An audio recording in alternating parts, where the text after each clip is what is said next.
this afternoon to respond to questions of various questions by 6 members. The member for Alego Usonga, Honorable Samuel Atandi,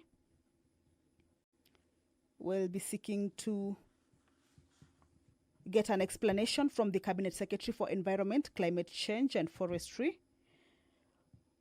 on why the National Environment Management Authority, commonly referred to as NEMA, issued a license for the construction of residential properties along Othaya Road, Kileleshwa, despite the potential environmental impact caused by the developer. Also, why NEMA permitted the construction of the said building to proceed without public participation, and also explain why the developer has been able to continue constructing the said illegal structures even after repeated requests and petitions from concerned residents. The member for Chepalungu, also Honorable Victor Koech, will be asking the Cabinet Secretary to confirm the presence of Lalea Company Limited and Naraitoi Company Limited that are engaging in large-scale irrigation-based farming along Amalo River in Chepalungu constituencies. Also confirm the allegations made by the residents of surrounding villages, including Chemegwa, Kinyanga, Kobolwo, Kosia, Kamosiro, Nogirwet, and Kamongil area, that the said companies are engaging in cloud seeding activities, resulting in alterations to the local rainfall patterns, with some villages experiencing a complete lack of rain throughout the year, despite other parts of the constituency receiving rainfall. I'm sure at this point we will be able to understand the activities of cloud seeding once the Cabinet Secretary explains in length, or rather when he responds in length to this particular question that will be asked by the Honorable Member for Chepalungu. Also, the Honorable Member Victor Koech will be seeking the Cabinet Secretary to study the steps the Ministry intends to take to address the concerns raised by the affected residents. The member for Wetlands, Honorable Timothy Wanyonyi, will also be seeking some explanations from the Cabinet Secretary on the reasons behind the depletion of rivers. This includes the number of permanent rivers that have dried up in each county over the past 4 years, and the plans by the ministry to address and mitigate the situation. Also enumerate the entities and groups that discharge their effluent in rivers, along with the number of private dams constructed in the last 2 years, and the policy statement outlining the penalties imposed on such entities for negative environmental actions. The member for Nakuru County, Honorable Liza Chelule, also will be seeking some elaboration from the Cabinet Secretary on the initiatives undertaken by the ministry to preserve wetlands and catchment areas within the country, and further state the effectiveness of such institutions. That is the Speaker of the National Assembly, Honorable Dr. Moses Wetangula, making his way into the chamber already inside the chambers. Of course, he will be giving his communication with regards to the activities of Parliament going forward. Allow me to hand you over to this live broadcast brought to you by PBU in partnership with KBC. Good afternoon. Ewe Mwenyezi Mungu, ambaye kwa hekima na wema wako umetoa nyadhifa za viongozi na mabunge kwa ustawi wa jamii na utawala wa haki wa wanadamu. Twakusihi utazame kwa neema nyingi sisi watumishi wako ambao wameridhika kutuita ili tutekeleze shughuli muhimu za jamhuri yetu. Twakuomba uteremshie baraka zako sisi tuliokutanika hapa, na utujalie tuyatende na kufikiria mambo yote tutakayofikishwa mbele yetu kwa njia ya haki na uaminifu, ili utukufu na sifa zako ziendelezwe, na ili kustawisha amani, ufanisi na heri ya nchi yetu, na wale ambao haja zao wamezikabidhi mikononi mwetu. Amen.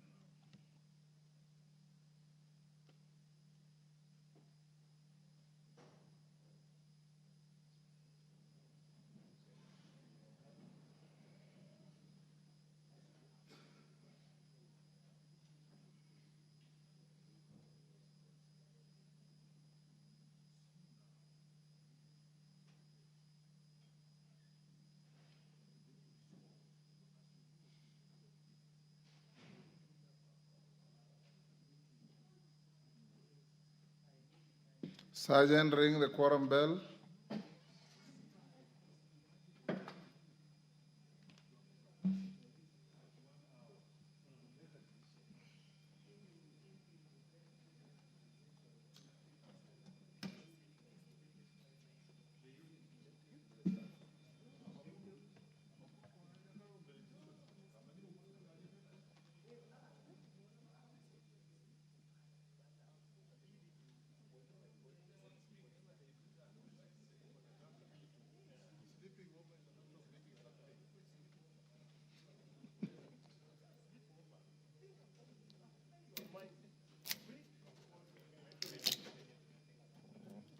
Huyo Mlemba.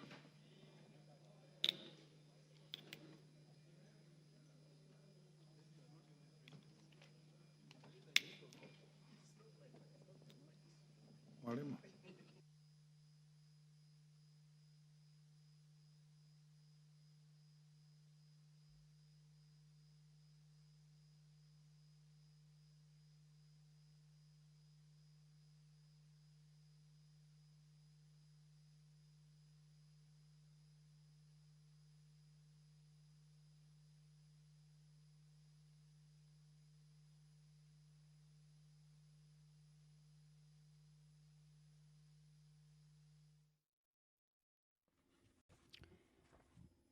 The prayer has been said and the chair has been taken, but the House lacks the requisite quorum.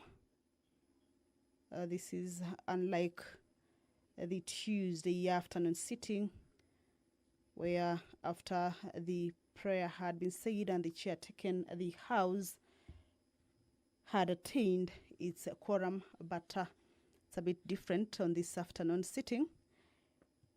This afternoon, remember, the business that will be transacted is the cabinet secretaries responding to various questions that were forwarded to him by Parliament on concerns that were raised by various members.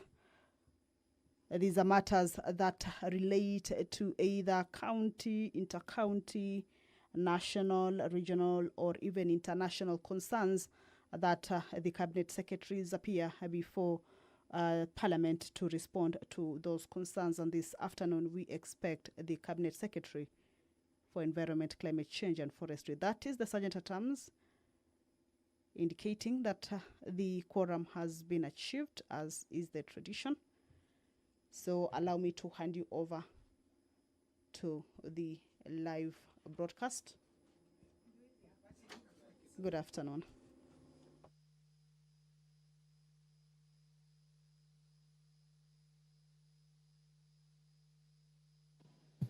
Members, we now have quorum to transact business. Clerk.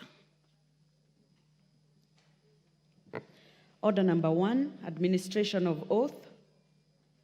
Order number 2, communication from the chair.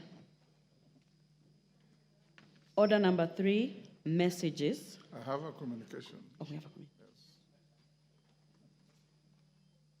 Thank you. Honorable members, I have a short communication on the public participation program on the special motion for the removal from office by impeachment of His Excellency, the Deputy President of the Republic of Kenya. Honorable members, further to the communication issued yesterday on consideration of the special motion for the removal from office by impeachment of His Excellency Rigathi Gachagua as the Deputy President of the Republic of Kenya, and today's briefing on the public participation program relating to the consideration of the special motion, I wish to guide further in the matter. As members are aware, the advertisements published today inviting submission of views and notifying the public of hearings on the special motion list all 290 constituencies and indicate that the exercise is to be coordinated from 47 count venues or collection centers across the country. Arising from the members' briefing held earlier today, I wish to clarify that the public participation program additionally contemplates the collection of views at the constituency level. In this regard, I confirm that the officers of the clerk shall be present to assist the collection and compilation of views from onward transmission to the office of the clerk through the respective collection compilation centers specified in the public advertisements. The House is accordingly guided. Thank you.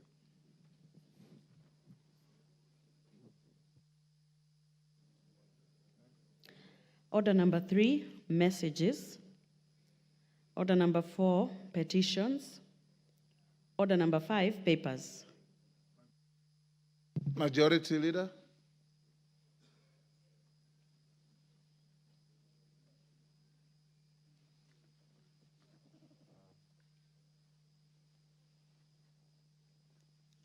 Bukosi, you want to stand in for them? Yes, Honorable Speaker, on behalf of the Majority Leader, I beg to lay the following papers on the table of the House today, Wednesday, October 2nd, 2024 afternoon sitting. 1, the 2024 Annual Public Debt Management Report from the National Treasury and Economic Planning. And 2, the Independent Electoral and Boundaries Commission, IBC, Annual Report for the period ended 30th June 2024. Thank you, Honorable Speaker. Thank you. Chairperson, Departmental Committee on Justice and Legal Affairs, Honorable Murugara, your report is on my desk. It's on my desk, yeah. I'm going through it and have some issues with it. I need to discuss with you. I've been informed. I was informed, Your Honor, I was informed. I have to come and see you. We have a discussion. Excellent. Thank you very much. Next order. Order number 6, notices of motion. Order number 7, questions and statements.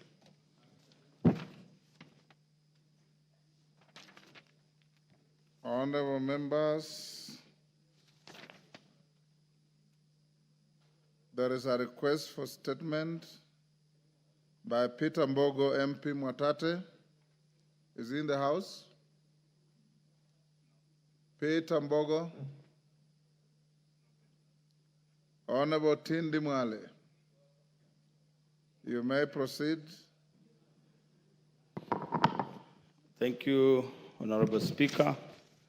Honorable Speaker, pursuant to the provisions of Standing Order 44-2C, I rise to request for a statement from the Chairperson of the Departmental Committee on Administration and Internal Security regarding the fight against drug trafficking in the country. Honorable Speaker, over the years, Kenya has been identified as a transit country for heroin trafficking, trafficked from Afghanistan and the Arabian Gulf to Europe and Americas and other parts of Africa. Presently, there is a huge domestic heroin and cocaine abuse problem, particularly in the coastal region. Despite concerted effort by the government, there have been reports of state and public officials facilitating the inland movement of heroin and other drugs, as well as the activities of certain organized crime groups. A notable axis exists in Kenya between heroin trafficking and other crimes, such as corruption, human smuggling, armed trafficking, and poaching. The country also remains a transshipment point for the global cocaine trade. Reports indicate that upon arrival in Kenya, cocaine is shipped onwards to Ethiopia, Tanzania, Somalia, both for consumption and onward trade. It is noted that Kenya's cocaine trafficking market is attributed to limited maritime enforcement capabilities and hampered drug interception, as well as involvement of law enforcement officers who have been identified as the primary organizers and facilitators of cocaine distribution and retail sale within the country. Honorable Speaker, it is against this background that I request for a statement from the chairperson of the Departmental Committee on Administration and Internal Security to appraise the House on the following. Roman 1, the number of users of hard drugs in the country registered by National Authority for the Campaign Against Drug Abuse, NACADA, with specific focus on heroin and cocaine. Roman 2, the reported involvement of the law enforcement officers, especially Kenya Police and the National Intelligence Service, in facilitating cocaine transit, distributing, and sale in the country. And 3, Roman 3, the status of the war against drug abuse, including an enumeration of rehabilitation programs for persons affected by drug abuse, majority of whom are the youth. I thank you, Honorable Speaker.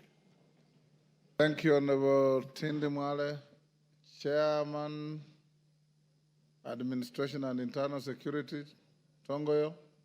Yes, Rindikiri, I am a member of the committee.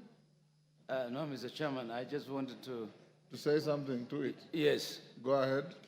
Mr. Speaker, this issue of drug and substance abuse is increasing day by day, particularly among our youth and in schools.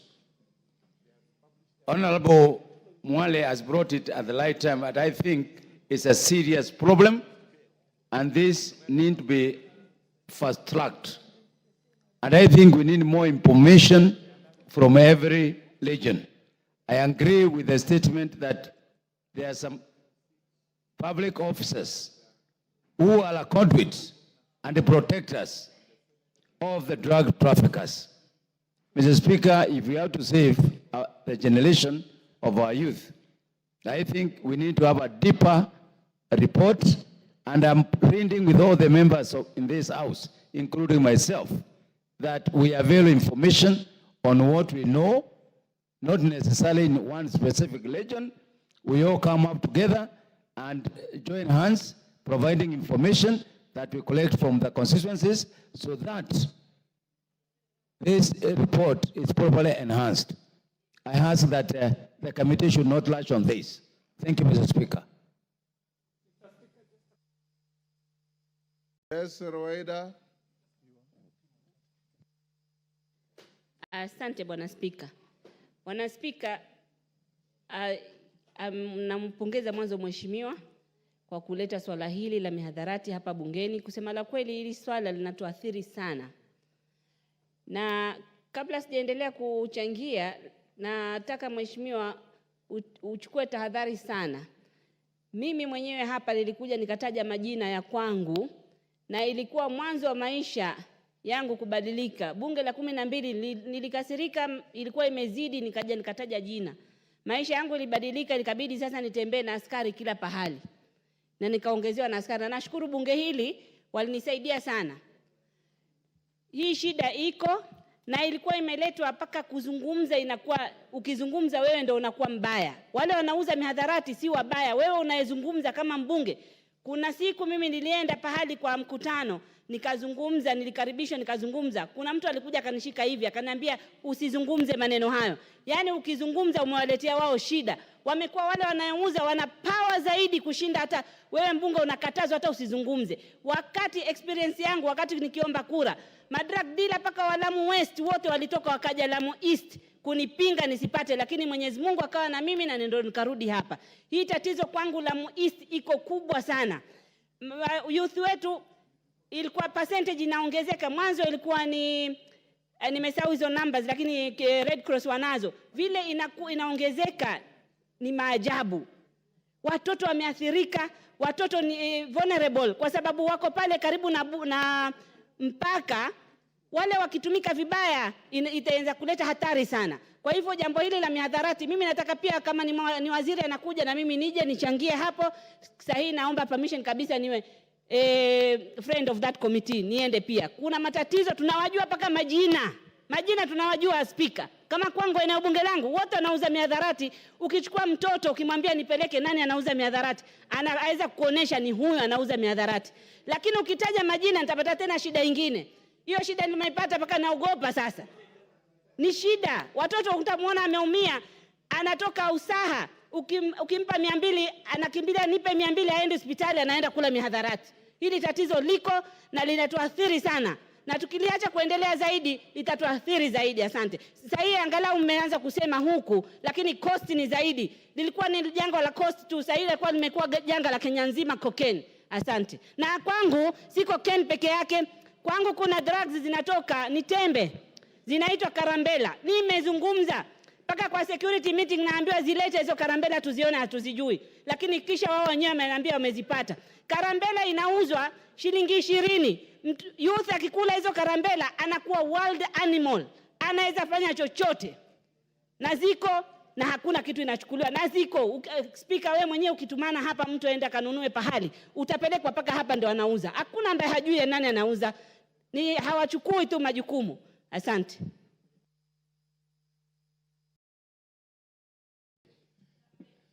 Mr. Speaker, thank you for the opportunity. And I think cost, yes, suffers a disproportionately higher percentage of users, but cities like Nairobi are also suffering.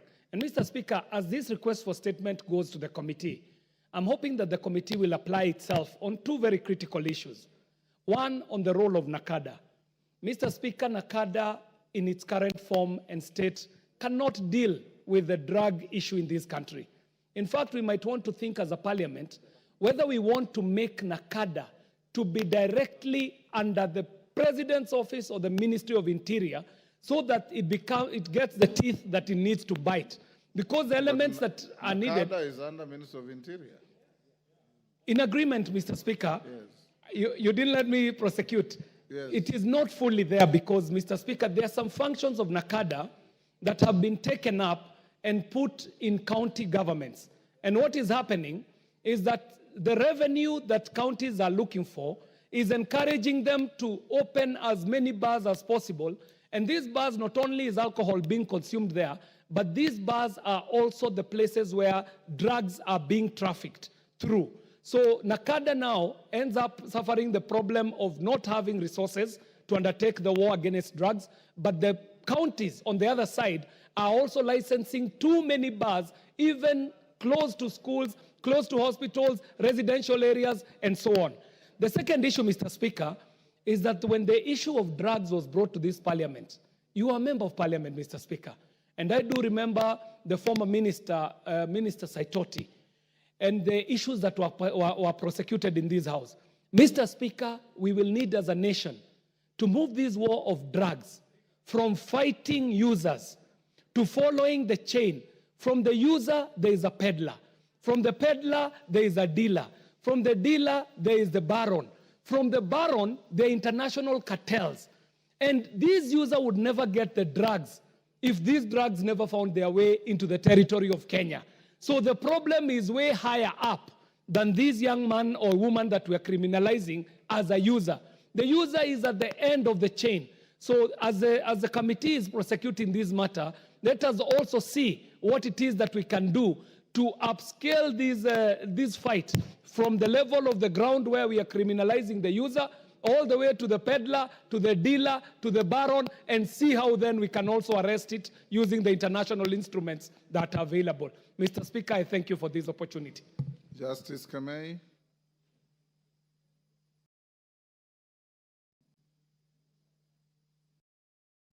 Thank you, Mr. Speaker, for this opportunity to add my voice to this very, very pertinent subject. An issue that is threatening the generations of this country. Earlier on, Mr. Speaker, we used to think that it was a phenomenon of cities like Mombasa and Nairobi. The truth of the matter that right now is that this substance abuse has gone to rural areas like our constituencies. In my constituency, Mr. Speaker, there is something called Kutber. I don't know where it came from. Kuber. Something called Kuber. I don't know where it came from. That language does not even belong. It's called? Kuber. Kuber. Kuber. K-U-B-E-R. I don't know where it came from. You see a young man putting it in his mouth. The next thing is a pale shadow of himself. It is spreading in so many schools, institutions, Mr. Speaker, and it is threatening the generations of this country. Mr. Speaker, I want us as Parliament to apply ourselves fully to this issue and not to leave it to the Ministry of Interior alone and not leave it to NACADA alone. Mr. Speaker, I support. Thank you. Yes, Ounda. Honorable Speaker, thanks a lot for my colleague, Mheshimiwa Tindi Mwale, for bringing this matter. But I think it's being too elitist to only consider these imported and high-value drugs. Honorable Speaker, where we come from, we have the maintenance of bang, sativa, whatever it's called, bang. And Honorable Speaker, It's called cannabis sativa. Cannabis sativa. I'm most unfortunate because I border Uganda. And what happens, nowadays the growing is being done in Uganda, and Funyula constituency, particularly the border point at Bukwamba and part of Sigalame, is the entry point to Kenya. And Honorable Speaker, I will shock you beyond belief that actually the people who are growing bang in Uganda and transport and peddling through across Kenya to come to Nairobi are actually the policemen. They are the policemen. And we have raised this issue continuously. I even raised it to the county commander. Are you saying Kenyan policemen? Yes, Kenyan policemen. In Uganda? Yes, they cross over to Uganda and grow bang and bring and they make sure they supervise the border point, because Sapora's border point, through Mulwanda, Sigalame, and Bukwamba, and actually transport it and they escort it all the way, Honorable Speaker, to here Nairobi. You can see how deep rooted this menace is, how well it is supported and protected by the security forces. And that's why we want to ask the committee, and it's good has been directed to the Committee of Internal Security. They really need to rein on their police force and all security apparatus in this country. Yes, they make a lot of money from it, much more than they make from their salaries and allowances. But you cannot do that at the expense of the young people in this country. Honorable Speaker, if you go to most schools in Western Kenya, when you look at the boys and the girls, even the girls are becoming notorious. They look like zombies. We are even worried. We used to laugh that people from Mount Kenya region and central, their classrooms, kindergarten classrooms were empty. Probably the next few years to come, in Western Kenya, also the classrooms are going to be empty because the boys are not doing the work they are supposed to do. Women are complaining all over, Honorable Speaker. We ask you for your assistance to solve this menace so that we can continue to reproduce, because we need more numbers to take over our position as we grow old. Thank you, Honorable Speaker. Honorable Katana. Asante, Bwana Spika. Swala la mihadarati ni swala nyeti sana. Bwana Spika, zamani madawa ya kulevya yalikuwa yanapatikana mijini. Lakini kufikia sasa yameingia mpaka mashinani. Na wanaumia zaidi ni watoto wa shule. Bwana Spika, watoto wetu siku hizi wameanza kujiua kwa sababu wakikula madawa ya kulevya kufikiria kwao kunakuwa ni duni. Tujiulize swala moja, Bwana Spika. Kenya hatuna shamba la cocaine wala hatuna shamba la heroin. Haya madawa yote ya kulevya yanatoka nje. Ni wapi ambapo kuna ulegevu ambapo inaruhusu madawa haya kuingia katika nchini? Kama vile ndugu yangu amesema, kuna baadhi ya vitengo vya usalama ambao wanajua ni kina nani wanaleta mihadarati, wanajua ni kina nani wanauza mihadarati, lakini watu hawa hawawezi kushikwa kwa sababu wanalindwa na wanalipa baadhi ya polisi wetu ili waweze kuwalinda waendelee na biashara yao haramu.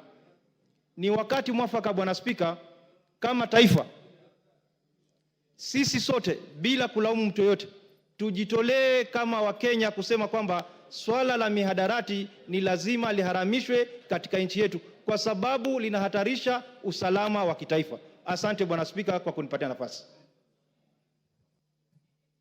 Bwana Katana, tayari limeharamishwa. Is unlawful to be found with drugs. Bwana Spika, ndio tunasema vitengo vya usalama vimelegea. Ni lazima kwa sababu hatuna mashamba ya cocaine, hatuna mashamba ya heroin. Kule zinakotoka ni lazima waangalie kama zinakuja kwa njia ya meli ama kwa njia yoyote, mipaka yetu lazima ilindwe, tuhakikishe kwamba hakuna mihadarati inaingia katika taifa letu. Asante Bwana Spika. Benja will be the last. Thank you, Mr. Speaker. I want to thank the honorable member for bringing up this matter. Mr. Speaker, drugs are threatening to kill our whole generation, Mr. Speaker. Mr. Speaker, as the committee looks at this matter, I want to propose to them that the committee should look at who are the actors, Mr. Speaker, where are the failures in terms of enforcement, Mr. Speaker. And number three, Mr. Speaker, much more important, is we might accuse NACADA for not performing, but we must also look at the law that establishes NACADA, whether we can propose amendments to that law to give it more powers, more teeth, Mr. Speaker, so that they can be able to act accordingly, Mr. Speaker. So I support the statement. Chair Security, Owen Bayer.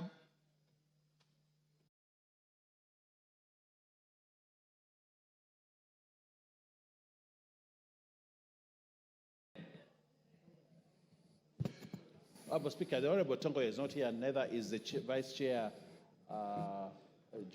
Colonel is not here. Inform them to bring a report, an answer in the next 2 weeks. 2 weeks, Honorable Speaker. Member for Taita Taveta. Member for Taita Taveta. Thank you, Mr. Speaker, for the opportunity. Member for Mwatate, sorry. It's Mwatate. Mwatate, Bwana Mbogo. Thank you, Mr. Speaker, for the opportunity you've given me to give my statement. My statement reads. You should tender an apology to the House for coming late. This is the second time I'm calling you. I'm sorry, Mr. Speaker, for coming late. Yes. I was tied up somewhere in the hospital. I'd gone to see a patient. I'm sorry for that. Go ahead. Request for statement regarding the rise of insecurity in Taita Taveta County. Honorable Speaker, pursuant to the provision of Standing Order 44-2C, I wish to request for a statement from the chairperson of the Departmental Committee on Administration and Internal Security regarding the recent rise of insecurity in Taita Taveta, particularly in Voi and Mwatate constituencies. Honorable Speaker, the rise of insecurity in Taita Taveta County has negatively impacted not only the safety but the well-being of the residents, particularly in Voi and Mwatate constituencies. The constituencies have experienced a number of insecurity incidences in the last 5 months, with people being killed and borders stolen. For instance, in May 2024, Mr. Marian Charlie Chow of ID number 278-97833 was found dead at a satellite site around Rianchore hillside with multiple cut wounds. Additionally, a border rider, Mr. Dunningston Makio Mangombe of ID number 138-22664, was found dead on 14th April 2024 in Voi Central Business District, and his boda stolen. On May 28, 2024, Mr. Silas Silomengo Machongo, a boda rider in Ronge Ward, was found dead in Voi constituency and his boda stolen, while Mr. Julius Mafuga of ID number 299-51391 was allegedly beaten to death by a police officer from Matate Police Station in May 2024.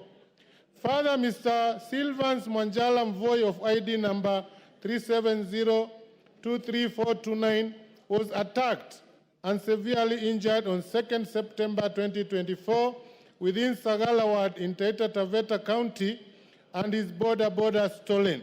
He was rushed to Moi County Referral Hospital for treatment and later referred to Kilimanjaro Christian Medical Center in Moshi, Tanzania, where he succumbed to the injuries.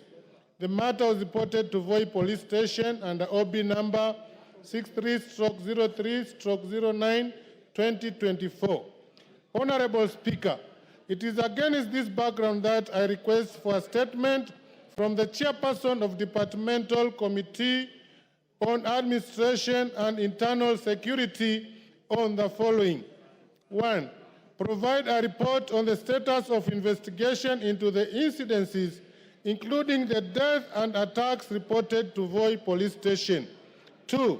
The action being taken to ensure the perpetrators of the crimes are arrested and prosecuted without delay. And 3.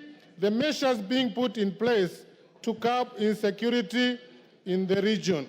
I thank you, Hon Speaker, on Peter Mbogo, MP Mwatate constituency. Thank you, Honorable Mbogo. Owen Baya, inform Tongoyo to bring a response in 2 weeks. If you allow me to say something. Yes. This is the fourth statement, request of statement on insecurity in Taita Taveta that I have had. I remember Danson Mwashako raised it, and I think another member also raised it. It doesn't seem to go away. And I have had them mention somebody I know from Rongeju. And Honorable Speaker, I think we need to look at this just bringing of statements and stating facts the way they are without looking for a solution to the problem is making us act in vain. Probably, Honorable Speaker, you may need to give a direction that something be done, because a statement will be written, it will be brought here, it will be read, and no action is being done to ensure there is security in Taita Taveta. So, Honorable Speaker, even when we give these statements, some action needs to be done. And I don't know what direction you will give, but I have had my mother's relative having been killed. They will finish those people and I'll have no uncles left. So, Honorable Speaker, I think we need a much more robust action on the ground. Whether you need to order those people there to sit down and review the security there and give us a report. Otherwise, somebody will sit at the headquarters, write a report, and tell us, yes, it happened, this day happened, this thing happened, and that is what it is, as it is. And it does not help to solve the problem. We would like to have a solution there, and this Parliament can enforce the solution, Honorable Speaker.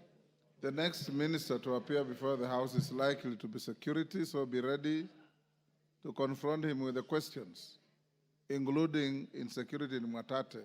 In the meantime, the members elected to come to the House to be answered by the committee, so the committee chair will bring a response in 2 weeks. But Mr. Mbogo, Honorable Mbogo, I'll give you an opportunity when the minister comes for you to prosecute that concern. Next, Gonzirai, member for Kinango. Yes, sir. Honorable Speaker, pursuant to the Provincial Standing Order 44 into brackets 2 into brackets C, I rise to request for a statement from the chairperson of the Departmental Committee on Defense, Intelligence and Foreign Relations regarding the safety of Ms. Riziki Luvuno Mambo, holder of passport number AK 325501, who went missing in Saudi Arabia in March 2024. Honorable Speaker, Madam Riziki Luvuno Mambo has been residing in Saudi Arabia since July 2023, when she moved there for employment. However, her family, with whom she maintained regular communication, claims to have lost contact with her on the 12th of March 2024, raising concerns about her safety and whereabouts. Following her lack of communication, the family received reports on 23rd of April 2024 that they said that she had been arrested and was being held at Jeddah Sawara police station in Saudi Arabia. It is alleged that she was found in a state of distress, wandering the streets, and appeared to be suffering from mental health condition. Efforts by the family to secure her repatriation to Kenya have not been successful. Honorable Speaker, it is against this background that I request for a statement from the chairperson of the Departmental Committee on Defense, Intelligence and Foreign Affairs on the following. 1.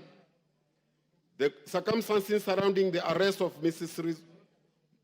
Madam Riziki Luvuno Mambo by the Saudi Arabia police. 2. Steps that the relevant government agencies have taken to ascertain her whereabouts and secure her expedition release from custody and deportation to Kenya for proper physical and mental care. And 3. The measures that the government has taken to guarantee the safety of all Kenyans living and working abroad to ensure that they receive timely government assistance in case of distress. I thank you, Honorable Speaker. Thank you, Honorable Rai. Chairman, Defense, Intelligence and Foreign Relations. Thank you, Honorable Speaker. I will get the response in 2 weeks. 2 weeks. So that. Next order. Yes, Ondo. Honorable Speaker, and I request Honorable Mbaya to ask the Chairman of Health to pay attention. Please, can we get the attention of the Chairman of Departmental Committee of Health? Sir, Honorable Ondo is craving for your attention. Honorable Speaker, yesterday afternoon, the Chairman, I read a statement from the Minister of Health concerning the rollover from NHIF to this new animal called, I don't know, it's called sheep or share or whatever it is called.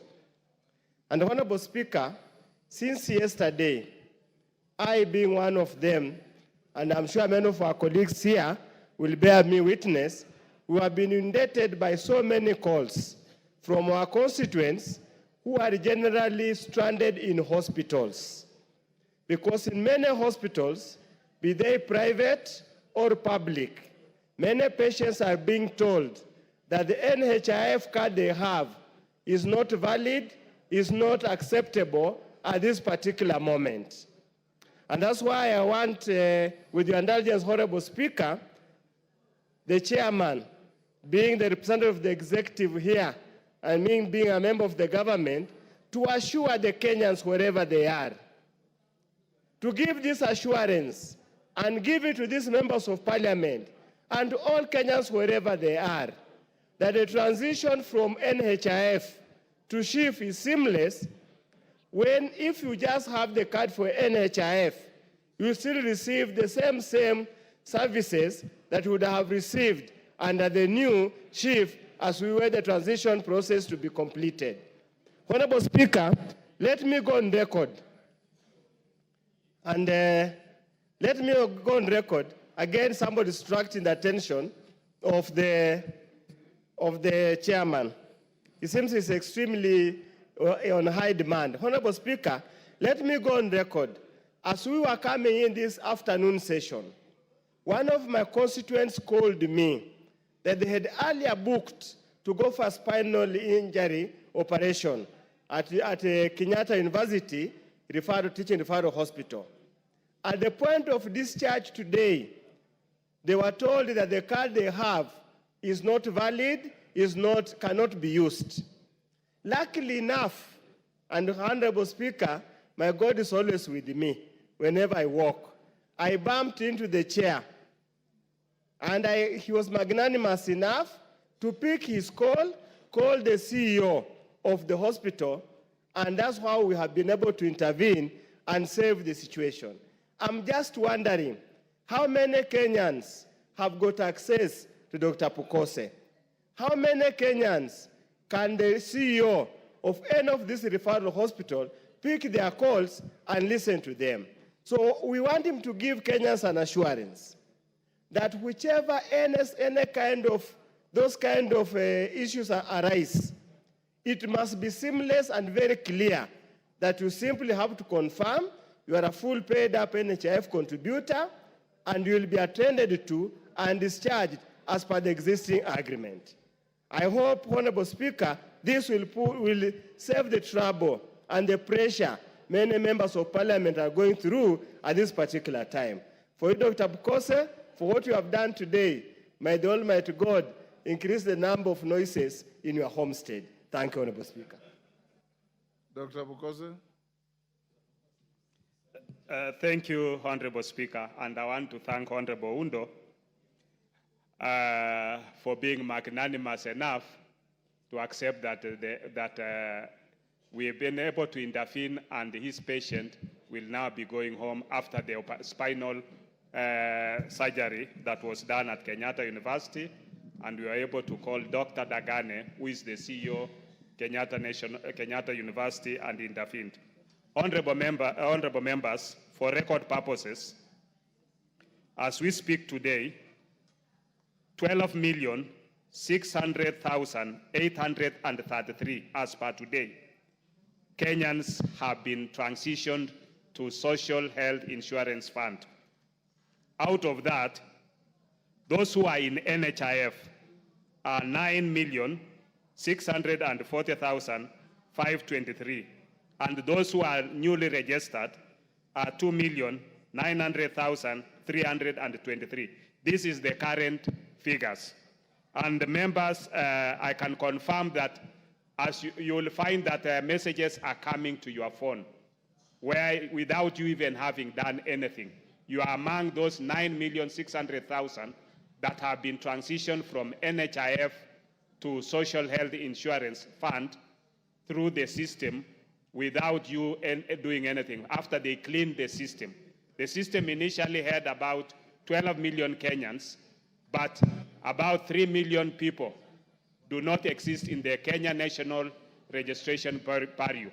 So it is only after cleaning the fingerprints that everybody, when you have your key in your ID, you will find that now you don't need to take your fingerprints, because what the system they have now is that with your ID, they can access your fingerprints within the Kenya National Registration Bureau. I want to assure Kenyans outside there and the honorable members in this house that no Kenyan will be denied the services. I think the unfortunate information outside there is that it is the ministry is not doing enough, but I know they are trying their best. But we want the information to reach to every Kenyan that if you are a paid up member on the NHIF, you will automatically transition and your services will not be interrupted. So, and Honorable Unda is a witness, because when we called the CEO Kenyatta, he has personally gone to see the patient in that ward in bed 7. I think it was bed 7, bed 9 in the Jude ward. Yes, so he's personally gone to see the patient, and many of those within the hospitals, they should not worry about paid up members who are in the NHIF. They have now been transitioned, and the Social Health Insurance Fund is doing its best to send messages so that you get messages to know that you are up to date. And they have also created an emergency line, which is a toll line, which they can be able to respond to any questions when you have challenges. We know this is a teething problem, but the ministry is up to its position to make sure that no Kenyan is denied services wherever they go, and they are paid up members. Thank you, Honorable Speaker. Majority Leader, your Thursday statement.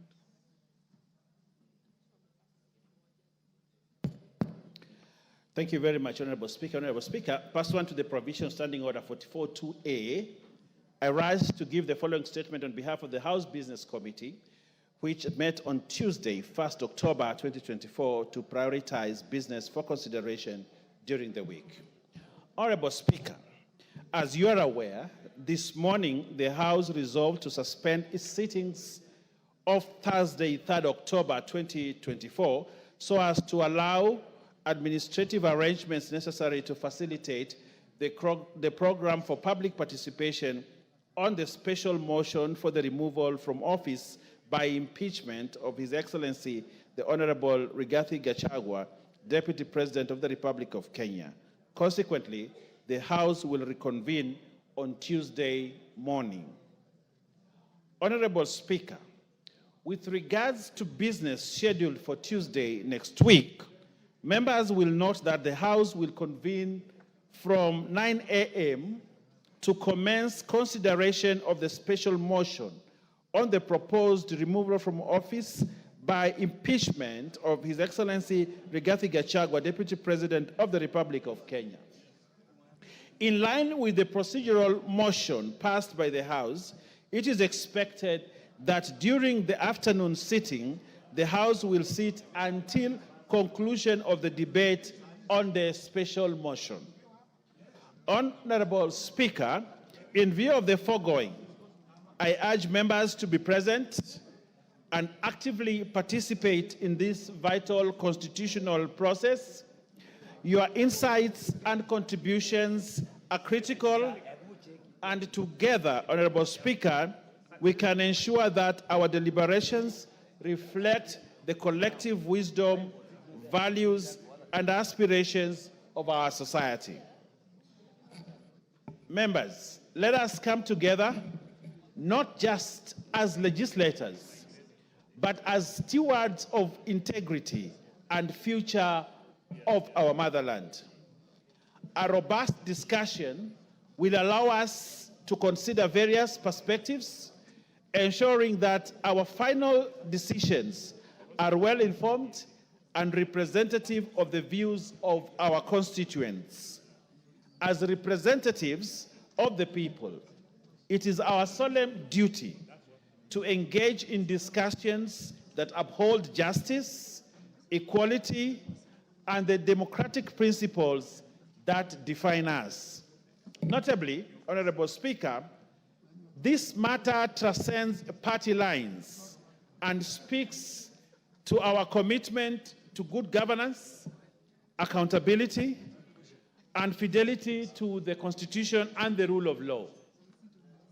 Indeed, as the Indian author and philanthropist Rohin Nilekani once said, we cannot be mere consumers of good governance. We must be participants, and we must be co-creators of good governance. I end the quote. Honorable Speaker, having said that, in accordance with the provisions of Standing Order 42A, 5 and 6, I wish to convey that the Cabinet Secretary for Interior and National Administration is scheduled to appear before the House on the afternoon of Wednesday, 9th October 2024, to respond to the following questions. And just like the Honorable Speaker told the member for Mwatate, this is the time that probably he needs to bring those questions. And that day, on the Wednesday, 9th October 2024, the first question by private notice will be question number 008 of 2024 by the member for Lugari, the Honorable Nabwera Nabi, MP, regarding circumstances that led to the death of two brothers, Mr. Bonventure Ounza of ID number 380-63032 and Mr. Callistus Apwike of ID number 41-444-793 by police based at Santo Police Station.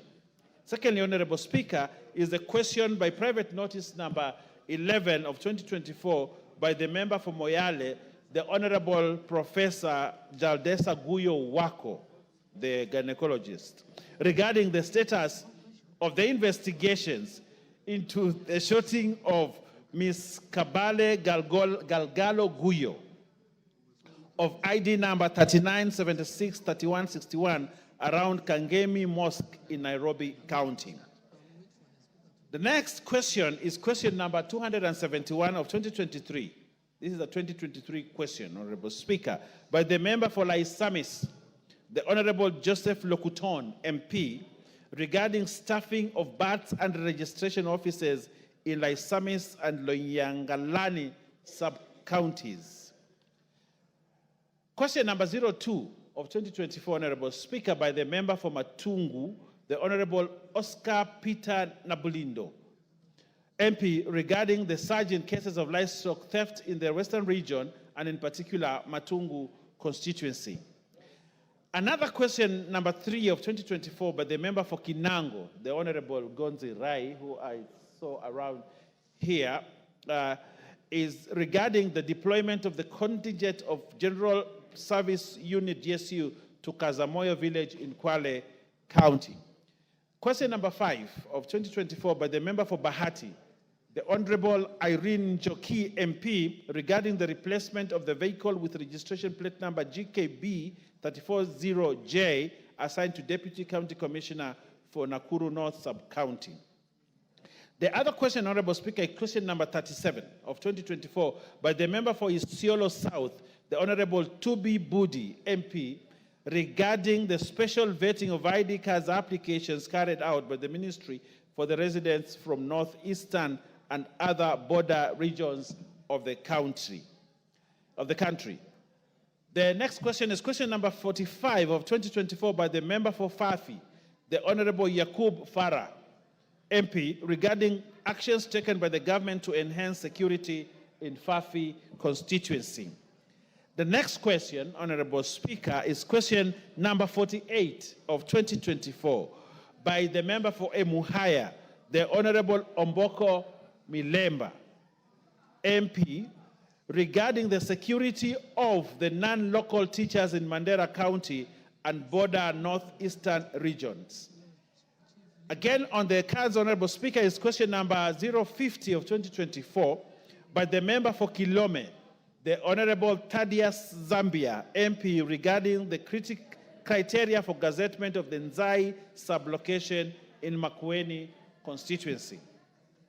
Honorable Speaker, next is the question number 59, 2024, by the nominated member, Hon Irene Mayaka, MP, regarding statistics of fully operational gender desk equipment in police stations in the country to deal with gender-based violence in the country. Again, Honorable Speaker, there's a question number 123 of 2024 by the member for Yatta, the Honorable Robert Basil, MP, regarding the omission of Yatta Sub-County Administrative Unit from the Gazette number 1766 of 14 February 2024. I'm coming to the end, Honorable Speaker, and the second to last question is question number 124 of 2024 by the member for Kiambu, the Honorable Mashua Waithaka, MP, regarding delay in issuing national ID cards within Kiambu constituency. And lastly, Honorable Speaker and members, is question number 126 of 2024 by the member for Sigor, the Honorable Peter Lochakapong, MP, regarding the number and contractual details of the employees recruited by the United Nations High Commission for Refugees, UNHCR, to the Department of Refugees. Honorable Speaker, Tuesday is the day we reconvene. Honorable Speaker, we have a long agenda, a big agenda for that day, and as members depart for public participation, I wish them journey masses and good public participation. And therefore, in conclusion, Honorable Speaker, the House Business Committee will reconvene on Monday, 7th October 2024 to schedule business for the rest of that week. This is Monday, not Tuesday, Monday 7th, Honorable Speaker. So members of the House Business Committee be notified so that we will schedule business for the rest of the week. I now wish to lay this statement on the table of the House today. Thank you very much, Honorable Speaker, and good luck. Thank you, Honorable Owen Bayer. Honorable members, we'll now go to questions. The Honorable Aden Bare Duale, Minister for Environment, or Cabinet Secretary for Environment, Climate Change, and Forestry, is already in the House. Welcome, Waziri. We'll now go to questions. In the interest of time, try to be as precise and concise as you can. Members, I'll only allow one joyrider on each question. No more than that. We'll start with the member for Alego Usonga, Honorable Samuel Atandi. You look surprised, Atandi? No. I'm not surprised, Honorable Speaker. Yeah. I'm aware that the Cabinet Secretary for Environment is supposed to come to He's respond to already my here. question. Yes. So go ahead and ask your question if you are ready, or we move to the next. Honorable Speaker, let me get the question.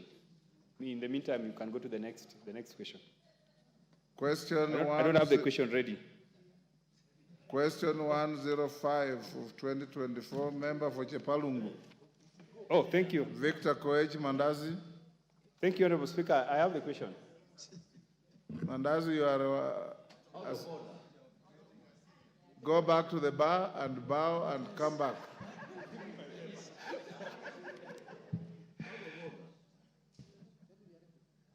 Honorable Speaker, I'm ready. Go ahead, Honorable Atandi. Thank you, Honorable Speaker. Honorable Speaker, my question is number 304 of 2023. Yes. And the question is, one, could the Cabinet Secretary explain why the National Environment Management Authority, NEMA, issued a license for the construction of residential properties along Othaya Road, Kileleshwa on LR number 33734/338, despite the potential environmental impact caused by the developer? Number two, state why NEMA permitted the construction of the said building to proceed without public participation.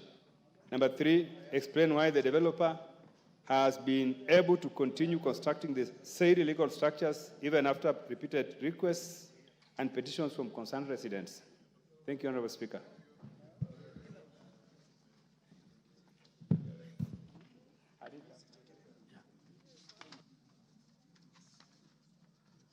Thank you, Mr. Speaker.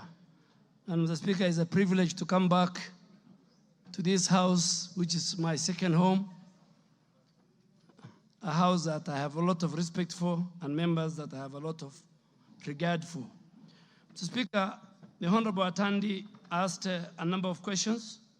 In the interest of time, Speaker, I want to state that my ministry and agencies that are under me, like NEMA, are fully committed to upholding the Environmental Management and Coordination Act, Cap 387, and all its regulations as passed by this House, with the primary objective of ensuring environmental protection and sustainable development. Mr. Speaker, let me say it for record, that environmental protection for this generation and the future generation is found in the preamble of the Kenyan Constitution.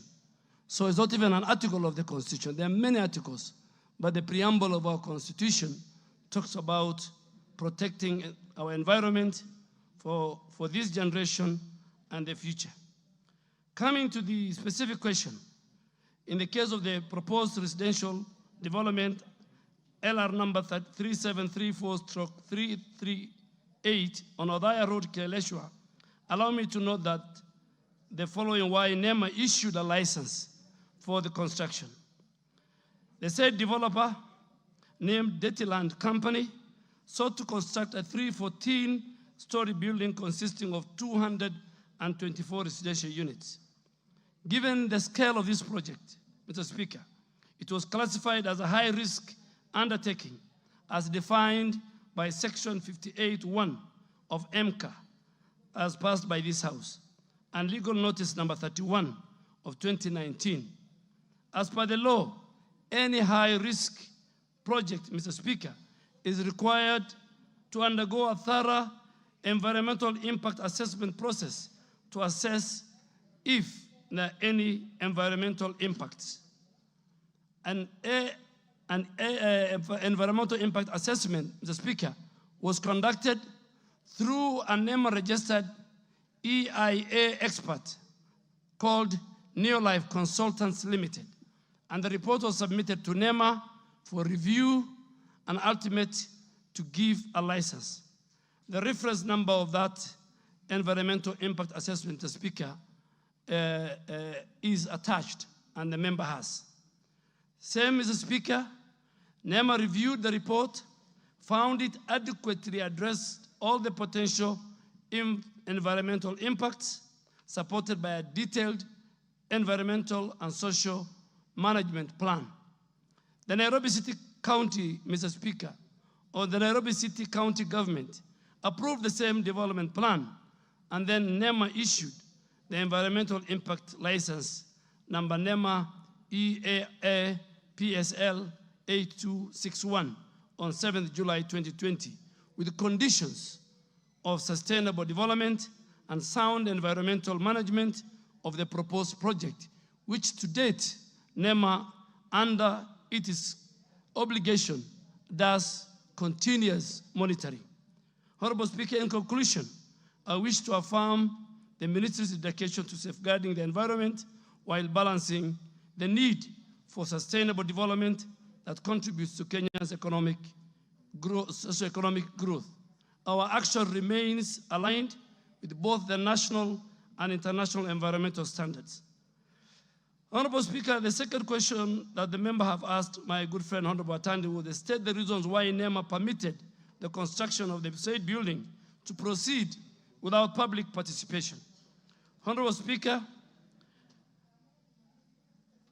on the onset, allow me to know that public participation is a critical and a principle in our Constitution. It is also a very integral part of any environmental impact process, assessment process, as mandated by Section 59 and Section 60 of the Environmental Management and Coordination Act, and above all, Regulations 19 of the Environmental Impact Assessment and Environmental Assessment Regulation 2003, passed by this August House. For this project, I wish to confirm public participation, Mr. Speaker, was conducted as follows, and it's there in the documents that I've provided to the House and to the member. NEMA dispatched copies of the Environmental Impact Assessment report to 9 lead agencies on the 4th of March 2019 for sectoral review and comments as required by Article 20 of the Environmental Impact Assessment Regulations.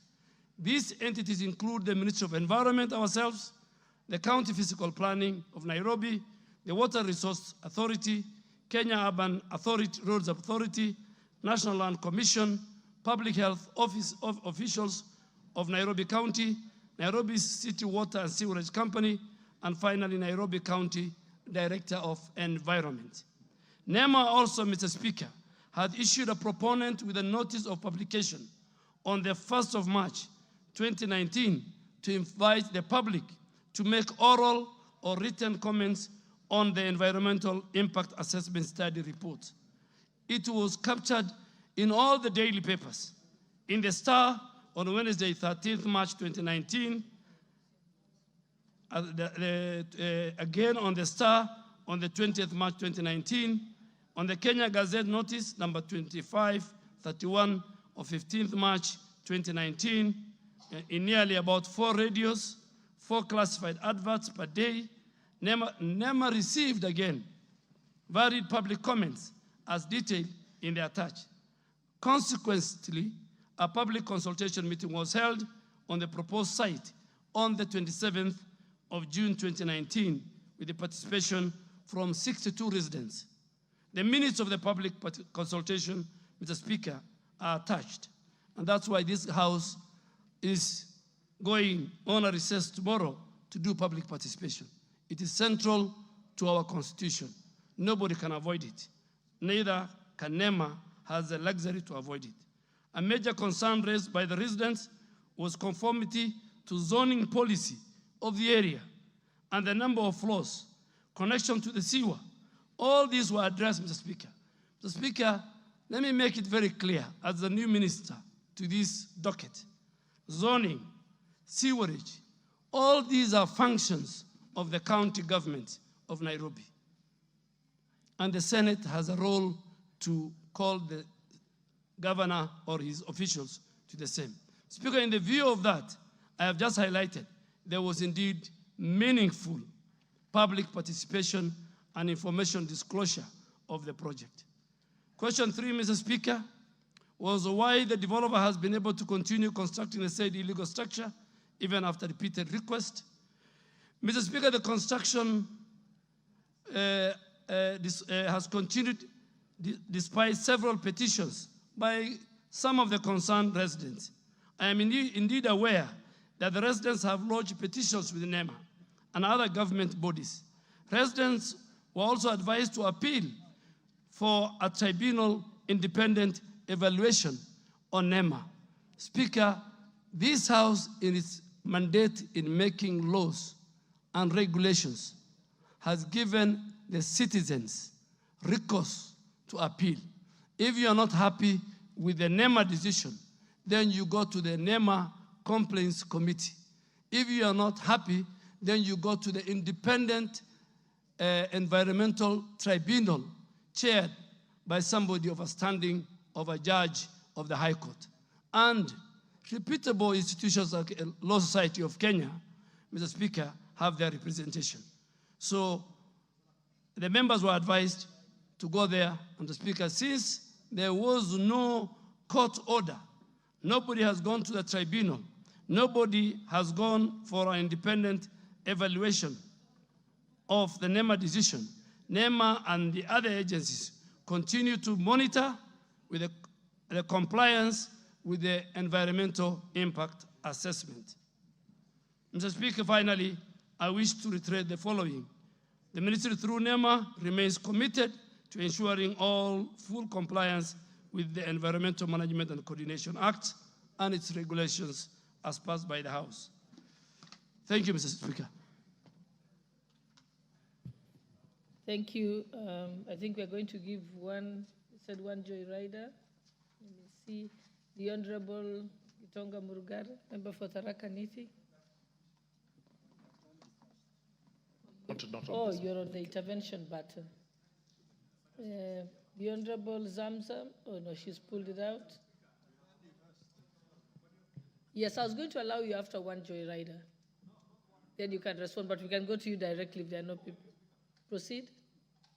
Thank you, Madam Speaker. Madam Speaker, let me say that the response by the Cabinet Secretary appears satisfactory. And given that also is new, I don't want to put a lot of pressure on him. The only observation that I want to make based on his response is that it appears these matters will be dealt more by the county government of Nairobi County Government is the one that should take a lot of blame on this matter, because the initial concern was that that area is zoned and the buildings that are coming up are beyond the guidelines of the particular zoning. So it means that the Nairobi County Government has allowed these structures to go up beyond the guidelines of the zoning. But what I wanted to ask the minister is that these buildings are coming up and issues like drainage, the sewerage systems of the area have not been improved or expanded. Don't you think that as the minister in charge of environment, this is something that should concern you, that structures are going up even to 20th floor, yet these structures are also important. So are they not going to affect the environmental aspects of the county? And going forward, things like flooding, you saw what happened during the recent flooding. One of the issues that was raised is that we are not respecting the environmental orders. So I wanted to ask you, the minister, because you are new, and this is something that I know you are capable of addressing. Can you tell us how you are going to address these concerns? Because that's the biggest problem. The other issues, as you have explained, we are going to see how they can be addressed by the county government of Nairobi, because it appears that the county government of Nairobi is also supposed to do ensure some of this compliance. Thank you, Madam Speaker. Thank you. I think we can go to the next question. Honorable Luku, the time has gone up for that. Your member for Chabalungu, you may go to your question, 105/2024. Yeah, thank you, Speaker. I would wish that the Cabinet Secretary before us today, I would like to read my question as follows. That could the Cabinet Secretary confirm the presence of Lalela Company Limited and Naraitoi Company Limited that are engaging in large-scale irrigation-based farming along Amalo River that is bordering Chepalungu constituency?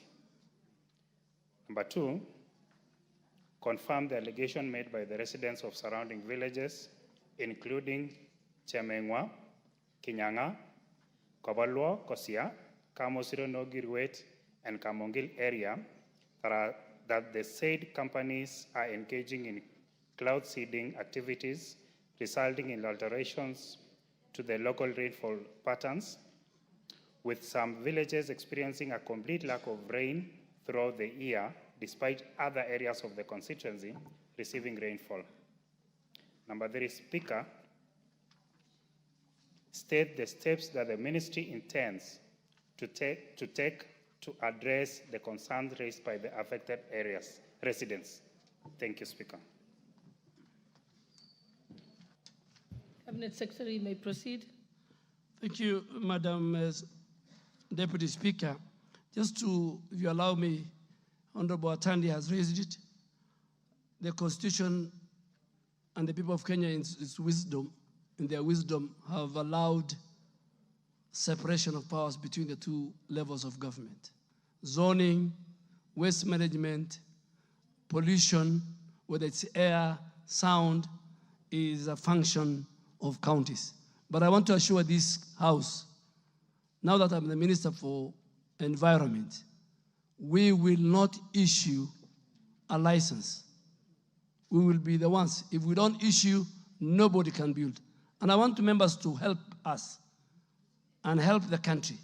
People are building flats that the people who live in those flats, in those residential areas, have no access to light, they have no access to fresh air, and you can imagine, if you have young children, those children will not grow. I'm not a doctor.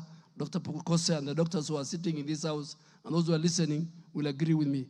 But I have given NEMA strict instructions that is not going to be business as usual.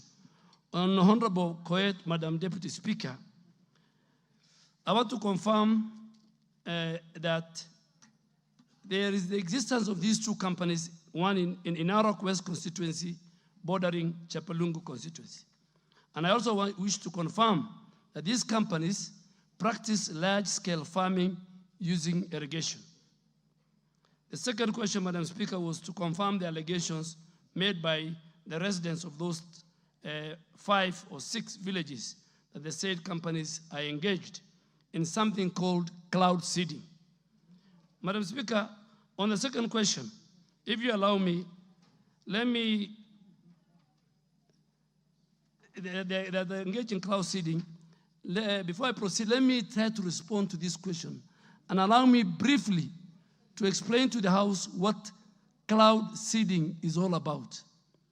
Cloud seeding is where weather modification technique that changes the amount or the type of precipitation from the clouds in terms of rain. There has been research done aimed at establishing whether this is viable, but all studies have shown that the input expenses are far more than the benefits. Madam Speaker, the ministry is not aware, through our meteorological department, that such entities are engaging and cloud seeding activities within the said locality.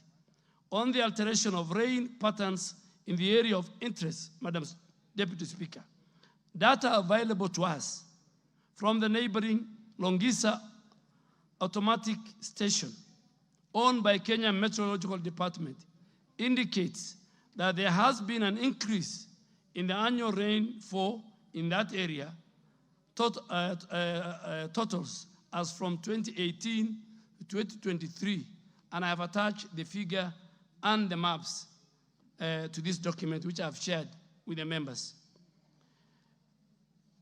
Secondly, Madam Deputy Speaker, the member asked to allow me to highlight that what the ministry, through the Meteorological Department, has done. The Meteorological Department, the Kenyan Meteorological Department, has recently installed automatic weather stations in Chapalungu constituency and all its environments. However, specific variability in the specific locations could not be established due to lack of data. Our ministry and our department will continue monitoring the data for analysis to draw adequate information, and I want to assure you, once we make a policy formulation, we will forward to address this issue, and we will not allow our communities to be aggrieved. Madam Speaker, the third question was the steps the ministry intends to take to address the concern raised by the affected residents. Honorable Madam Speaker, on the last question, allow me from the onset to commit and to state our commitment towards protecting the interests of our local communities. To this end, in addressing the concerns of the affected residents, I commit to do a follow-up with the Ministry of Water and its agency, the Water Resource Authority, to ascertain the abstraction of water from both River Amalo and River Nyangores, as mentioned. And we will report back to this House in very, very due course within 2 weeks. Further, going forward, we hope that by the enactment of the meteorological bill, which is before the House, the Meteorological Department will have the powers to regulate weather-related activities in the country. Thank you, Madam Speaker.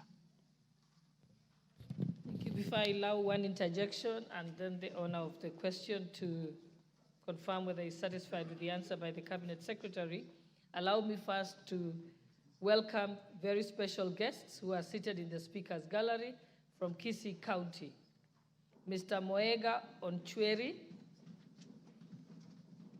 Mrs. Moega, Wakili Wycliffe Moega, and for Claire Ombati. And I think I'll allow the Honorable Sylvanus Osoro, to welcome them on behalf of the National Assembly. He will explain. Thank you very much, Honorable Speaker. Honorable Speaker, I had to make this very, very special request, which is again unprecedented in this House, to welcome very, very special guests to me, because Mr. Moenga Onchweri picked me from the streets and took me to school upon the demise of my parents. This is a very special guest to me. It's a very emotional thing to me, because when he actually came where somebody had given me a small casual job of welding after I had dropped out of school, he picked me and decided to take me to school, back to school, educated me until I finished. And ironically, one thing that is very special, Honorable Speaker, is that this is the first time that Mr. Moenga is stepping his feet in Parliament at 78 years old. And when I made a request to this House, Honorable Speaker, and to the leadership of this House, they agreed to have them sit there so that they see what we do in this House and to see their product. But again, on the flip side, Honorable Speaker, I got surprised today when I welcomed Mr. Moenga that he also knows the Honorable Member for Kisii County, the Honorable Doris Donya Aburi. He also educated Honorable Donya Aburi, because they actually happen to come from, they happen to come also from the same village. So he's a very, very special person. His dream to become a member of parliament years back did not materialize for Nyaribari Church constituency, but I've just told him that by me being member of parliament, and Honorable Aburi, member of parliament, is actually a double victory. So, and that is why I made this very special request. Thank you very much, Honorable Speaker. Okay, thank you. Yes, the Honorable Donya Deris will give you 3 minutes. Madam Speaker, the beauty of Samaritans. I'm always talkative, but when I look at them, today I'm very humble. I've eaten a lot of vegetables, because parents and Samaritans are the best thing that God can give. You can even attest, Honorable Soro, you can think he was reading the Bible. He's also come because the parents are there. See what the parents, Madam Speaker, have done to us. Today we can't even kashawalize anybody. We are just good. We are very obedient. And please, honorable members, M-Pesa your parents, please. Parents believe girls are the one who give them food, who send them M-Pesa, unlike the boys. Now we change it, honorable members, the male. Please, those who are here today, send your mom some M-Pesa and make it 10,000 and above. Even CS, Honorable Dwale, I will come for 100,000 from you. I send to my mother. Thank you, Madam Speaker. Okay, now thank you for the digression. I think we can proceed. I'll give one honorable member to add their question. Honorable Zamzam, member for Mombasa, and then we will go back to the member for Chebalungu to confirm if you're satisfied with the answer. Asante sana Mheshimiwa Spika, na mimi niweze kumshukuru mzee kwa kuweza, mzee Mwenga, kwa kuweza kulea hawa vijana wawili. Leo ni wabunge ambao sisi tunawacelebrate hapa ndani ya hili bunge. Na mimi imenikumbusha sana mzee marehemu Yusuf Haji, na yeye pia aliweza kunisomesha, na ndio maana mnaona jambo lolote likija hapa la Nurdin Haji, yule ni ndugu yangu, lazima nitampigia upatu. Na sisi ambao tumetoka katika familia maskini, Mheshimiwa Spika, tukasomeshwa, tukanyanyuliwa na wale ambao wanatuonea huruma. Siku zote sisi huwa na huruma, na ndio maana waona tuarudi kwenye jamii na tuwazidisha upendo kwa wale ambao hawawezi kujimudu katika masomo, na sisi pia tuweze kuwasaidia. Mheshimiwa Spika, nafikiri vile nimepata fursa kabisa nimuulize waziri wa mazingara, na niweze kwanza kumpongeza kuja katika bunge. Asante sana bwana waziri, tunakushukuru sana. Mimi nilikuwa nataka kuuliza, umesema kuwa kuna haya mambo ya mazingara ya sewage na nini ni mambo ya county, lakini hata tukiangalia Mombasa County, Mheshimiwa Waziri, ukiangalia pale Chuda, maji taka sewage inaingia ndani ya bahari, na imekaa miaka mingi sana. Wale watoto ambao wanakaa kule katika sehemu zile za slums wanaenda wakiogelea kule. Mheshimiwa Spika, ni kwa sababu watu wamejenga majumba bila kuangalia njia zao za sewage zitakwenda vipi, zote wamezielekeza kwenye bahari. Mheshimiwa Waziri, kwa hiyo mimi nakuomba kama unaweza kulifuatilia. Umesema ni akaunti, lakini mimi nakusihi, maana yake wakati mwingine barua ikitoka kwa waziri, pengine jambo laweza likafuatiliwa likafanywa kwa wepesi. Mheshimiwa Waziri, kisha nauliza Mheshimiwa Waziri, unapanda miti ya matunda. Mimi kama mama Mombasa County nimezunguka nikaangalia, miti ya nazi imekuwa chache sana ndani ya pwani, na kuomba kama mama Mombasa utuletee miche ya nazi ili tuweze kupanda kama matunda, na miche ya maembe iwe ni chakula na pia itaweza kuleta mvua. Asante sana Mheshimiwa Waziri. Before I allow the Cabinet Secretary to respond to her brief question, let me allow the member for Chebalungu. I think, Honorable Mugambi, I think the Speaker already ruled on this, that it will be one rider question and then back to the owner of the question. It's okay. Thank you, Speaker.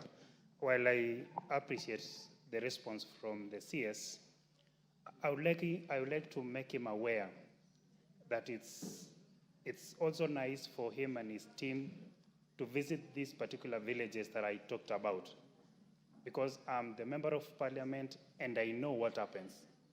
In a particular situation, I was attending a funeral in a village called Kabalwa. It was raining at Sigor town, but upon reaching Kabalwa, it was dry, or it was dust everywhere. And one MC by the name Henry from Kabalwa village really challenged me that whenever there is rainfall, whenever they see signs of rain from these particular villages that I mentioned in this particular question, the person who does irrigation or farming from the neighboring village, these particular companies, he told me in black and white that he normally comes out, shoots the cloud. Those who are his local words. He simply told me that he normally comes out, shoots the cloud, and the next moment, there is no rain in these particular villages. That's why, as a member, I took it upon myself to raise the question on their behalf.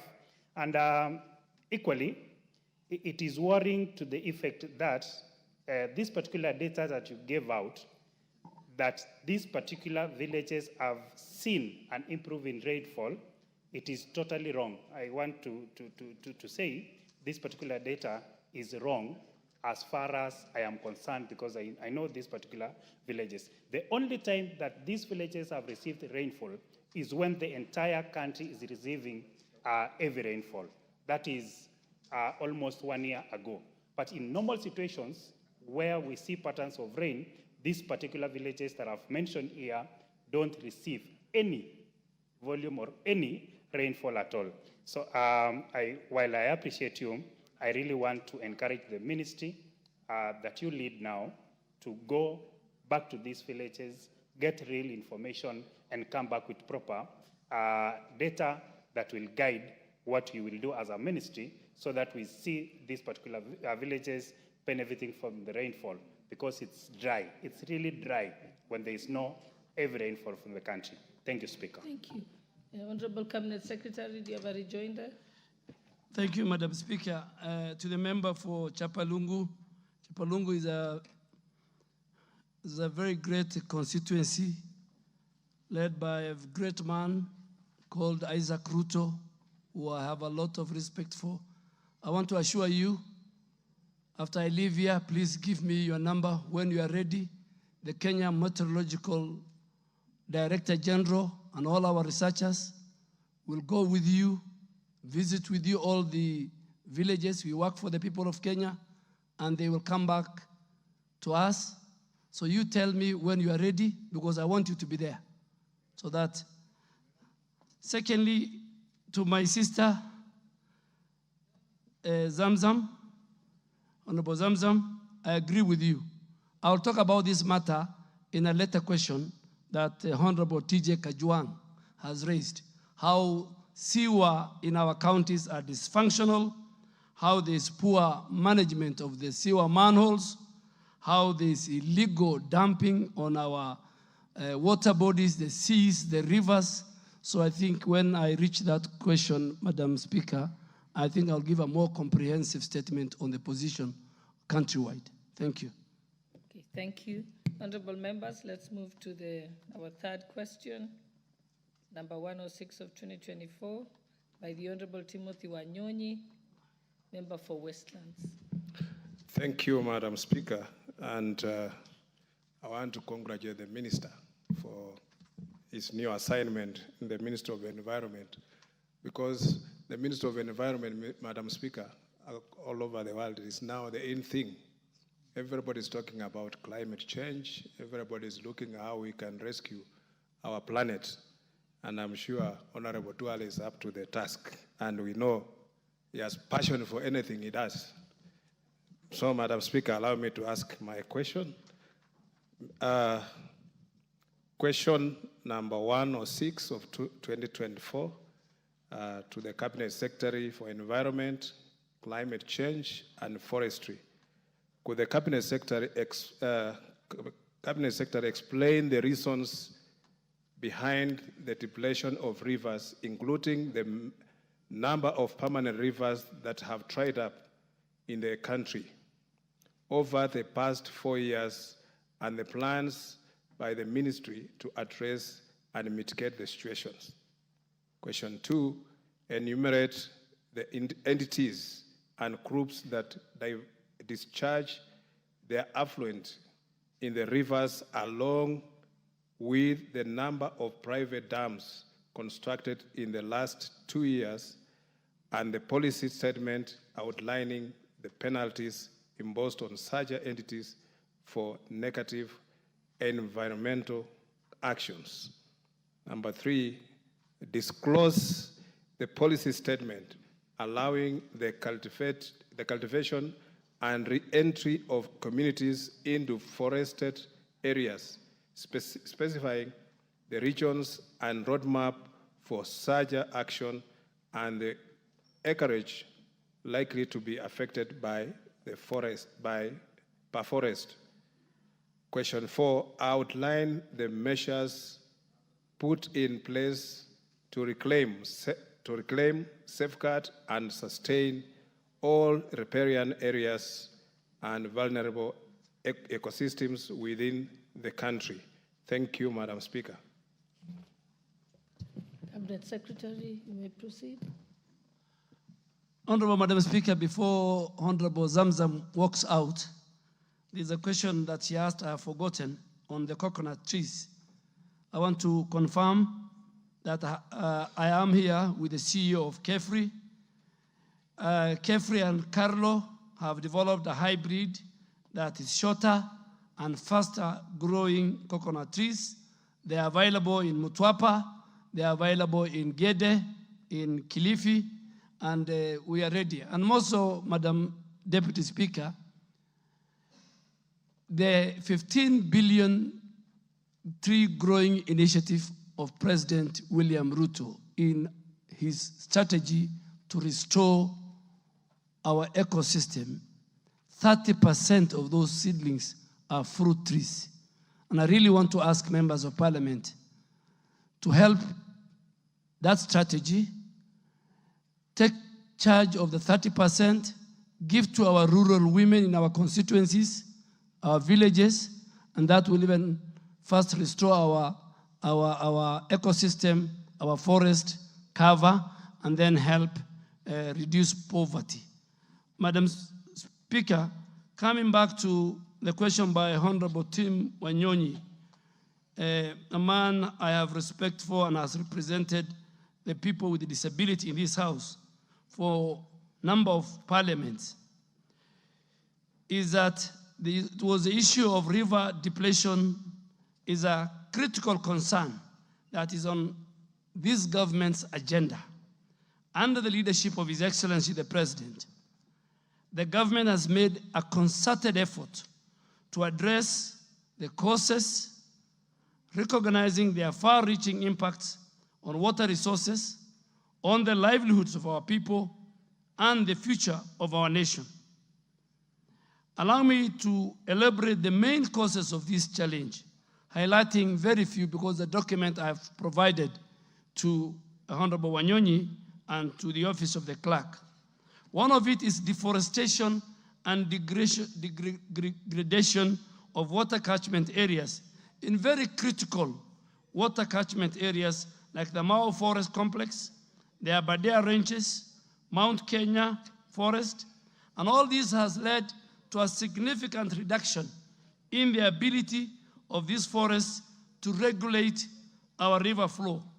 For instance, rivers such as the Mara, the Sondu, and Njoro, which originate from the Mao Forest, have experienced decreased water levels due to deforestation, which I will again later address in another subsequent question. Two, the other thing that has affected our rivers is prolonged drought and erratic rainfall patterns due to climate change. Climate change is the current currency in the world. It is there, we must face it. You have seen the floods in Nairobi, you have seen the drought, you have seen the landslides. Climate change is a reality. And this has reduced river recharge and flow, Rivers like Athi River, Wasonyiro North River, which support a very critical ecosystem, support our communities, pastoralists, for water, their livestock, and for people, are among those which have been affected by this erratic and prolonged drought. And these changes have significantly led to significant reduction in water availability across the country. There is a third one is of over-abstraction and unsustainable water use for agriculture, for domestic use, and for industrial use is another big challenge. I want to give the example of Wasonyiro River, which flows through the arid and semi-arid areas. It has seen its water levels drop drastically due to excessive irrigation in the upstream areas. Similarly, Athi River is heavily tapped for irrigation and industrial use, contributing to what the member is saying, reduced flow downstream. Encroachment and human activity within our riparian areas is another factor that reduces the flow of our rivers. This has contributed to the degradation of the river ecosystem. The construction, agriculture, and urban development along the rivers like Nairobi River and Athi River have not only reduced their flow, but have also increased the pollution level. Madam Speaker, there is no Nairobi River. What we have in Nairobi River is sewage, is raw sewage, is polluted. And I want to assure you, speaking on behalf of President William Ruto, Nairobi River and all other urban rivers will not be the same again. The same river of London, Madam Speaker, at one time was a sludge. I am ready as a minister to take the price. The president has given me all the powers. And I want the leadership of Nairobi County to work with us. We've started yesterday with the climate works. We will change Nairobi River. It will become blue, and the people around Nairobi River and all of us will walk there. Pollution is another issue that's affecting our rivers. Pollution from industrial, from agriculture, from domestic sources, all these have degraded our rivers. The Nairobi River is a perfect example of high pollution due to untreated industrial waste, sewage, and plastic pollution, further straining its ability to sustain constant flow of water, Mr. Speaker. Lastly, Honorable Speaker, poor agricultural practices, such as monocropping and overgrazing, have led to soil erosion and siltation in many of the rivers. The Tana River, for example, the Kenyan largest river, is affected by siltation caused by deforestation and land degradation in its upper catchment. This reduces the river's capacity to hold water, leading to flooding during heavy rains. Go to Garissa County, go to Tana River, go to Lamu. As the river is entering the sea, the kind of siltation that you'll find on Sabaki Bridge. Honorable Speaker, allow me now also to highlight what mitigation measures is the ministry putting.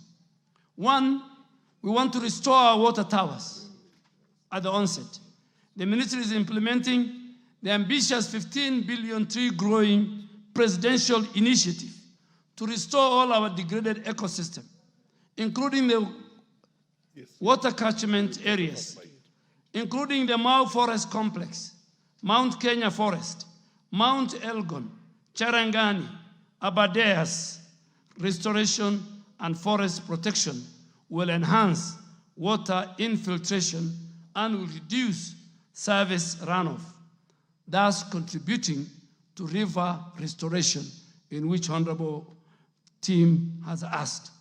Mr. Speaker, to address climate change, the ministry has developed the third National Climate Change Action Plan.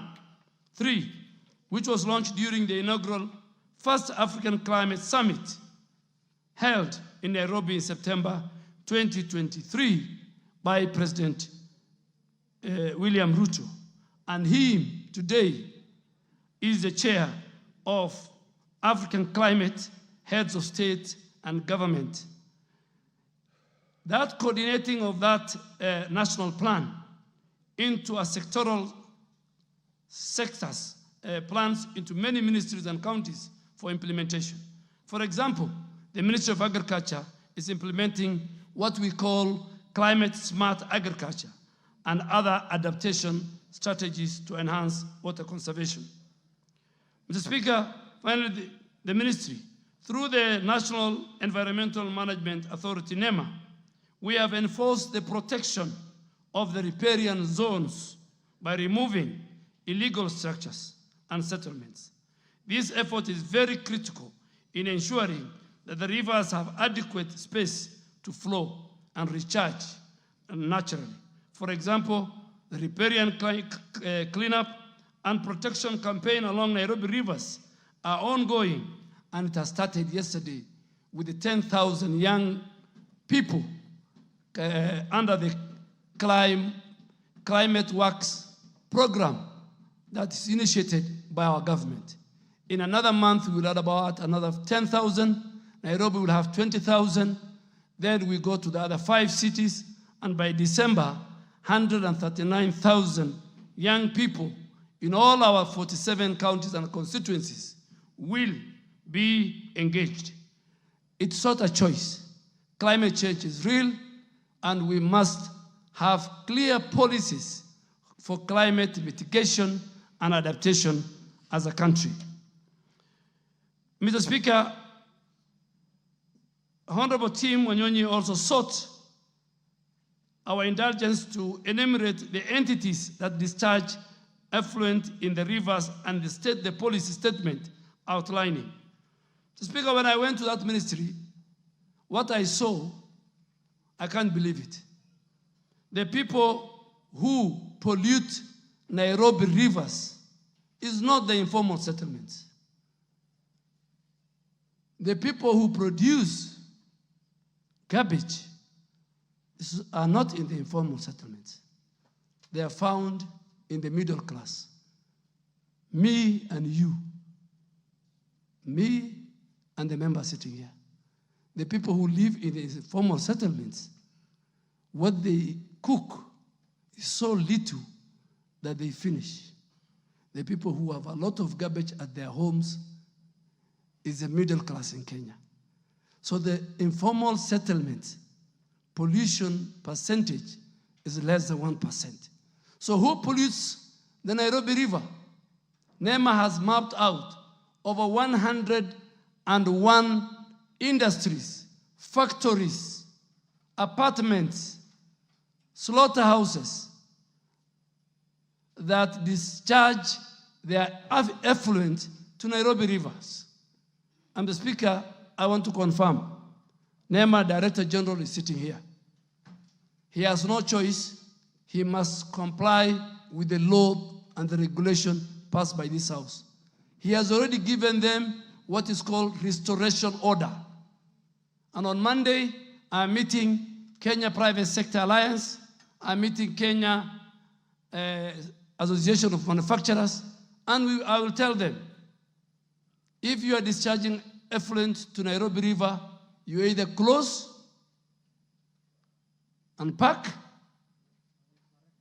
or you find how you deal with that effluent in accordance with the MCA Act passed by this House.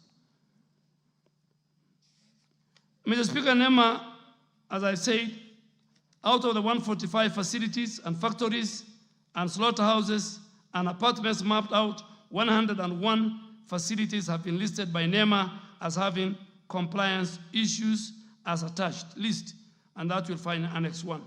NEMA has also issued restoration order to all the non-compliant facilities to ensure that they set up effluent treatment plants and they treat their waste water to meet the national standards under the Environmental Management and Coordination Water Quality Regulations 2006, passed by this House before discharge. The last question, Mr. Speaker, of Honorable Wanyonyi was to disclose the policy statement. Mr. Speaker, it's noteworthy that non-residential cultivation in public forest is governed by the Forest Conservation and the Management Act of 2016, passed by this House. This act establishes the Kenya Forest Service and vested it with a mandate to develop and sustainably manage, including conservation and rational utilization of all forest resources for the country's socio-economic development and our other connected purposes. Honorable Speaker, Section 48, 49, and 50 of that Act provide guidelines for community participation in forest conservation and management. Under these provisions, the Kenya Forest Service issued guidelines for non-residential cultivation and engage local communities. You cannot be in our forest as residential. Through the Community Forest Association, there are regulations where you can go cultivate, you can go graze in consultation with the Kenya Forest Service. But non-residential cultivation or residential cultivation, we will not allow. Our communities do a lot. They work with the Kenya Forest. Subsidiary legislation in forest, Honorable Speaker, most of Section 58, 1 and 2, community forest associations are granted the opportunity to engage in non-residential cultivation. This allows them to cultivate crops while caring for established trees on the same land and the protection of our forests for 3 years. In 2020, Mr. Speaker, operational guidelines for implementing the plantation establishment and livelihood improvement scheme, known as Trees First Guidelines, was put in place, and this was to enhance efficiency and effectiveness of managing our forest plantation. Honorable Speaker, allow me also now to highlight forest cultivation in Kenya faces several challenges, despite the framework and the efforts that the law that this House has put in place. We have got forest degradation due to unsustainable cultivation practice, poor management, and lack of enforcement have led to deforestation in some of our areas. I am here with the Chief Forest Conservator, and we have agreed in principle that our rangers, our foresters, it will not be business as usual. We must, all of us, from the top to our citizens, we must protect our ecosystem, we must protect our biodiversity. Enforcement is a key issue, Mr. Speaker, because KFS is really underfunded, and I'm sure the Committee of Environment will look into that when our physical space improves, Mr. Speaker. Population pressure and conflicts over land use has caused more forest encroachment. And finally, Mr. Speaker, communities involved in our engagement with Kenya Forest Service do not follow sustainable farming practices, which sometimes can lead to soil degradation, loss of biodiversity, and ecosystem disruption. Mr. Speaker, the other long issue that I need to address, which I've given to Honorable Wanyonyi, because he had many questions, was the challenges and how to improve forest conservation and cultivation. The ministry has intensified its efforts to enforce forest conservation laws, mainly through Forest Conservation and Management Act that this House passed in 2016. The ministry has recruited more than 2,664 forest rangers to bolster our enforcement and monitoring activities across all forested areas, increasing funding for the Kenya Forest Service, and we want to thank the President. In all subsequent government, it is President William Ruto's tenure that over 2,600 forest rangers were recruited. The ministry has also reviewed the three first guidelines to make them more adaptive to our emerging challenges such as the land use conflict, climate change, and invasive species management. The ministry is also working closely with the Community Forest Association to promote sustainable farming practice. And lastly, we want to ensure compliance with the law, and the ministry has introduced very strict monitoring mechanism, including regular inspection of forest stations, and these inspections ensure that cultivation's activities are aligned with sustainable forest management and conservation guidelines. Thank you, Mr. Speaker. I will give the first bite to the Honorable KJ and then go back to Honorable Wanyoi, the questioner. Proceed, Honorable KJ. Mr. Speaker, I thank you. And allow me to start by saying that we are happy to have Waziri Duale in the House. It's deja vu when we hear his voice come across through the public address system. We feel like he's seated right there as a leader of majority, one of the better performing leaders of majority that the history of this parliament has known. Now, being a leader of majority, Honorable Duale understands that this parliament never moves in vain. And that's why I rise to ask about the progress of the implementation of a motion that was brought to this House by myself, but was backed by members and passed. And when it was passed by members, then it ceased being my motion. It became a motion of this House.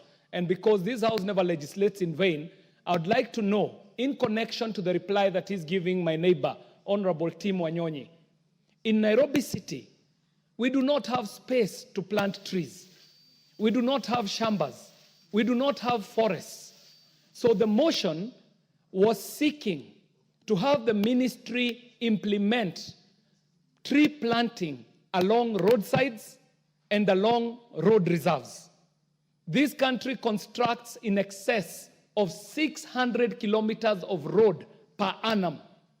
These roadsides, if they became sites for tree planting, then Nairobi will get its fair share of the bite at the cherry in populating trees in this country. And so the target that the ministry has, Nairobi will be assisting in that target by planting trees along roadsides and road reserves.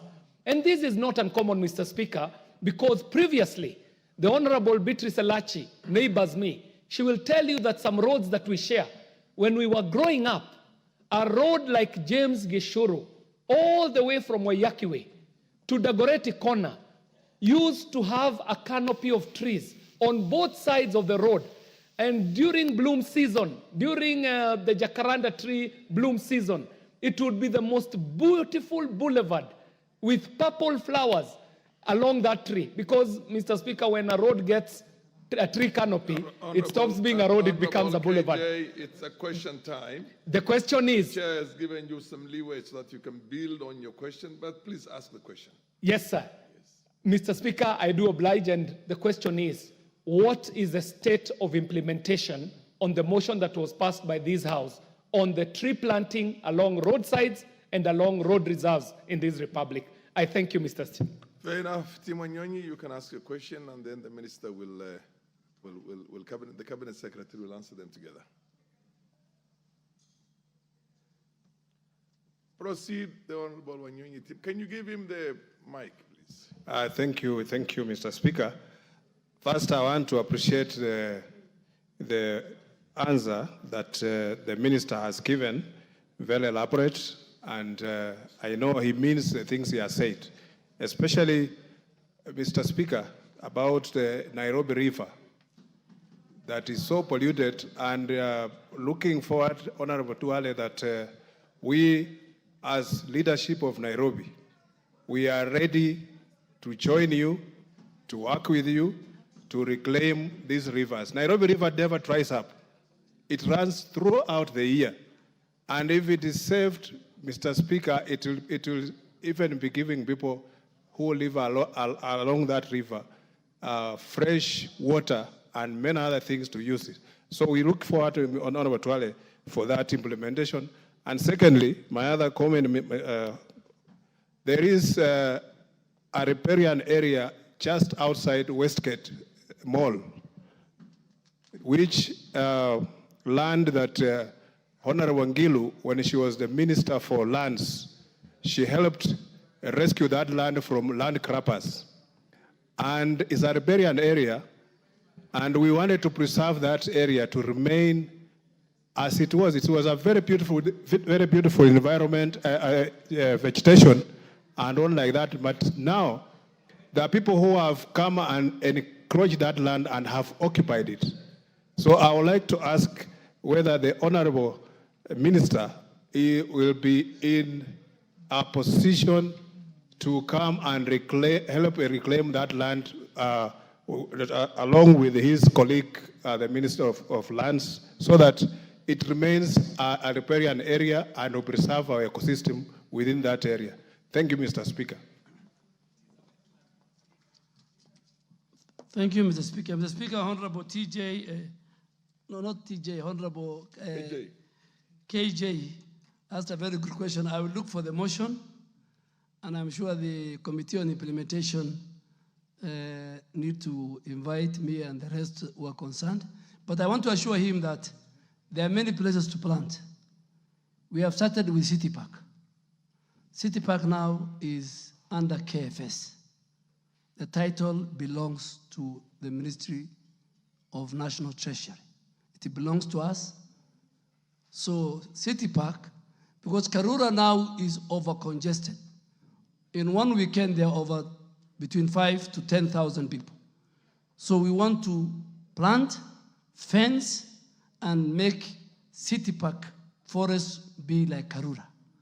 But yes, but on the roadside, under the key restoration program of the president of the 15 billion, the Ministry of Roads is under obligations. There are many things in that strategy that the contractors were given to build roads.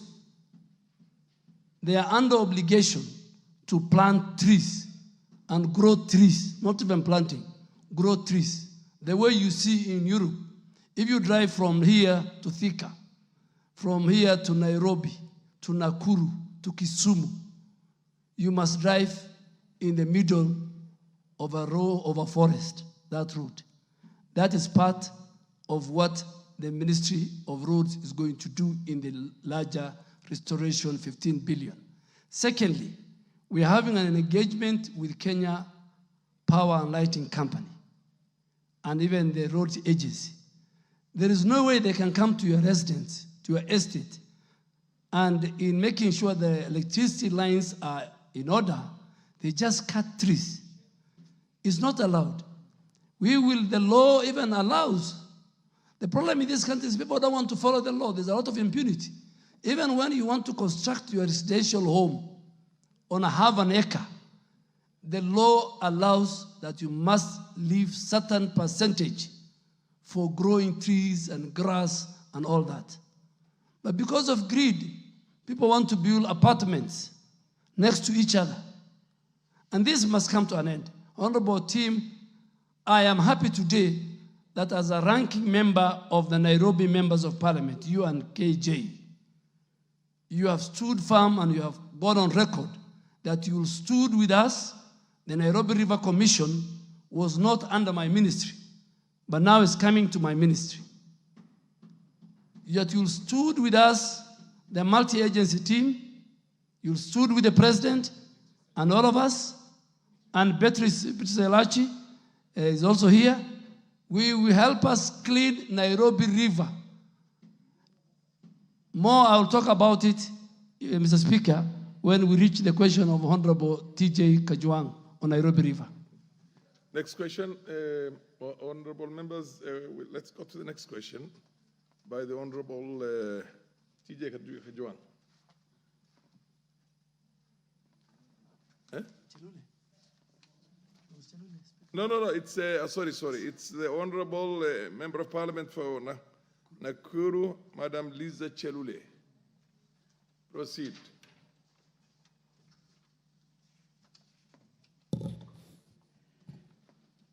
Thank you, Mr. Speaker, sir, for giving me this opportunity. Waziri, welcome, and we congratulate you for your new position of CS for Environment. My question, Mr. Speaker, sir, is 107 of 2024, and it is as follows. Could the Cabinet Secretary elaborate on the initiative undertaken by the ministry to preserve wetlands and water catchment areas within the country, and further state the effectiveness of such institution? My number 2 question, Mr. Speaker, sir, could the Cabinet Secretary explain the measures of the ministry, the ministry has put in place to safeguard indigenous trees planted in Kenya forests, considering the significant threat posed by charcoal burning activities? My question number 3, Mr. Speaker, sir, could the Cabinet Secretary provide the status of the community forest associations nationwide, and further state the steps taken by the ministry to ensure those associations are adequately equipped and trained to actively engage in seed propagation, particularly in light of the government's plan to plant 15 billion trees within the next decade? Thank you, Mr. Speaker, sir. Minister.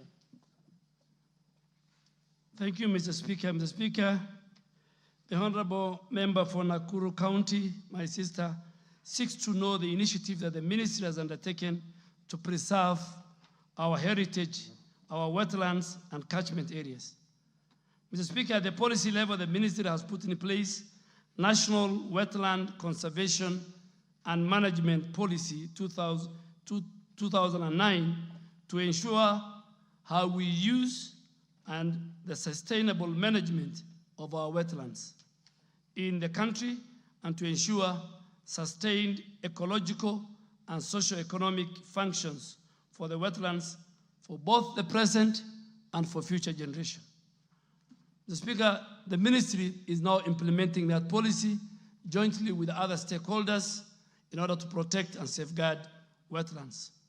2, Mr. Speaker, the ministry has developed and is enforcing the Wetlands Regulations 2009, which was passed under the Environmental Management and Coordination Act, Cap 387 laws of Kenya. These regulations, Mr. Speaker, provides a framework that will ensure all wetland resources in our country are utilized in a very sustainable manner, compatible with the continued presence of wetlands and their ecological goods and services. Mr. Speaker, the ministry has also designated 6 wetlands in the country as far as the Ramsar sites. Ramsar is a convention that Kenya has signed internationally in 1992. These sites include Lake Nakuru in Nakuru County, Lake Taita in Nakuru County, Lake Bogoria in Baringo County, Lake Baringo in Baringo County, Lake Naivasha in Nakuru County, and Tana Delta in Tana River County. Thirdly, to promote wise use and conservation of our wetlands and all the associated resources, my ministry is implementing the management plans for several wetlands in our country. Mr. Speaker, I don't want to read, it's a long list. I have provided to the member from Gambele Swamp Integrated in Meru, Lake Kenyatta Management Plan in Lamu, Tana Delta Management Plan in Tana River, Sabaki Estuary Management Plan in Kilifi, Lake Jibe in Taveta, Munungu Swamp in Embu, Saiwa Swamp in Trans Nzoia, Kibiroing Wetland Management Plan in Nandi, which are all ongoing, and Lake Bogoria Management Plan, which is under review. Honorable Speaker, the ministry is also restoring all our degraded wetlands by mobilizing various stakeholders, including the national government agencies, county governments, the private sector, NGOs, and the general public and our local communities to restore all degraded areas through planting of trees, and it's part of the wider 15 billion trees growing initiative started by President William Ruto. And it's very, very important, Mr. Speaker, to note that the conservation and protection of our wetland is our sustainability strategy towards attaining 15 billion tree growing goal. Last but not least, Mr. Speaker, we're also implementing a very transformative initiative dubbed Adapt a Wetland, which is spearheaded by NEMA. This initiative seeks to catalyze the participation of different stakeholders. But let me warn, Mr. Speaker, a number of our wetlands, people have title deeds. When we cancel them, I need the support of this House. People will bring petitions, people will bring motions, they might even bring an impeachment to discuss me. I want this House to protect, because I'll be protecting the wetlands. So cartels will use, I don't want cartels to use the floor of this House. I have seen it. When I talk about, I have lived here, I think a quarter of my life. So I know what goes on. Madam Speaker, the second question was explain the measures the minister has put in place on this matter. And Honorable Speaker, Honorable Lise seeks to know the measures. Allow me to respond to this by first observing that the Ministry of Environment, Climate Change, and Forestry is unwavering in its commitment to protecting Kenya's indigenous trees through regulatory enforcement.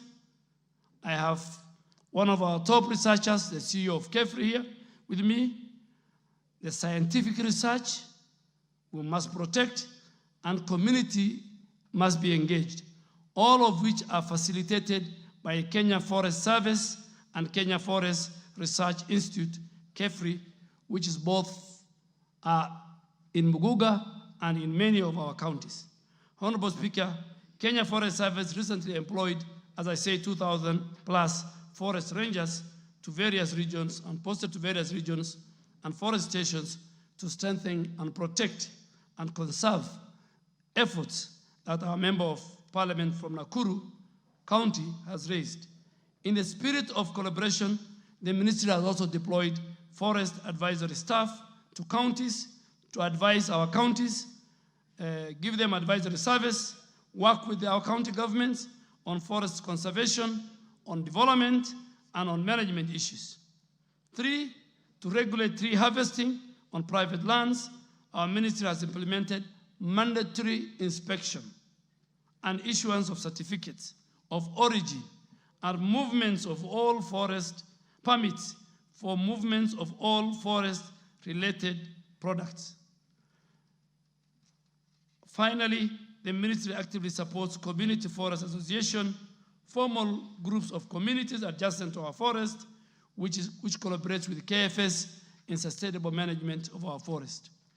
The third, and I think the final question, Mr. Speaker, is, third question that the member has asked is the status of community forest association. Let me start by explaining the anchorage of community forest association in the Kenyan laws.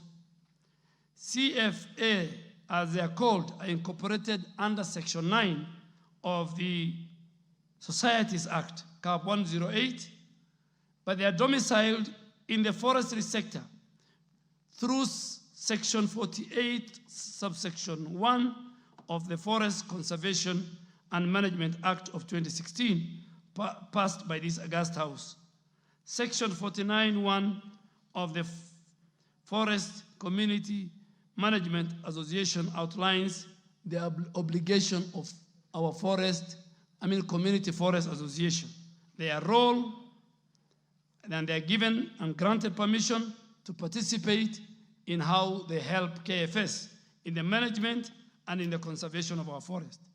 Mr. Speaker, currently we have 233 community forest associations. A good example is a group that runs Karura Forest in collaboration with KFS.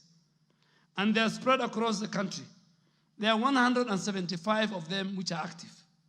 17 of them are inactive. 41 of them are moderately active, with a total of 185,535 membership. All these community forest associations, Mr. Speaker, are duly registered with the Registrar of Societies. So they have a legal backing. They help us to protect, conserve with our communities. And they live next to our forest in protecting our national heritage. Community forest associations, Mr. Speaker, engage in forest management activities through what we call participatory forest management plans. Mr. Speaker, our ministry has taken the following steps to ensure community forest associations are equipped and trained to support the 15 billion growing trees strategy of the Kenya Kwanza government. The ministry through KFS supports this group by doing what? In developing, in training them, in helping them with good governance, and giving them good guidance on what to do, on how to sustainably manage the use of our forest resources and how our forest restoration activities can take place. Speaker, the ministry provides through KFS and KFRI. It offers them training in forest governance. It offers them training in monitoring and compliance with the forest regulations, while KFRI provides specialized training in seed propagation, nursery management, agroforestry production. Mr. Speaker, before I became a minister, I didn't know what is KFRI and where they are. I really want to ask that one day, members, when you're free, you visit KFRI in Miguga. It's a very cold place.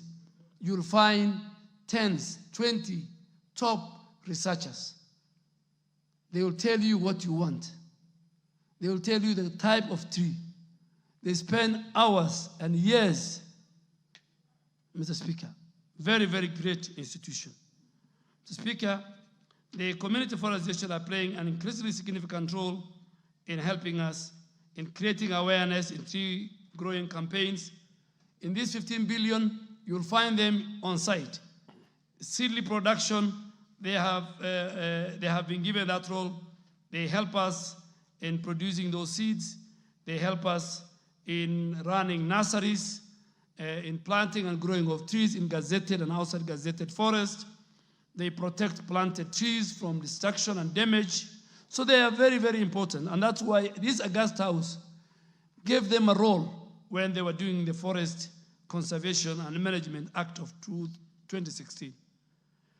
Mr. Speaker, I think I have answered all that to the member for Nakuru County, the Honorable Liza Chelule. The Honorable Wilberforce Oundo. Thank you, Honorable Speaker. It's good to see my friend in the House today. He was the majority leader, and he left me seated here, and you'll always find me here, regardless what Sir George thinks. I'll always sit here. Honorable Speaker, I like his passion for the new assignment. I did not know he'll transit from a Afande to a forestman that seamlessly. Honorable Speaker, I want, probably you might not have an answer now, but I want you to engage your team to look at a series of hills in Funyula constituency, starting from Odiado Hills all the way to Busia Hill. For many years, during the times of Professor Julio Jambo, when she was the MP, the place was populated by trees, indigenous trees. Over time, as was clearly said, bad farming practices, deforestation, and tree cutting for construction sites, charcoal burning, has decimated those trees, and generally those hills are now bare. Is there a program within the ministry that private owners of land can collaborate with the ministry to ensure afforestation with the indigenous trees so that we preserve the environment and return the hills to the status they were in the 1970s and early 1980s? Thank you, Honorable Speaker. The Honorable Member of Women Rep for Wajir County.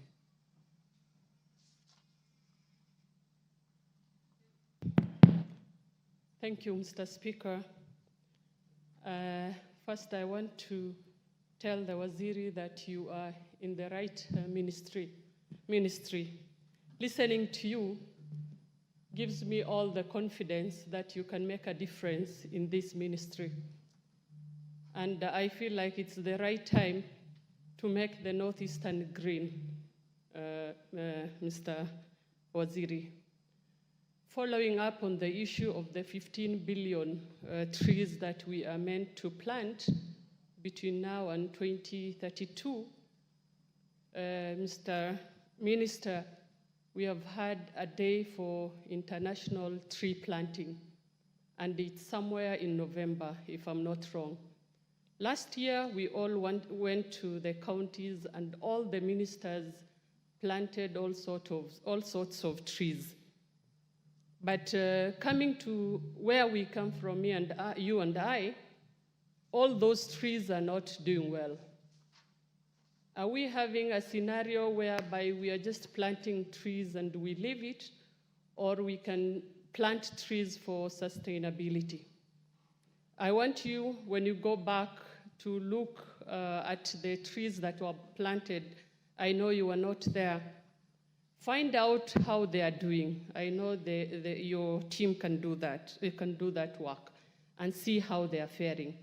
2, I've been to the KFS many times.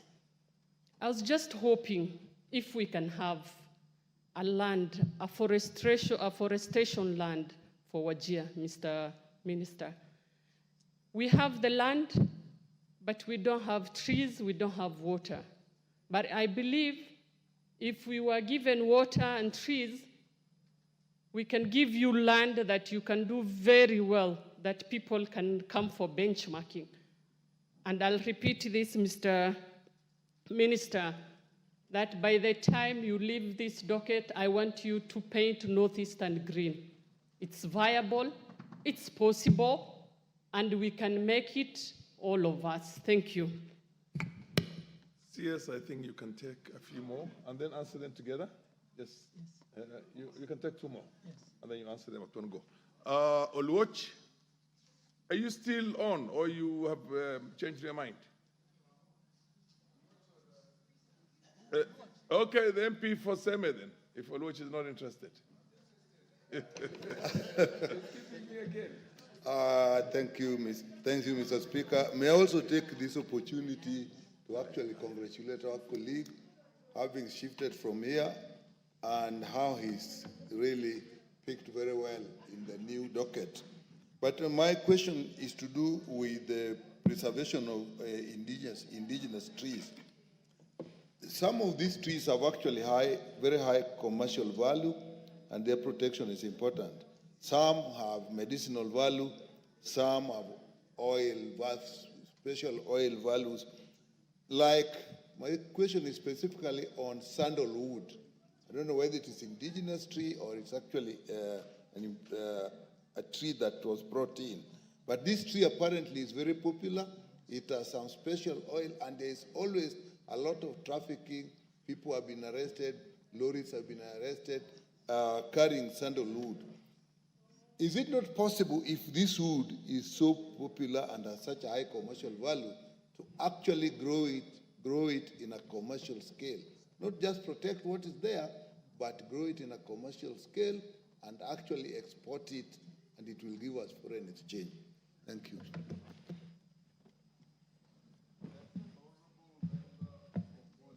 Bonnie.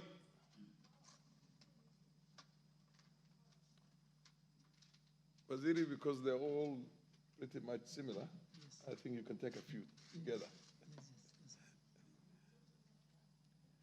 Yes, you have the mic. Yeah, thank you, Mr. Speaker, and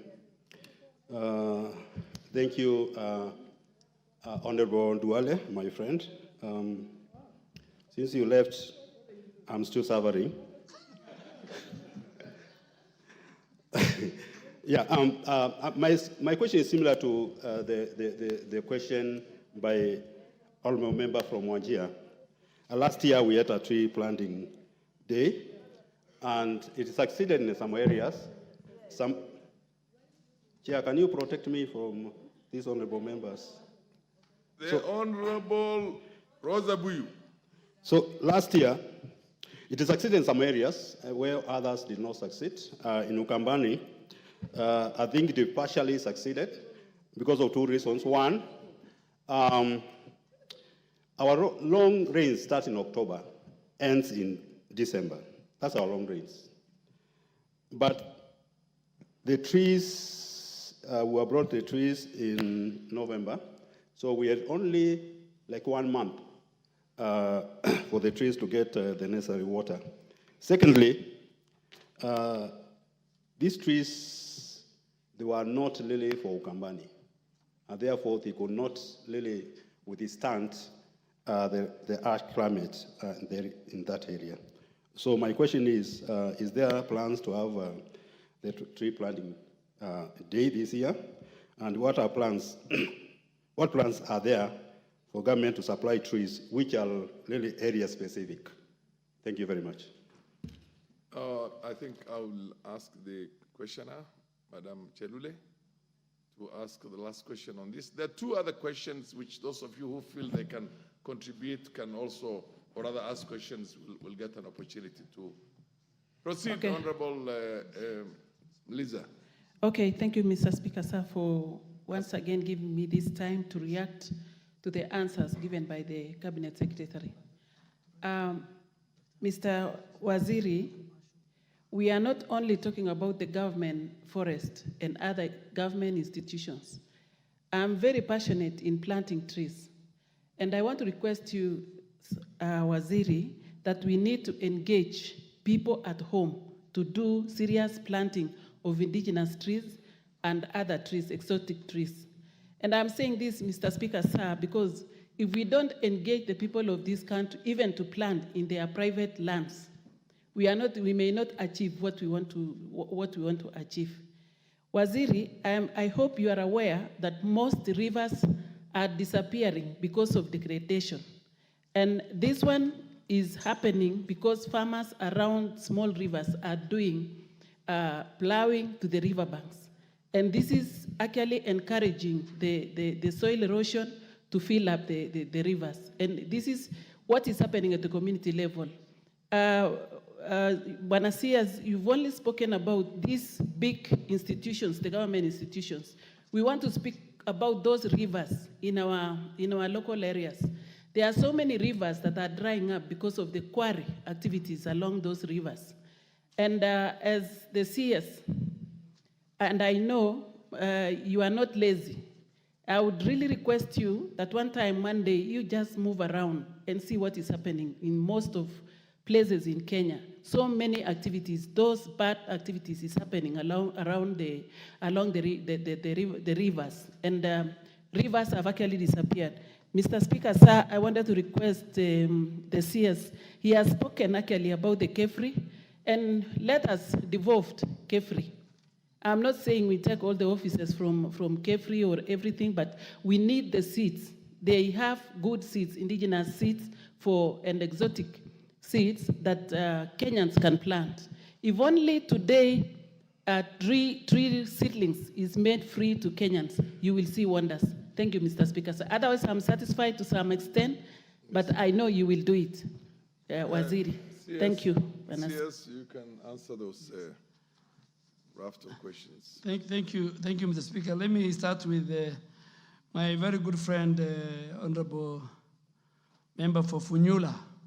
I also miss you. I mean, he was my colleague in Public Health Committee. I hope you are still there. Yes, at least you are talking about hills. We have had many about mountains. So today, today is about hills. And where myself and the speaker come from, there are also small hills, the anti-hills, not as big as the ones of Busia. So I will really want to ask you that the private, our program for restoration, the 15 billion, also covers private land. And I want to ask you if those hills are available. Myself, yourself, the people of your area, with the KFS and KEFRI, we will have a day where we're going to plant 10, 20,000 trees. Our policy is not tree planting, it's tree growing. There's a difference between planting and growing. So 15 billion tree growing. And this is citizen driven. You'll find ministers in all our counties. We have allocated. All our ministers will go. So agroforestry is now under this ministry. It's very, very key. Farm, forestry, the 15 billion strategy, all these will go in hand. To Honorable Fatuma, I first want to assure you that KEFRI is going to Wajir. They are in Garissa, and they are going to open the first seedling center in Wajir.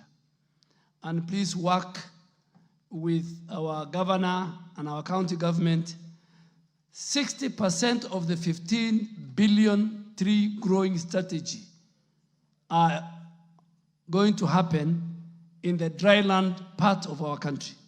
That is in the Assam. And coming to the question of Honorable Nyekal, I have missed you, and I have missed your many amendments.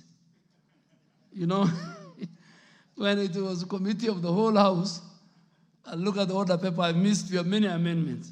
But still I read the order paper. I agree with you, and if you go to KEFRI, they will show you how some of the species in our country are more valuable commercially. The perfumes you buy in Dubai, duty-free, the products are found, the raw material is found in our forest, in our country. So if you just go to if you go to Dr. Jane, our acting CEO of KEFRI, she will tell you which trees are good for which area of our country.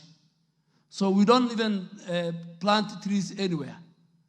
Every area our scientists have identified.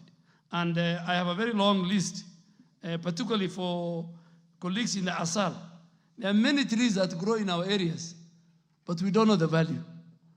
But I have asked the speaker to arrange for me a Kamkunji, maybe later in the month, so that we talk to our members on this 15 billion presidential tree growing area, so that under the environment aspect of your NGCDF, we can even pick, even if you pick a 30% which is fruit treat, and you take it to our rural constituencies, and you give to our rural women, that will change. Not only it will help us in the reforestation of our country, but it will help us reduce poverty within our communities. So please, I really want us to work on that. I think Honorable Boni, the speaker, I'm not seeing him here. He's there. Next He's there. Oh, he has come. Yes, he is a good friend of mine. I have also missed him. But Speaker, if you allow me, the problem is I cannot come to the bar. But I will come, and once I'm around here, you allow me to come and have tea at the lobby. Like General Kaiseri, the late General Kaiseri used to do. And I agree with you. In our areas, Kitui, Garissa, the dryland areas, Dr. Jane and KFS have the solution of which trees that don't require a lot of water, that will grow and even will help the community in terms of commercial activity. and the fruit trees we can give to our rural women in your constituency. But that we'll have a meeting. I think, Mr. Speaker, Honorable Chelule gave very fair comments. We will take her comments. And on the quarries, we will deal with it. The man in charge of quarries, just text me which quarry is affecting our rivers. The NEMA person in Nakuru will either do his job or he'll work for the quarry owner. There's no choice between. So you either work for government or you work for the people who are doing business in various sectors. Thank you, Mr. Speaker. The next question, I think you will get a bite in the next questions because all these questions are pretty much similar. So the Honorable TJ, I notice you have just walked into the house and you have a question. Could you ask your question? Give him the order paper, please. Yes, Mr. Speaker, I can confirm to you that Ruaraka is in the house. Mr. Speaker, my question is number 129/2024. The question is directed to the Cabinet Secretary, Environment, Climate Change and Forestry. I want to ask questions about Nairobi River pollution and noise pollution. Number one. Ask the question verbatim. State the root cause or root causes of the Nairobi River pollution and why the river continues to be contaminated despite the many interventions made over the years by various institutions. Outline the number of facilities along the Nairobi River that are discharging effluent into the river and the steps the ministry has taken to address the situation. What measures, Mr. Speaker, are there to address the discharge of effluent into rivers and water sources in the country?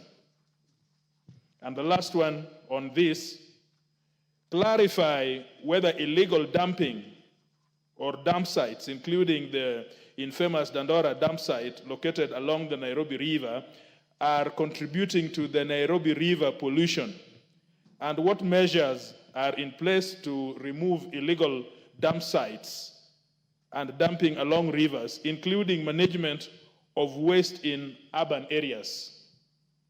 Mr. Speaker, state the steps taken by the ministry to address the increasing cases of noise pollution in the country, especially in residential areas within urban centers. Mr. Speaker, I ask. Cabinet Secretary. Thank you, Mr. Speaker. Speaker, let me start, and I really want to thank Honorable TJ Kajwang. This is a current question because Nairobi rivers is a currency, an important and a priority for this government and for the president. Mr. Speaker, as you may be aware, the president recently launched a groundbreaking and ambitious climate resilience service program called Climate Works, aimed at ecological restoration of our urban rivers, mainly and starting with the Nairobi rivers, while we still maintain public infrastructure, housing, through labor-intensive and sustainable public works. So, Mr. Speaker, I will have another day to talk about this climate works. It contains a lot.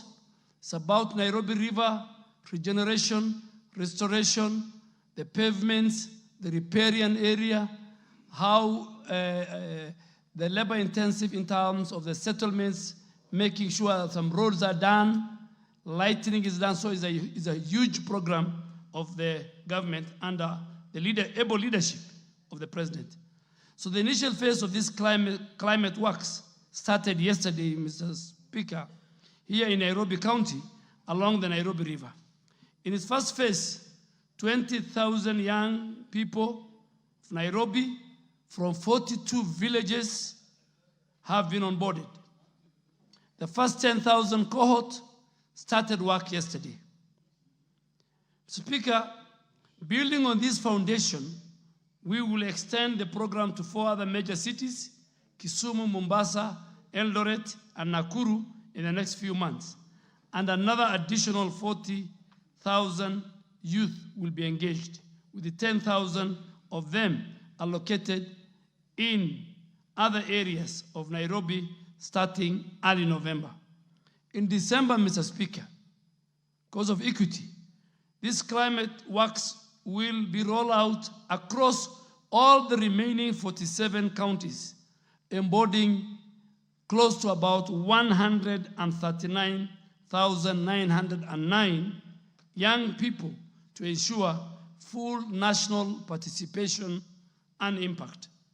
Honorable Speaker, my ministry is implementing other initiatives to deal with the pollution issues in our main urban rivers.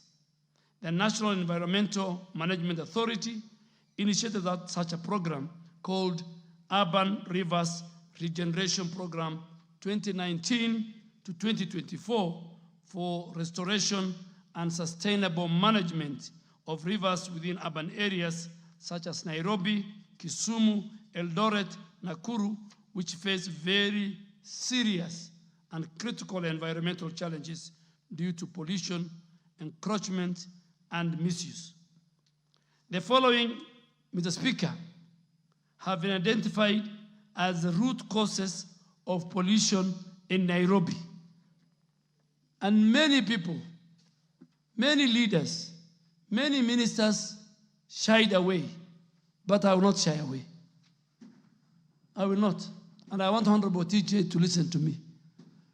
The informal settlements, the people you represent, their percentage in terms of polluting. The story in town is the informal settlements are polluting Nairobi River. That's a fallacy. It's less than 1%. They even don't have garbage. They have nothing to throw. What they eat is very little. The garbage comes from the middle class. The biggest polluters of Nairobi River, and they must listen to me, and NEMA has mapped out 145 industries, factories, slaughterhouses, apartments, who discharge their affluent to Nairobi River. We have, and I have directed, the DG NEMA is sitting here. The laws that this House has passed, he must enforce it. He has no choice. Mamo must enforce. He either enforce or he leaves the job. You either shape in or shape out. So he has written restoration orders last week. So industries are the ones who are polluting Nairobi River. Number two, the greatest polluters, and the president has spoken to them, is Nairobi Water and Sewerage Company. It is Athi Water and Sewerage Company. The president has spoken to the two CEOs. Their manholes discharge raw sewage into Nairobi River. In fact, we don't have a river, we have a sewage. The third and largest group that destroy Nairobi River are the dam sites. Along the 47-kilometer from Kikuyu constituency to Thwake Dam in Makueni, there are thousands of dam sites. On Sunday, trucks were in Mukuru kwa Jenga. Trucks carrying garbage, discharging on the river. And I have told the governor of Nairobi, he must remove dam sites along Nairobi River. And we are going to call to order the companies that he has contracted who carry garbage and the private ones that come to our homes, even including members of parliament. We will sit with them. Mr. Speaker, the biggest problem in our country in terms of environmental challenge is we devolved it. Waste management is devolved.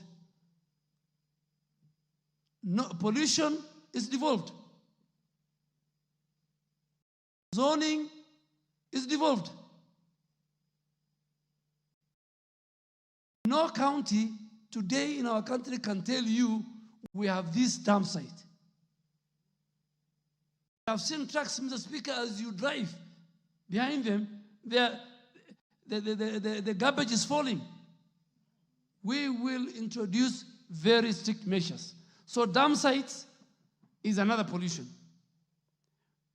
Solid waste goes into the river, Mr. Speaker. Informal settlement, very little.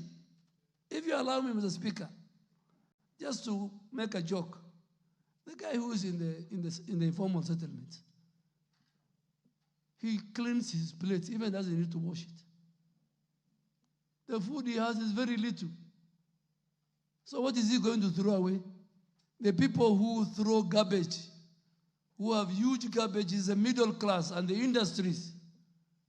And then they blame informal settlements. Mr. Speaker, the other group is those who build or encroach on the riparian part of.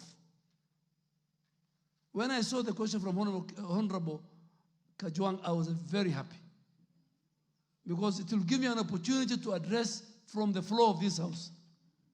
These 100, I have written to CAPTCHA and I have written to Kenya Association of Manufacturers. With all these big companies, Mr. Speaker, big companies are dumping their waste, their effluent. The law allows them, MCA law allows them that they must provide how their effluent is discharged. Let me accept it. Somebody somewhere failed. Because of corruption, because of greed, nobody wanted to protect the environment. NEMA had the teeth. This DG has transferred a number of people. But they got to big people and they were being returned. All the NEMA officials in the city are transferred, all of them, including the county director, who had very powerful connections. Michuki, I read his notes. The late Michuki, he had a good vision. Mzee Moi, when he started umomonyoko wa udongo, people used to laugh at him. If we could have picked from where he left, today Kenya, our forest cover, which is 10.3%, could have been 35%. The Speaker, Ethiopia, our neighbor, has done 36 billion tree growing in 10 years. So far, Mr. Speaker, we have done 451 million. Every minister has a county. And I am ready to work with every member here to give you the seedlings, to work with KEFRI and KFS. Mr. Speaker, where you come from, you have seen what UNHCR. UNHCR, Mr. Speaker, and I want you to support me, is a global UN entity to take care of the interests of refugees. They must provide an alternative energy source. They have cut all the trees over the years. I have told the UNHCR country director, it will not be business as usual. I will go with you to the dam. And I told them I have the backing of all the members of parliament from that area. They're even killing elephants. They're killing giraffes and sell them. Together, all of us must protect. So, Honorable TJ, I have told you who is polluting, and we will deal with them. What are we doing about it? We are removing all dam sites and structures along the riparian land. Honorable TJ, help us on this Nairobi River regeneration. We lost 42 people during the floods. We are not ready to lose any other life. We are not ready. The Madara River, the Ngong River, Honorable Member for Madare, lost a lot of people. We must bite the bullet. The president is ready. The government is ready. We are committed. Kenya is a capital of UNEP. We have a green constitution. We must have Nairobi River like the Thames River.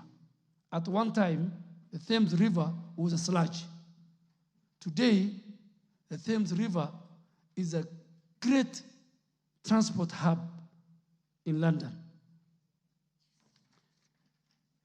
In addition to this intervention, Nairobi River Commission was established by His Excellency. The story of it, I think the Honorable Member has my answer. He asked a second question to outline the number of facilities along the Nairobi River that discharge affluent. I think I've answered. NEMA has conducted inspection to identify the illegal discharging along the riparian. Out of the 145 facilities, which we have mapped, 101 facilities have been listed by NEMA as having compliance issues because they don't have the required discharge according to the law. I have attached the list. I have nothing to hide. Yes. Even the banks, I have searched with the banks, they have a sustainability obligation, KCB, equity. If they are giving credit to a company, to a factory that is destroying the environment, even that sustainability of that company will be in question. So about 101. We have slaughterhouses who are discharging raw affluent to Nairobi River. And NEMA will undertake compliance evaluation through inspection. Question 3, Mr. Speaker, was Honorable TJ has asked our indulgence to state the measures that we have put in place. And I think I've already put it. But let me come to what are we doing about pollution control and waste water management. The Speaker,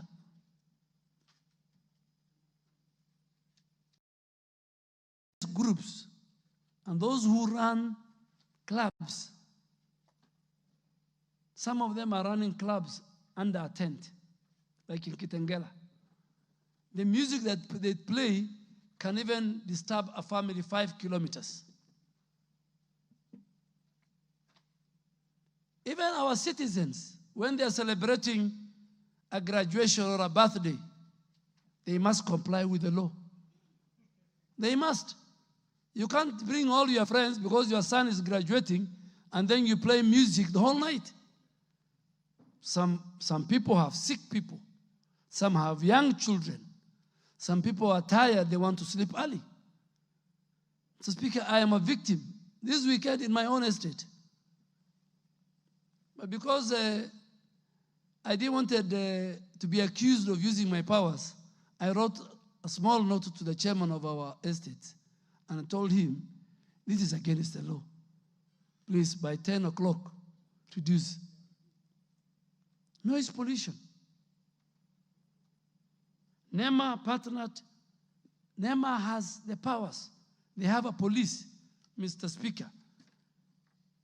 Mr. Speaker, there's something this House has given us under regulation. It's called Extended Producer Responsibility Enforcement.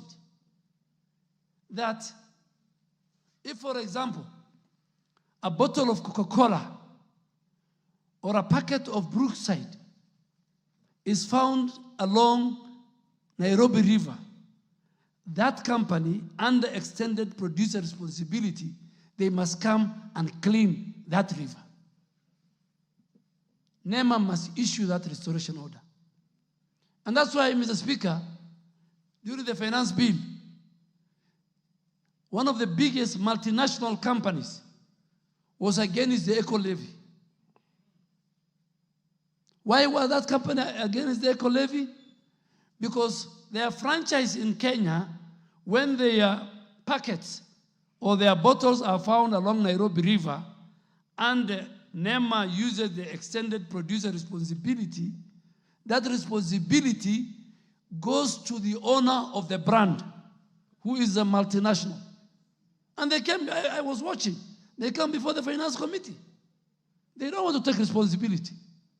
So, Mr. Speaker, when the restoration support bill come next month or next year, that will be used to protect the environment, our ecosystem, I really want to ask colleagues here to support that bill and to make it even more punitive. Honorable Speaker, I think on noise pollution, it's becoming a very, very serious issue. So restoration order, sustainable waste management, the law is there of 2022. This House has enacted it. It aims to promote a circular economy in waste management, such as segregation of waste at source. In your homes, in the next few months, I will gazette the coded, where in your homes you must have a waste bin for the waste, for the wet waste, for the organic, and for the dry. The vehicles that will carry must carry separately. And when they take it to Dandora dam site, there must be different areas for different waste. For the dry one, the young people can use it for recycling. For the organic, can be used even for manure. Our public transport system must have waste bins, Mr. Speaker. That when, if you eat a banana, you don't throw it from the window. So public transport owners must provide. And so, Mr. Speaker, all these, we will enforce the noise pollution. We will enforce those who are dumping effluent to Nairobi River. When we deal with them, please don't call me. Because you will call me, it is my friend, it is somebody who supported me. Let us, all of us together, and I really want to indulge this House. I really want to indulge the leadership of Kenya is sitting here. Please, let us be remembered for conserving our environment. Let us be remembered for the fourth preamble of our Constitution that says we must protect, preserve the environment for the current generation and the future generations. The framers of the Honorable Speaker was part of the constitution making. The framers of our constitution, I had a chat with the judges of the Environment and Land Courts. They totally agree with me.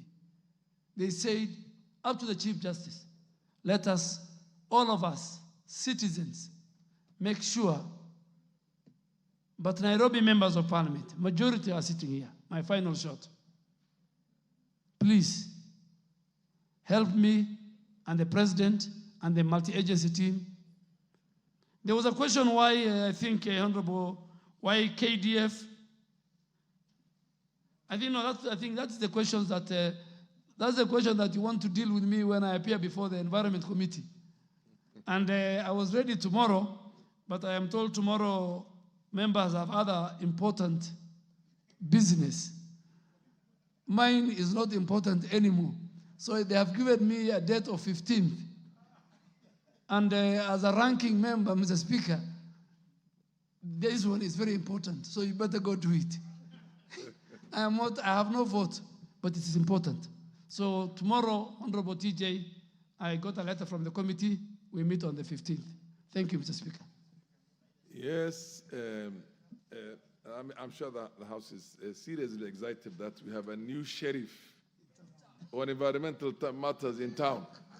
And I wish I was not on the chair and I was on the other side when you were talking about the UNHCR and what needs to be done.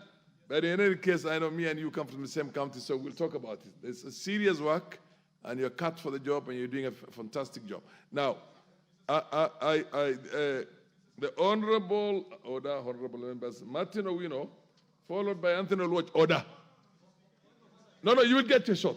You will get your shot. Thank you, Mr. Speaker. TJ, wait. You will take the final shot, and the minister will. That's the tradition right now, which is set in here. You ask, and then you also give the last question, so that the minister can. Yeah, Honorable Owino. Thank you so much, followed Mr. by Speaker. the Honorable Anthony Oluoch. Then I'll go to the ladies. CS Duale, congratulations. We know people miss you, but some people miss you more, especially for us who you mentored in first term. I just want to ask for the small rural urban areas, like in Ndewa, who are struggling right now with how to deal with this pollution and also mismanagement of waste. So my question is, right now we are reactive because of missteps when things were being done. Is there any, the CS, is there any plan for prevention of these messes? For example, working together with the Ministry of Planning for proper town planning, for these upcoming urban areas like Ndewa. And are you also going to reach out to our youth? Because we also need this engagement of youth which you have created. So don't just stop at the county level, but are you also going to reach and work with the constituencies so that they can help in managing the environment? Thank you, Mr. Speaker. Yeah, the Honorable Watch. Let it be a question. I don't make it very long. Okay, thank you very much. And CS, allow me to also thank you and for the very seamless transition. It appears as if you are actually fit for the environment as opposed to the previous one. I come from a neighboring constituency from my friend, Honorable TJ Kajwang. Let me begin by the pollution or the polluters that you have indicated, and you very correctly said that the informal settlements hardly do the majority of the pollution. In one of my constituency wards called Mlango Kubwa around Mau Mau Road, if you go there, a new dumping site has now started for the last 1 year. And if you look at some of what is being dumped, the menu does not look like some of the constituents who voted for me. You find macaroni remains, pishori papers. I mean, you find a lot of polythene paper of things that ordinarily I know for a fact that are not consumed on a daily basis by my constituents. But that is besides. The main point that I wanted to make to the CS is in relations to the Madare River, the demolitions that took place, and you correctly said that majority of the people affected came from my constituency and Ruaraka constituency. The people in my constituency are still smarting from the demolitions and the removals that took place in that particular place. I am very happy, and I'm sure TJ is, that Nairobi River Commission is coming to your ministry. That you have indicated you will address on the 15th, and I would be happy to appear alongside TJ. The main question that I wanted to ask you is in relation to slaughterhouses, and you indicated that slaughterhouses are one of the main causes of pollution. In Madare, I have the Kiamaikol community, where the mainstay of business for the Somali community is slaughter. Your predecessor intervened when NEMA people targeted the Somali community in my constituency for harassment when they consistently were in compliance with the standards that were being made. To date, they still continue to be harassed. They still continue to be threatened with the closure of their slaughterhouses. And I want to invite you, CS, that you take the opportunity to come to my constituency, in particular to Kiamaikol Ward, because then you will have a live interaction of Do the slaughterhouses, all of them, contribute into pollution of the rivers? Or is there an element of corruption and high-handedness from the NEMA people because of business competition? You will also be able to see yourself the Nairobi River that passes there and get the participation of the local people on how best we can be able to preserve two things: the businesses that must continue of the Kiamaikal people and the Nairobi River that we must protect. Thank you. CS. The Honorable Beatrice Elachi, followed by the Honorable Omanyo, and I'll come to all of you. The Minister, the CS will take a few questions. Thank you, Mr. Speaker. I also want to really thank the CS, who is one of the majority leaders that we've had in this country, and we will remember for many years his consistency when he means something, and I believe this is what he means in the Ministry of Environment. Mr. Speaker, mine is to just say two things. I appreciate, as he says, that we are now going to deal with Nairobi Water and also with Athi.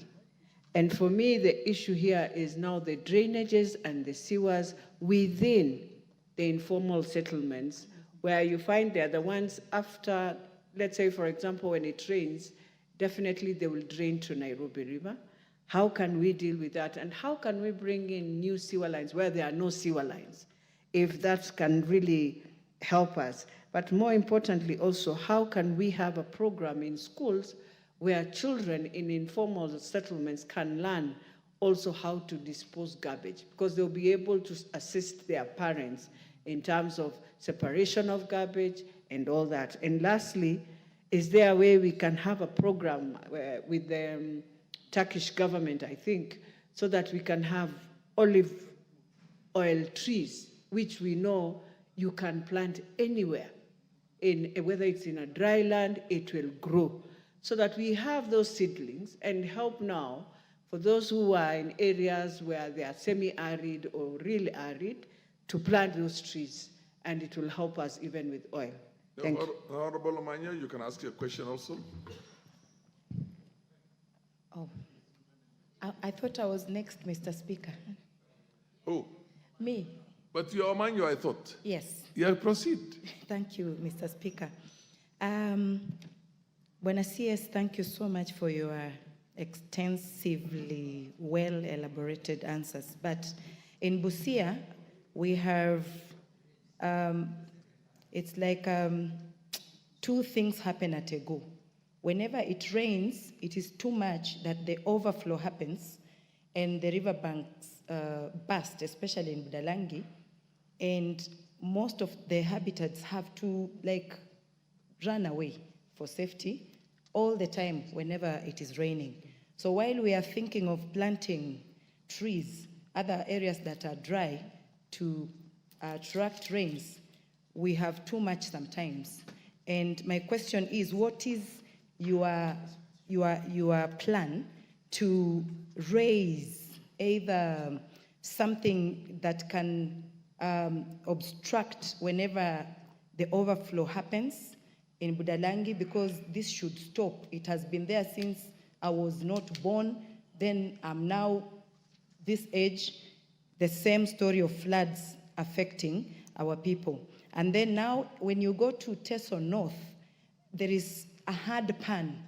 I tried to dig boreholes. I couldn't go beyond. And that the few areas that have boreholes, they are seasonal.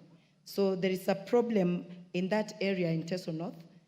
I'm asking, is there a way we can have piped water to go across the sub-county, or a dam that can feed all the area, because that area, women are raped at night and girls going across the other county in Bungoma to queue for 6 to 8 hours. I meet men whenever I'm doing my own crisscrossing, and they make it as a joke and say, at night you wake up, you are touching left and right, your wife is not there. She has gone to look for this important basic need, water. So we can save a lot When you come to Budalangi, food insecurity is now high. Poverty levels have gone too high as well. And no one anywhere in the world is likes to be put or called as poor. There are situations that happens and they find themselves like that. Now that you have been sounding so knowledgeable, I am begging as the women representative there that we put it pragmatically so that it doesn't just look very well done theoretically. Fair enough. Thank you. The Honorable Murugara, and then Cherorot, and then the Honorable Kajwang, and the rest of you will take a serious bite on the next question. Thank you. There's another question also which is very similar to this, and you can ask anything on environment because the minister is there for the Minister for Environment. So thank you. Thank you. Yeah. Thank you. And he will take note of all these things and he'll answer them. Whatever he can't answer them, he'll answer them the next day. Thank you. Proceed. Thank you very much, Mr. Speaker. So, Speaker, allow me also to voice my delight this afternoon to have our former Leader of Majority being with us here. Even when he became a ranking member, I remember we used to do many, many long hours in the House, and as he can witness, we are still doing it with vigor. So we are carrying on, we are holding fort in respect of the House. Mr. Speaker, allow me to ask him regarding the pollution that Honorable T.J. Kajwang has actually asked about. We know very well Nairobi River is murky.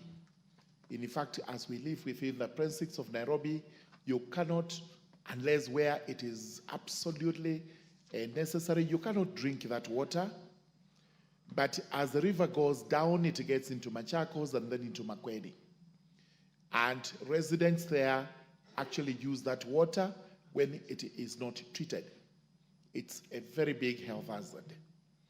What measures is the government putting in place to ensure that even as we clean the river here in Nairobi, the water is also treated so that the health and safety measures that would apply in Machakos and Makwedi are applicable and those people are safe?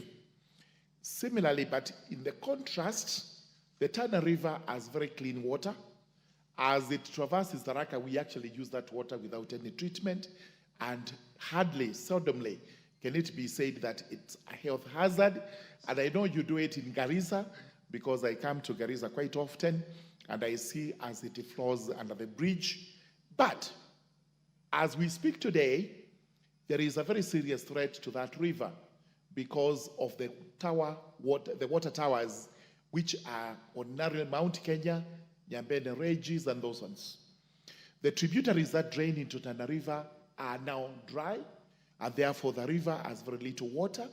When you combine that with harvesting or harnessing of electricity, then you have a dry river as it meanders past Garissa into the Indian Ocean.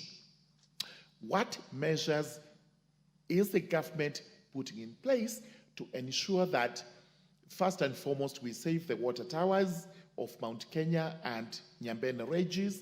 Number two, that we plant trees that are actually friendly to the riverine condition, special trees that will help in preserving water along the Tana River and its tributaries. Honorable Cherorot, be very brief. Thank you, Mr. Speaker. First of all, I want to tell the CS that he is equal to the task. And for him to succeed also, he has to make sure that he cuts across the Ministry of Water and Agriculture because they are interconnected. Mr. Speaker, I want to say that the challenge we have in our country is the air pollution, and also the challenge we have is that we have to shop wisely. Because the other day, Mr. Speaker, I was from Nakuru, and I was following another car. And the guy in front of me, the users of that car, threw some waste. I think they were eating some food, and then they threw it on the road. Mr. Speaker, I want to ask the CS, what are the measures that you are going to put in place to make sure that Kenyans behave wisely and they handle their environment well. Another thing that I want to ask the CS is that what plans do you have? Because you find that in our country, most of the rivers have been neglected. And I want to ask him, what measures is he putting in place to make sure that Kenyans themselves own it and participate, especially by taking care of their environment? Lastly, Mr. Speaker, I want also to say that I'll ask what also measures is he going to make sure that he put in place so that we employ the use of recycle, because there is a problem, reuse and recycle, so that we can be able to manage well our waste, Mr. Speaker. Thank you so much, Mr. Speaker. The Honorable TJ, so that the Minister, we can dispose of that question. We'll go to the next question and you'll take a bite of that. Mr. Speaker, many members have... You will have an opportunity on the next one. The Minister has taken already too many members. Order. Proceed. Mr. Speaker, many members have complimented, congratulated, and expressed a lot of faith in the Cabinet Secretary. So I wouldn't go there. I will just take it where it belongs. But I have to give him worth the distinction that he has in relevance. I think he has attended to this question with a lot of relevance. But so that these questions are not shrouded, I have a lot of respect for members, but they have asked a lot of carry-through questions, which may lose the gist of the question that this minister came here to respond to. I want to pick only 4 aspects of it very quickly, so that the minister is brought back to the questions which are direct to this issue. In question Roman 3 says, what measures are there to address the discharge of effluent into rivers and water sources in the country? And the minister has responded, well so, that one of the things that they have in place is this animal called Nairobi River Commission. I want to take that. Now, Mr. Speaker, the minister, is the minister aware, of course, I'm sure he is, being a ranking member of this House, who knows legislation making and so on, he knows of Gazette Notice, special issue number 258 of 2nd of December 2022, which created this Nairobi Rivers Commission. And in this notice, the Gazette especially is 14/8/91, which quotes the Climate Change Act and quotes the Environmental Management and Coordination Act. Of course, the issue of the rivers is in the Act of Environmental Management Act. In fact, at that time, the Climate Change Act, you read it all, there is no function at all that is given to Nairobi Rivers Commission. And yet, that is the act upon which this is predicated. But worse, over the page, it is signed by a man that I'm coming to respect, called Honorable the President, William Samoei Ruto. Now, under that act, it is this CS who has the authority to appoint a commission, not the president at all, and it is not delegated function. And number 2, this Gazette Notice must be laid before this House under delegated powers and jurisdiction of this House. And nobody has the power to make law other than this House. I'm sure the minister knows this. And so they create a commission, and yet it is this commission which is driving the policy of cleaning the Nairobi River. I am going to meet him on 15th, but in that 15th, I've asked him to consider disbanding this commission and creating it afresh in a legislative process that is viable. But in this case, he would have to respond and say, if in this question I have asked, that if this commission were to drive this process, that it is dead as Dodo, Abidisho. Number two, I like what the minister is saying about producer responsibility. In other words, if it is breweries, or if it is sewerage, Nairobi sewerage, or Athi sewerage, they have a responsibility on these river courses. I like that. And is the minister considering creating a more substantive enforcement powers under these commissions or the companies that are responsible? For example, to insist that their balance sheets, there must be an account in which some portion of money in what they make, whether profits or not, is dedicated to the cleaning up of these river courses because of that responsibility which the minister is talking about. The last one is, you see, Honorable Oluoch is on the upper course than me, so he gets polluted before I get polluted in that course as it goes down the road. But you see, there's a neglect of Nairobi River. And so even when you say about dumping, there must be a consistent way of opening up that river course by dredging, and that is not very little money.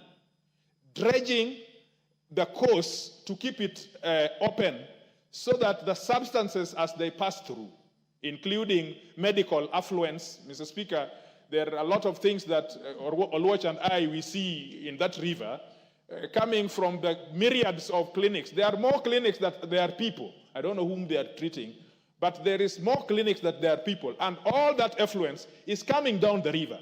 So dredging, and then people from a place that I have a lot of respect for, have this affinity of land. When they see land, their body changes. So what they do is that they dump sand.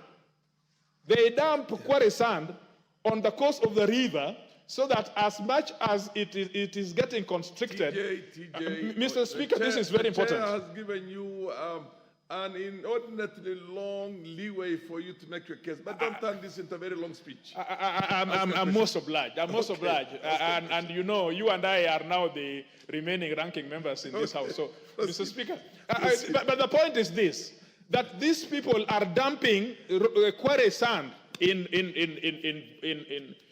packets so that the river creates some more land. This is what we learn, him and I. These people from those places, they have an affinity for land. So Mr. Speaker, the CS must know how to dredge this river course and remove all those this dump material so that the river gets back to its course wide and sure, and as it goes down, the water becomes a little loose and more liquid, so that there is a velocity that it flows down the river. Thank you, Mr. Speaker.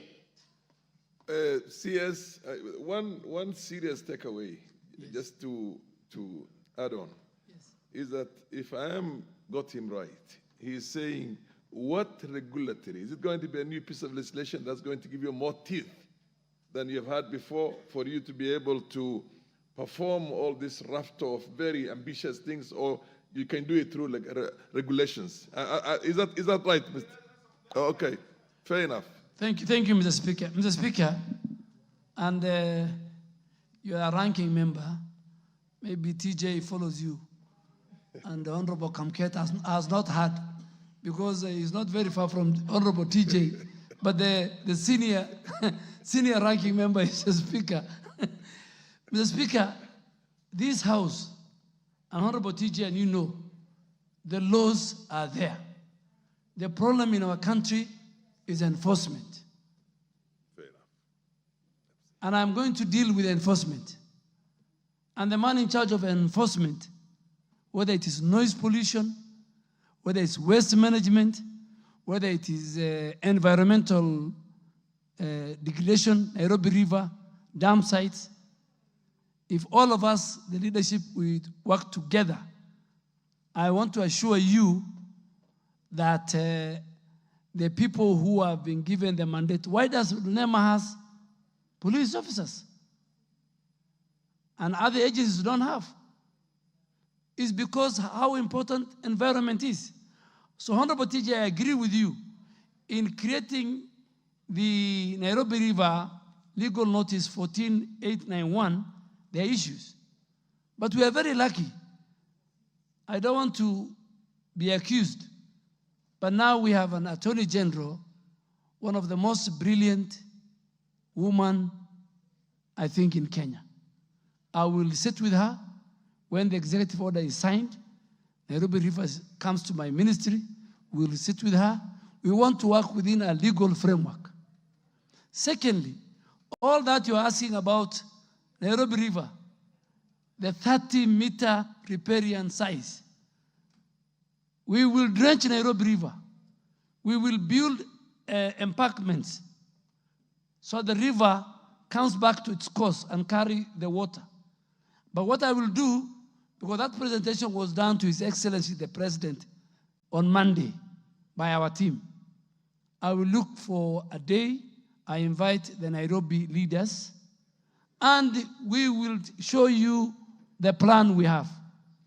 I will not succeed in this ministry without the leaders, without the members of parliament. Honorable Oluoch, Honorable TJ, Honorable Beatrice Alachi, Honorable KJ, I need your support. But I want to assure, through the Speaker, Nairobi River will not be the same again. And this is not me saying, it's President William Ruto and the Commander-in-Chief who is saying he has only given me delegated authority. But it's him who said it on Monday, and we have a serious, and that's why we have started with Nairobi River. So we'll fix that. And I agree. You know, the members now have put me in many, many other issues. Let me speak to my good sister from Busia. The flooding control, please, and we have done research, work with KFS and KEFRI, plant more bamboo trees. Bamboo trees have become successful in the control of floodings. We will provide with you, we will go there, let us plant as many bamboo trees as possible. And you will count on me, that's success. The other issue which government did was, it's the same problem we are facing with the Tana River when it floods. As we go, get more money, but I think that we can do it.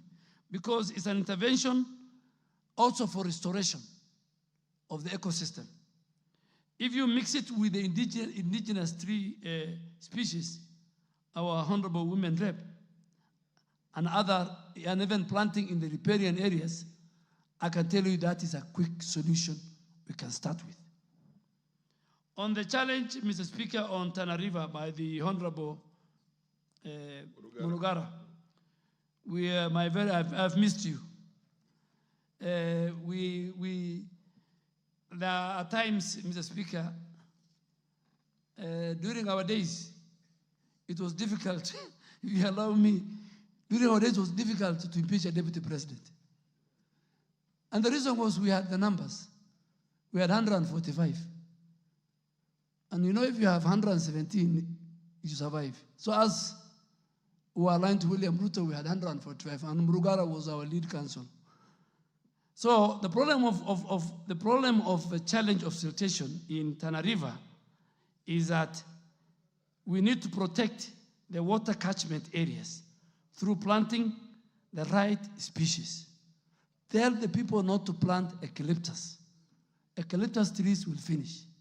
Secondly, there are too many horticulture and farming, and people are diverting the water at the top of the Abadeas and the other areas. So by the time it's coming to Garissa, Tharaka, Tana River, it meanders and it migrates like the nomads.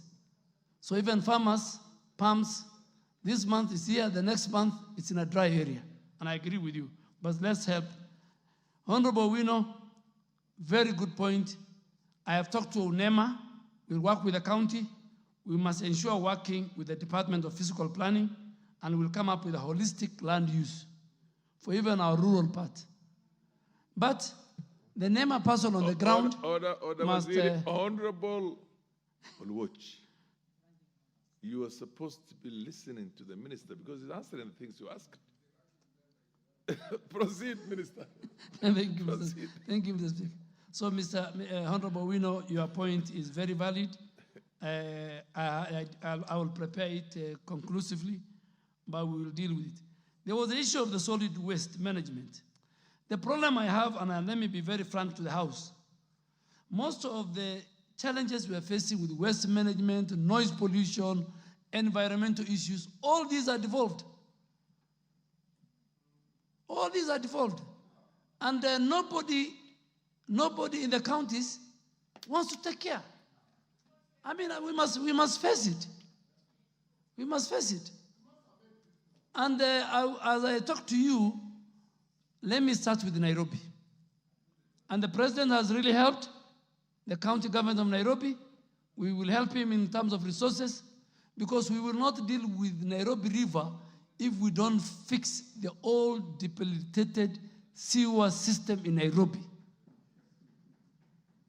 So the president has committed that he will first fix the sewer. Because the sewer line is in the river. Even when we want to drench, we will meet the sewer lines.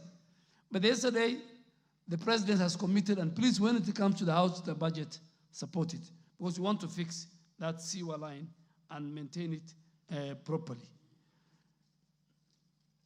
Yeah, I think...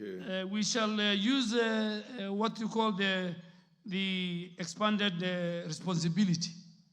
Honorable TJ, I can tell you, today I want to forgive them. But if I give you the names of the corporations that pollute Nairobi River with their products, some of them, they make billions of profits. So when we bring a restoration fee order that will be domiciled in NEMA, that will be only used to not go to the National Treasury to go and use it to pay debt. It will only be used, and you must amend that, you are good in amendments. It will only be used for environmental restoration and protection. Please support me. You saw it on the newspapers, because we must protect, even as honorable member from Lamu, we must even protect the marine ecosystem. It's very, very important to our country, Mr. Speaker. And you know Lamu very well. Mr. Speaker, as I conclude, Honorable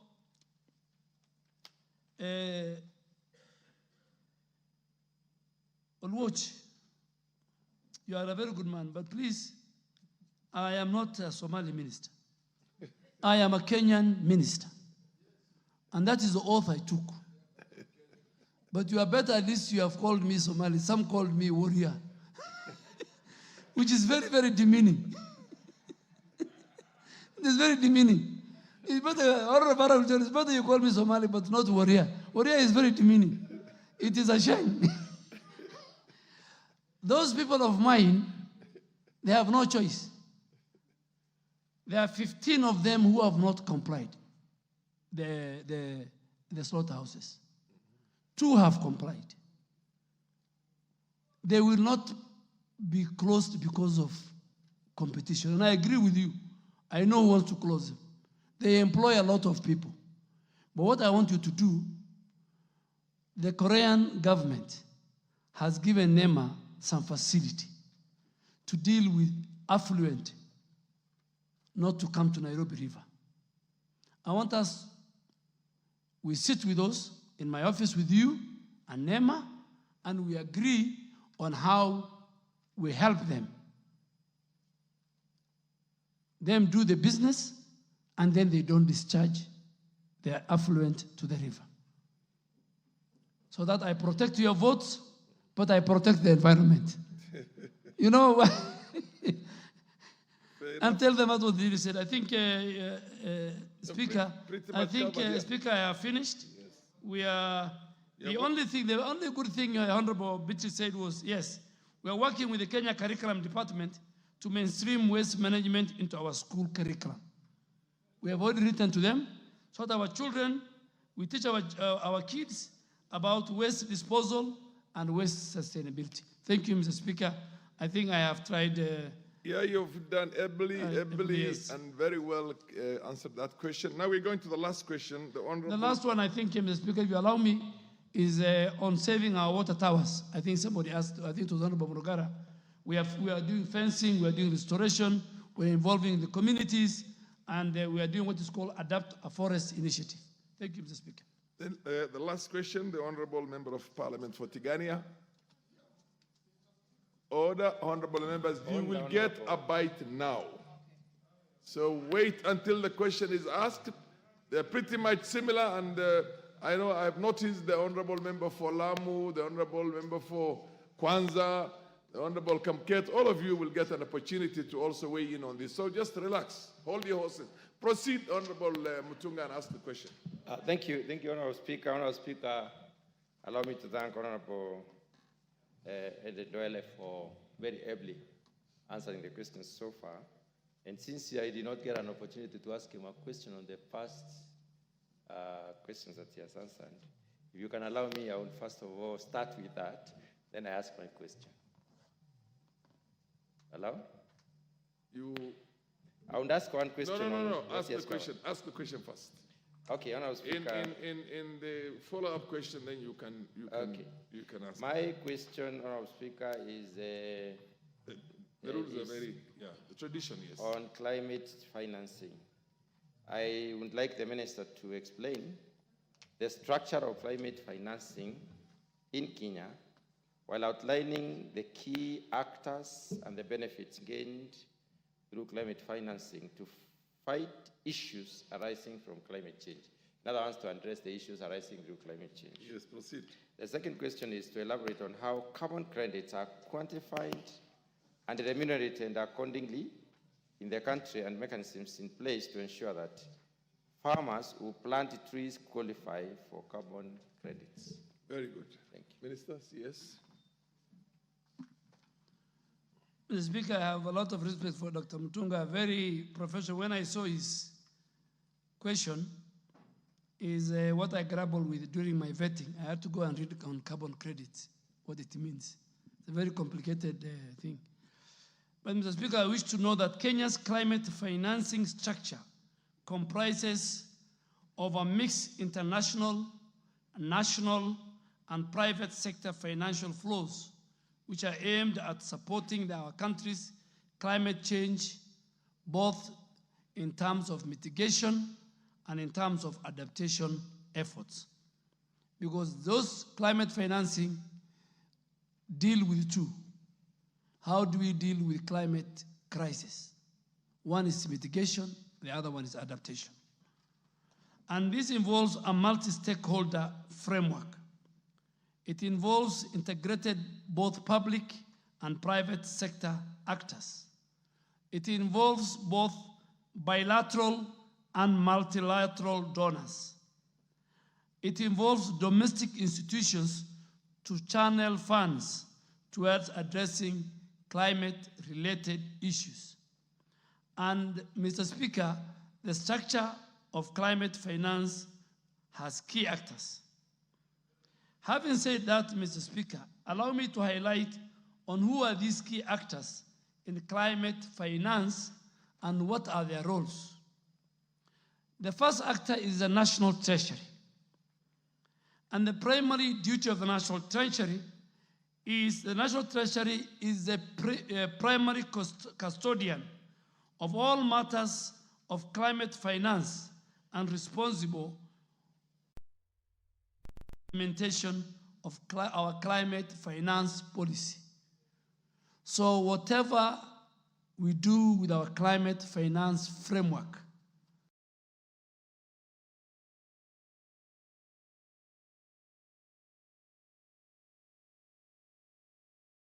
number two, the National Treasury role is overall mobilization of climate funds, and they lead.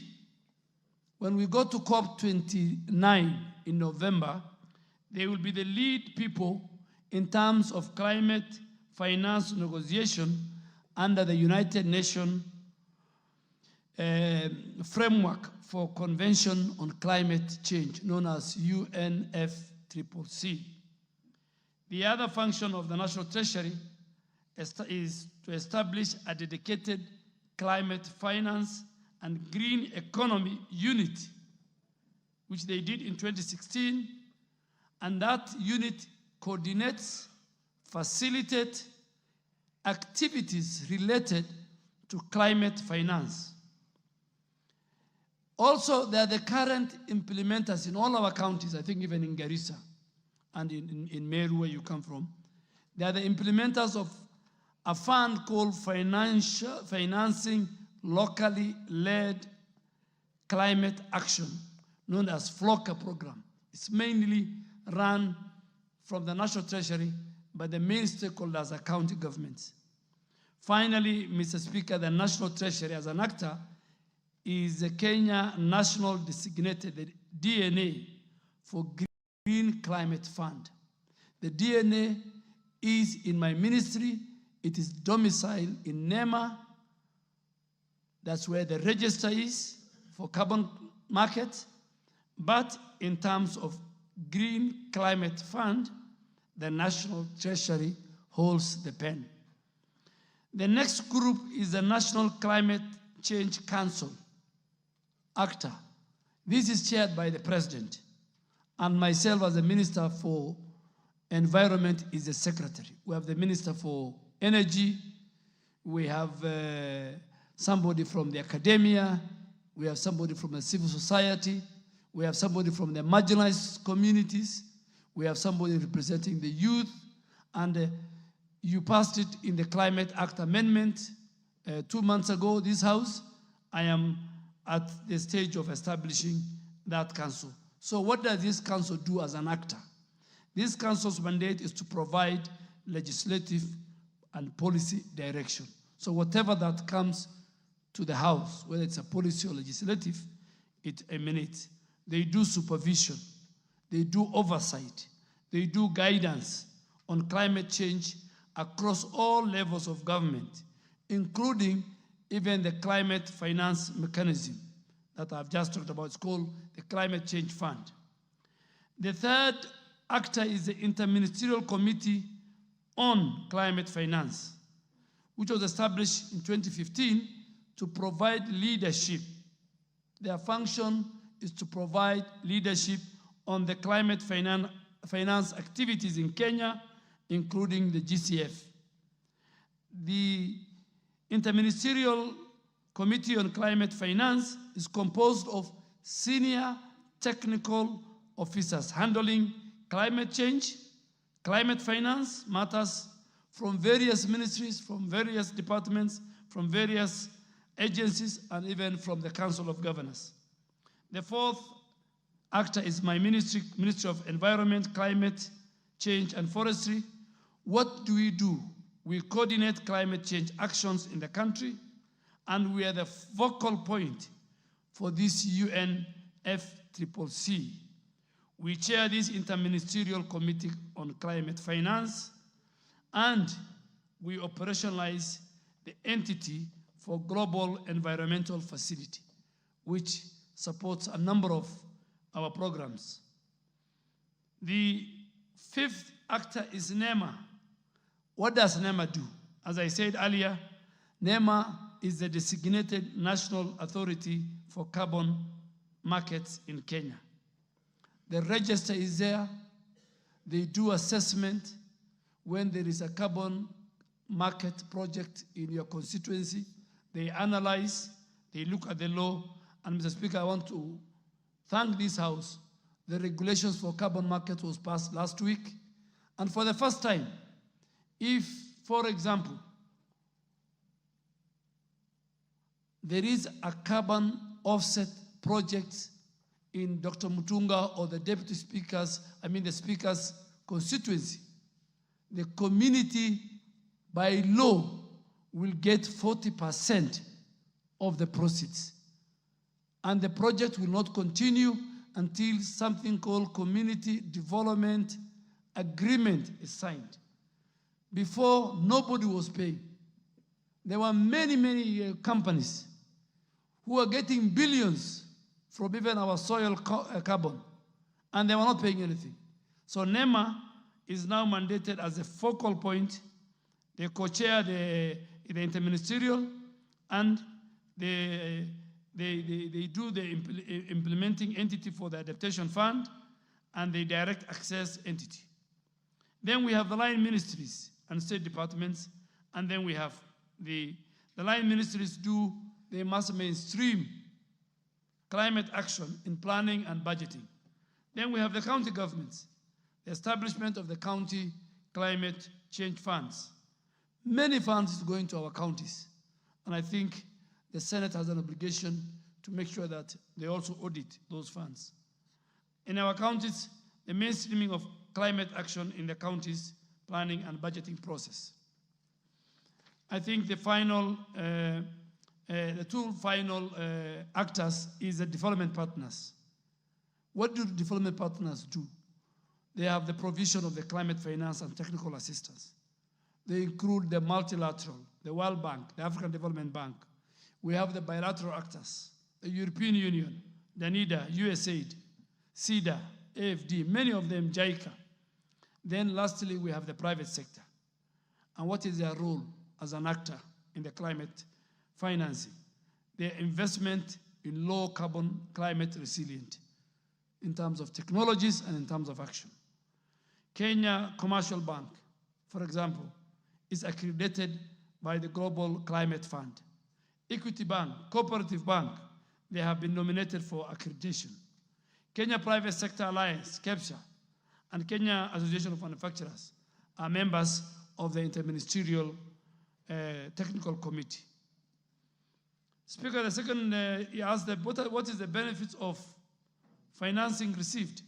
Honorable Speaker, Kenya is mobilizing an average of 300 billion every year on climate finance and climate-related investment from both the public and the private sector.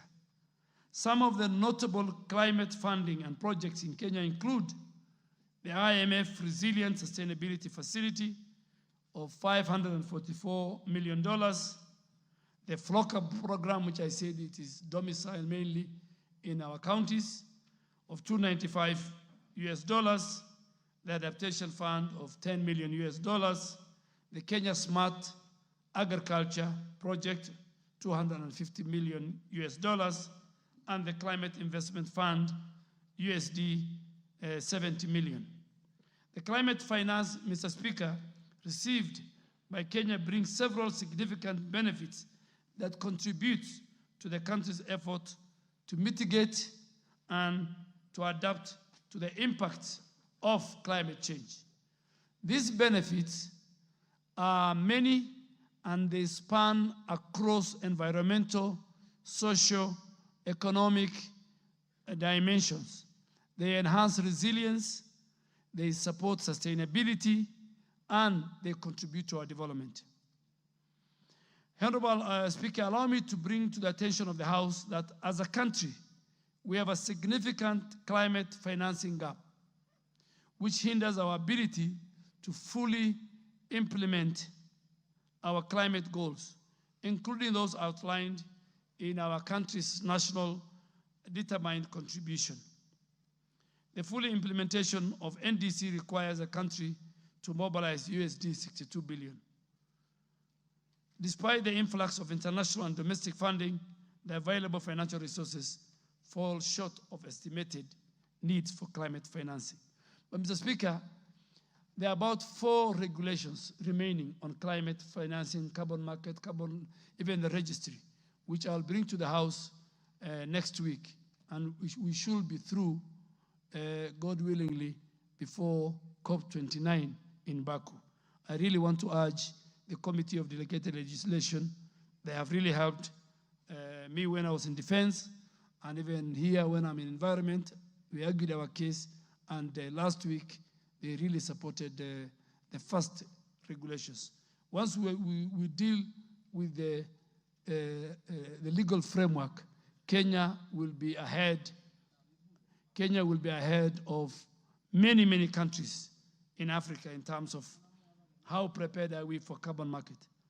Speaker, the second question, which is the final one, was to elaborate how carbon credits are quantified and remunerated accordingly in the country and mechanism in place. Speaker, this is very technical. So I think Dr. Mutunga might be the only one who will understand. Some of the, like the NDA, what the NDA is, what carbon trading is, what carbon index is, who is qualified, what are the parameters. On the last question, Mr. Speaker, the member seeks our indulgence to elaborate how carbon credits are quantified and to state mechanism in place to ensure tree planting farmers qualify. There's a member who asked me last week if my car is old and is polluting, I told him, in fact, you are supposed to pay. Well, this carbon thing is like, for example, the big corporations in the West, like airlines, because they are polluting, they are the polluters. We are the victims. So we trade in. We plant trees, then they offset that with the pollution. So, Mr. Speaker, it's good to define simple terms what a carbon credit is. This is a unit of exchange that individuals and firms alike use to offset their greenhouse gas emissions. Farmers who plant trees can qualify for carbon projects by participating in what we call agroforestry or restoration initiatives, where carbon credits are generated based on the amount of carbon sequestered by the trees over time. Mr. Speaker, one important requirement for farmers to consider the trees planted for this specific purpose of sequestering carbon have to be on the land for a long time to ensure permanency on carbon sequestered. Allow me to elaborate the process involved. A baseline scenario is first established to estimate how much carbon could have been stored in the absence of the project. Farmers, this could mean assessing the current land use or the vegetation before tree planting. Then farmers plant trees which capture and store carbon, what they call the carbon sink as they grow. The amount of carbon is then monitored periodically based on a tree species, on growth rates or area covered. Once the carbon is verified, carbon credits are issued based on the amount of carbon dioxide absorbed. One carbon credit represents a sequestration of 1 metric ton of carbon dioxide equivalent. So farmers are remunerated, or they are paid, based on the sale of these carbon credits in carbon markets. The price of carbon credits can vary depending on market demand and the type of the project. A project developer or a farmer who wishes to engage in a carbon project shall first apply to the DNA through the register domiciled in NEMA for approval of the carbon project. The procedure for developing a carbon project are detailed in the Climate Change as Amended Act Carbon Markets Regulations, which was gazetted via Kenya Supplement, Kenya Gazette 105. So, Mr. Speaker, the Honorable Member for Tigania constituency marks as the end of his question, and I was to respond. But allow me that I will take time, he's my good friend, and ask even my team to take him through. Once we finish with the legal framework, this carbon market is going to benefit a lot of our people. And we have made sure 40%, if a carbon market project is brought to your constituency, 40% of the proceeds must go. And I'm happy in Wajir North, the Honorable Sane has written to me, and we will gazette the forest. The man in charge of forest is here. He will go with you. He will assess. It will be the first forest in northern Kenya. Thank you, Mr. Speaker. Now we will order honorable members. I'll ask the MP for Kwanza, then followed by the MP for Lamu East, followed by the Honorable Sene, and then the Honorable Kamket. All of you ask. Thank you, Mr. Speaker. Take as little time as possible. Don't I'll make take a very little lengthy time. speech. I've been sitting In here any for case, the House is supposed to sit until 9 o'clock. So you still have 2 more hours if you want to debate on this. Mr. Speaker, Sandy-san, thank you very much for the chance. I want to take this opportunity also to thank the CS. I think you are up to the task. I know you because we've worked together in this house. You are very detailed, and I think you are very exposed. I want to thank you, and please continue. My question has been asked, but I think I want to make 2 comments, Mr. Speaker, which are very, very important. One, on this affluent and the drainage wastage, particularly in Nairobi. I had a chance to go to Israel, and I think page marking is not a problem. Mr. Speaker, I was impressed because the drainage system in Israel, and I was there, I was explained there's a system that actually trains the wastage, particularly solid wastage. Actually, it goes almost 6 kilometers away, and about 6 stages along the pipeline. And at the end of the day, at the end of the 6th stage, which is about 6 kilometers away, the water is very clean, and it's actually used for irrigation. So I think, Bwana CS, half the time, I don't want to say that you have to go to Israel, but if you have the time to get one of your officers to go there to benchmark on that, this sewage problem in Nairobi and urban areas will actually be solved. There's a system that actually cleans the water.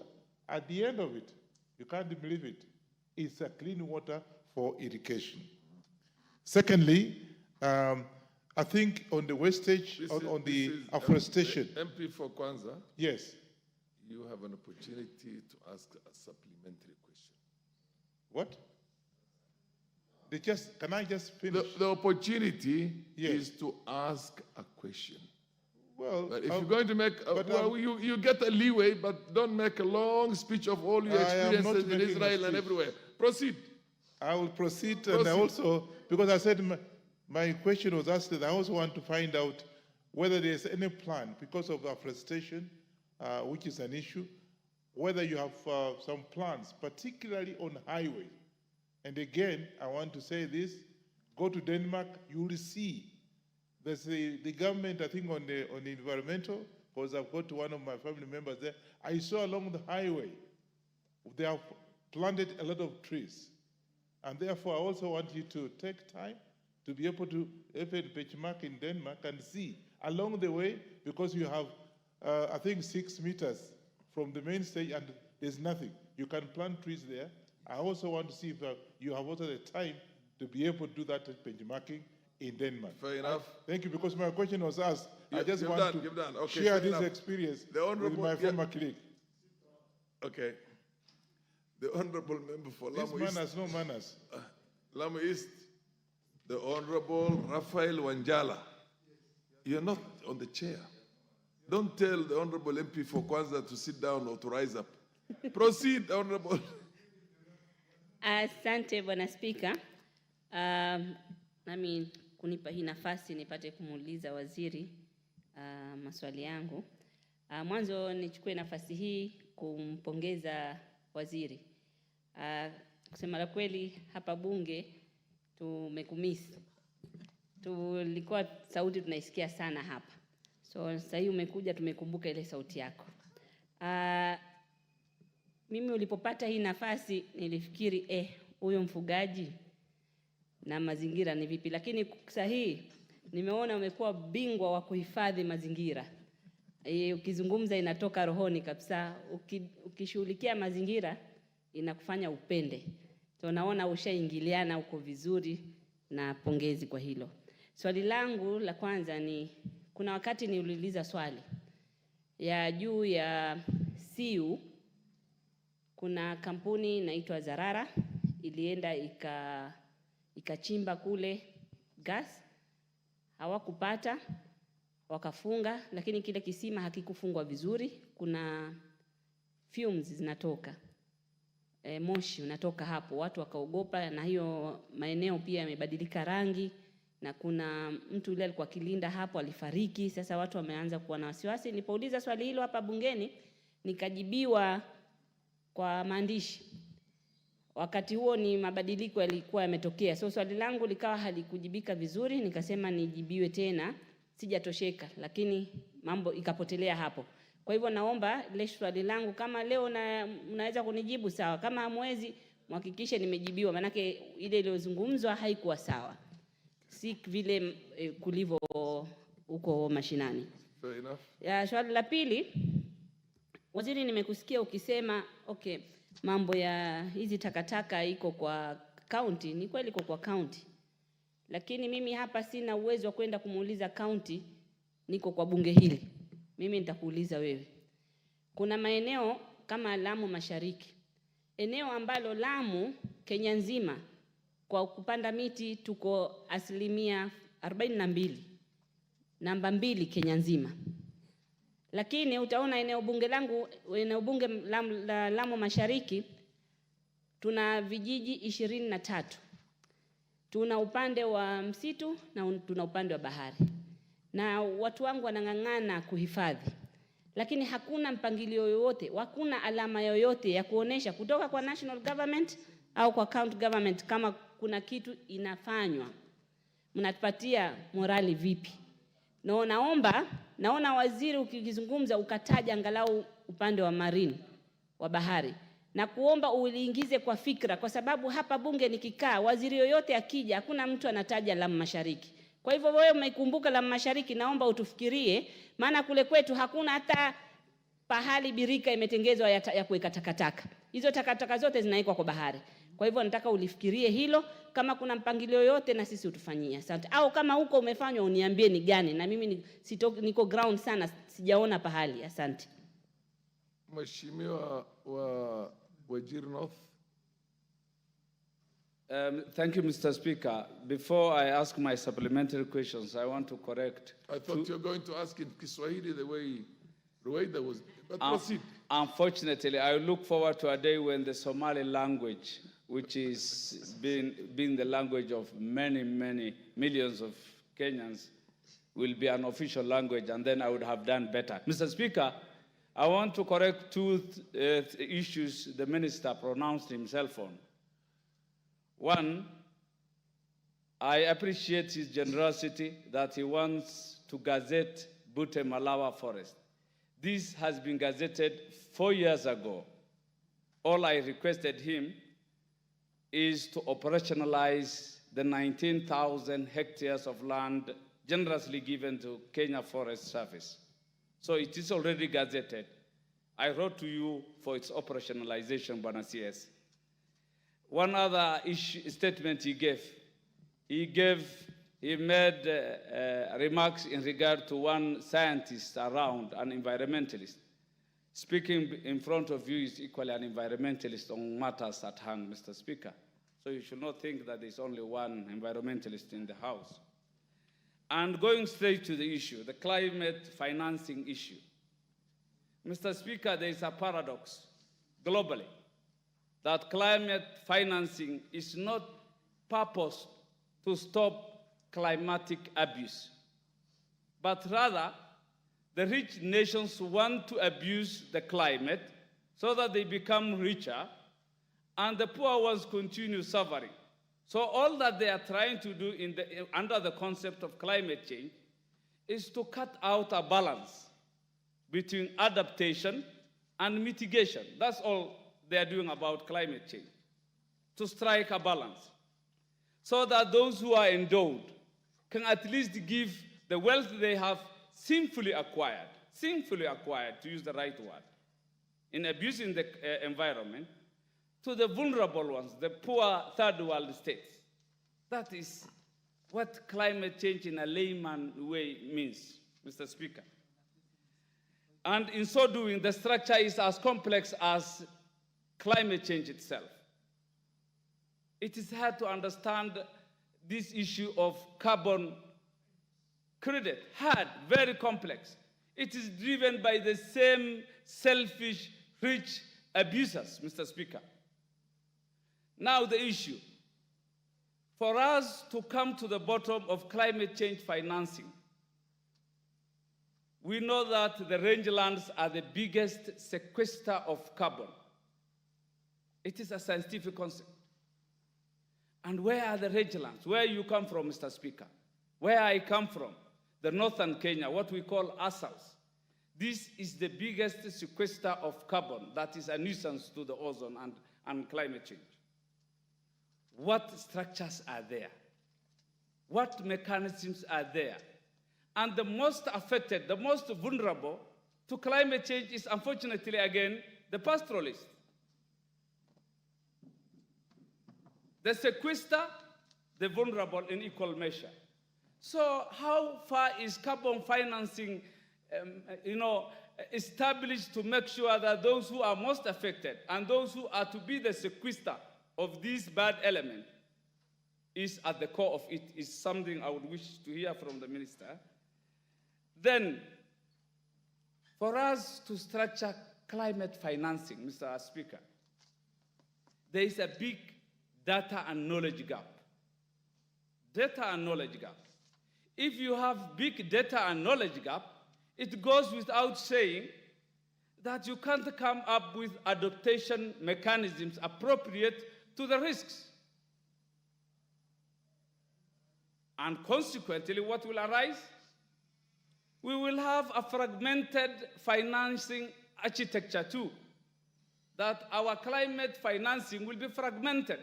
The architecture will not be smooth and well-oriented. So what are we doing about data? How authentic is our climate change data? How knowledgeable are pastoralists and those who are most affected? That is my first supplementary question, Mr. Speaker, and if you will allow me a bit of latitude to go into the first, because you stopped us, on issues of our environmental health concerning pollution on rivers, the Nairobi River. It is true, the Cabinet Secretary answered well on the matter, that maintaining a good standard of environmental health, it's a multi-sectoral, multi-pronged issue. It's not a one-off issue. It cuts across many ministries, many actors, and many livelihoods. But it is true what he said, it comes down to behavioral issue.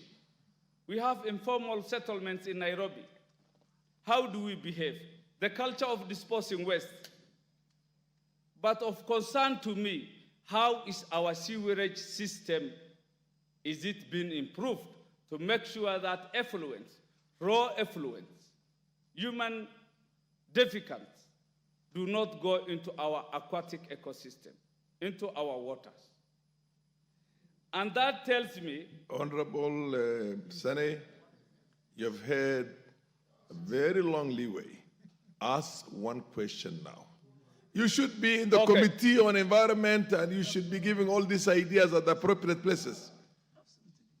Mr. Wanjala, the speaker addressed me and I am obliged to hear him. We don't have two speakers. My question in a nutshell, all that is happening in Nairobi is going downstream to downstream communities. Tana River, Indian Ocean. It's not only an impact on our terrestrial ecosystem.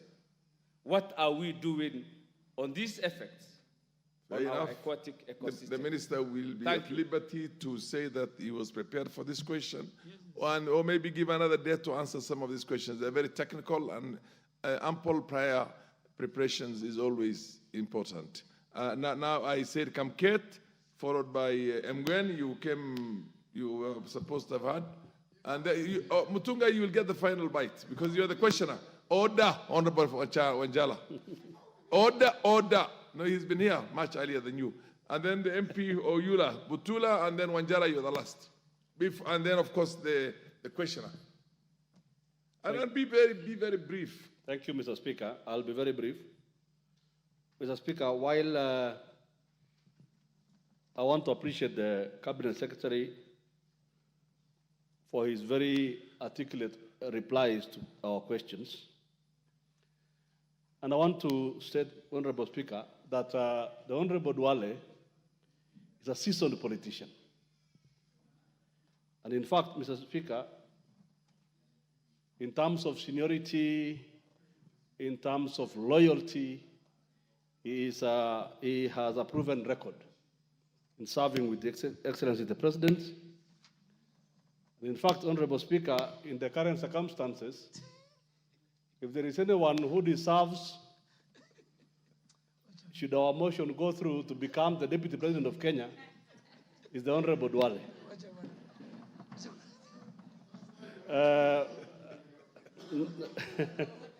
Okay. And why not? I mean, order, honorable members, order. Proceed. And why not, Honorable Speaker? Because, you know, the Honorable Duale represents all pastoralists in this country.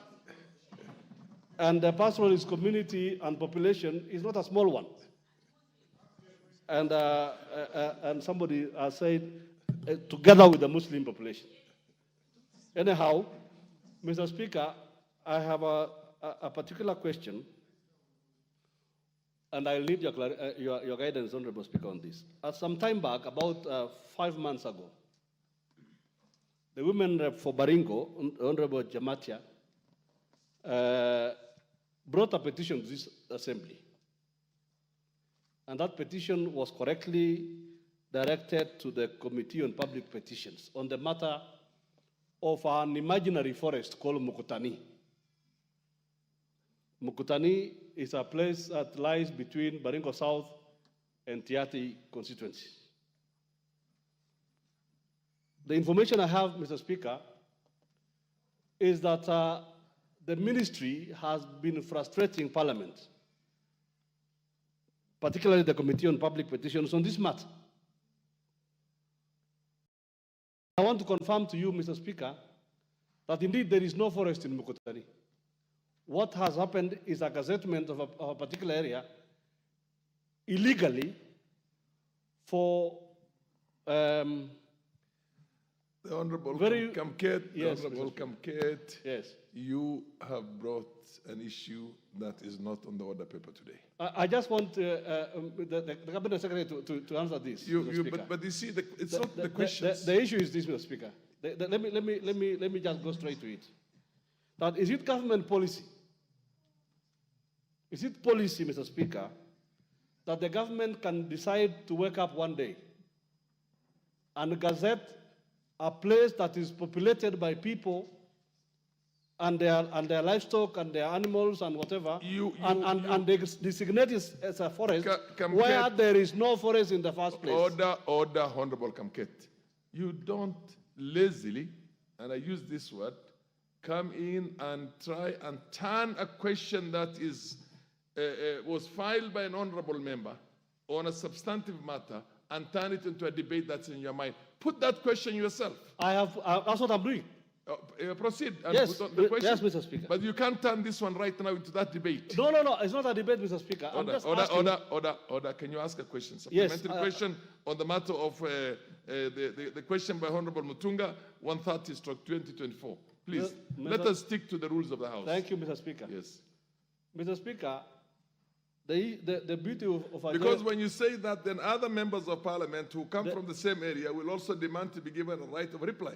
You see, right now you are giving, or you've taken a digression, a total digression.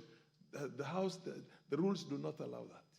Ask a question on the basis of what's there in the order paper. Mr. Speaker, thank you very much. I stand guided. Yeah. Except, Mr. Speaker, the beauty of joyriding, Mr. Speaker, is that a member can inquire on any matter. And this is a matter of environment, Mr. Speaker. This is the Minister for Environment. And, Mr. Speaker, I have taken the liberty, because the Minister is here, and this matter has taken far too long, Mr. Speaker. And I thought I would just take... It's a contentious matter. And the women for Baringo is here. Okay. She can She knows Okay, ask the that question and petition then has she'll not get been an replied to. opportunity. I have asked, is it policy for government to create a forest where there is none and try to evict people and settlers who have lived in a particular area for whatever reason, Mr. Speaker? Thank you, Mr. Speaker. The MP for Mgwen, and then the MP for Butula, the MP for Budalangi, and the honorable member for Wajir South. Then, of course, we come back to Mutunga. Thank you, Mr. Speaker, for giving me this opportunity. Yes. First, I would like to thank the CS for climate change, forestry, environment, climate change, and forestry, Honorable Aden Duale, and his team, the PSS and the DG. My question goes on a case of forest land exchange program in Nandi County, in my constituency, Mgwen constituency, a scheme called Chepkumia, Kapkangani area. And you expect the minister to prepare himself as you sit or stand on your feet and ask a completely different question from what is on the order paper. Okay. The rules are very clear. Okay. You now, ask a question, a supplementary question on the matter that's on the order paper. Okay. But if you want something else, file it. Okay. Now, the question that is related to what is on the supplementary paper today, Honorable Speaker, is on we have a good program that the President has put in place on planting 15,000 trees across the country. 15 billion trees. Now, however, this matter has not had a substantial or a sustainable program. For example, a number of members here have raised that most of the trees have not been attended to. We plant and we leave it there. So we get a lot of them dying. So what is the minister having in place so that you can have that? Secondly, Mr. Speaker, and lastly, is many youth in my constituency were enthusiastic on this, and they came out in large numbers to prepare tree nursery beds, and they have a lot of trees, seedlings, that are matured, yet the government have not absorbed those or purchased these tree seedlings. So what is the minister doing so that we can help these youth? These trees have matured. Nandi County, for example, is raining almost throughout the year. Is it possible that we can purchase all these tree seedlings and plant them, even if we don't have budget now? Okay. The minister can organize for this budget allocation. You have rested your case. Let him do that bit. Okay. Let him do the thinking for that purpose. And the next one is the Honorable MP for Butula. Be very brief. Thank you, Honorable Speaker, for the opportunity. May I start by appreciating Waziri Duale for the explanation he has given to us in this House. It has been very clear, and a lot of us have learned a few things that we didn't know. Honorable Speaker, my question is on carbon credits and how the ordinary farmer in Kenya who has endured to come up with a forest, protect that forest, how can that farmer be compensated? Just to encourage the farmers also to protect their forests so that the environment is improved. If there is any way you made your point. The farmer can be advised and helped and motivated. Thank you, Speaker. The Honorable Wanjala Rafael. Thank you, Mr. Speaker. Mr. Speaker, the Minister for Environment said here that bamboos are used to stop flooding. I don't want to mitigate flooding.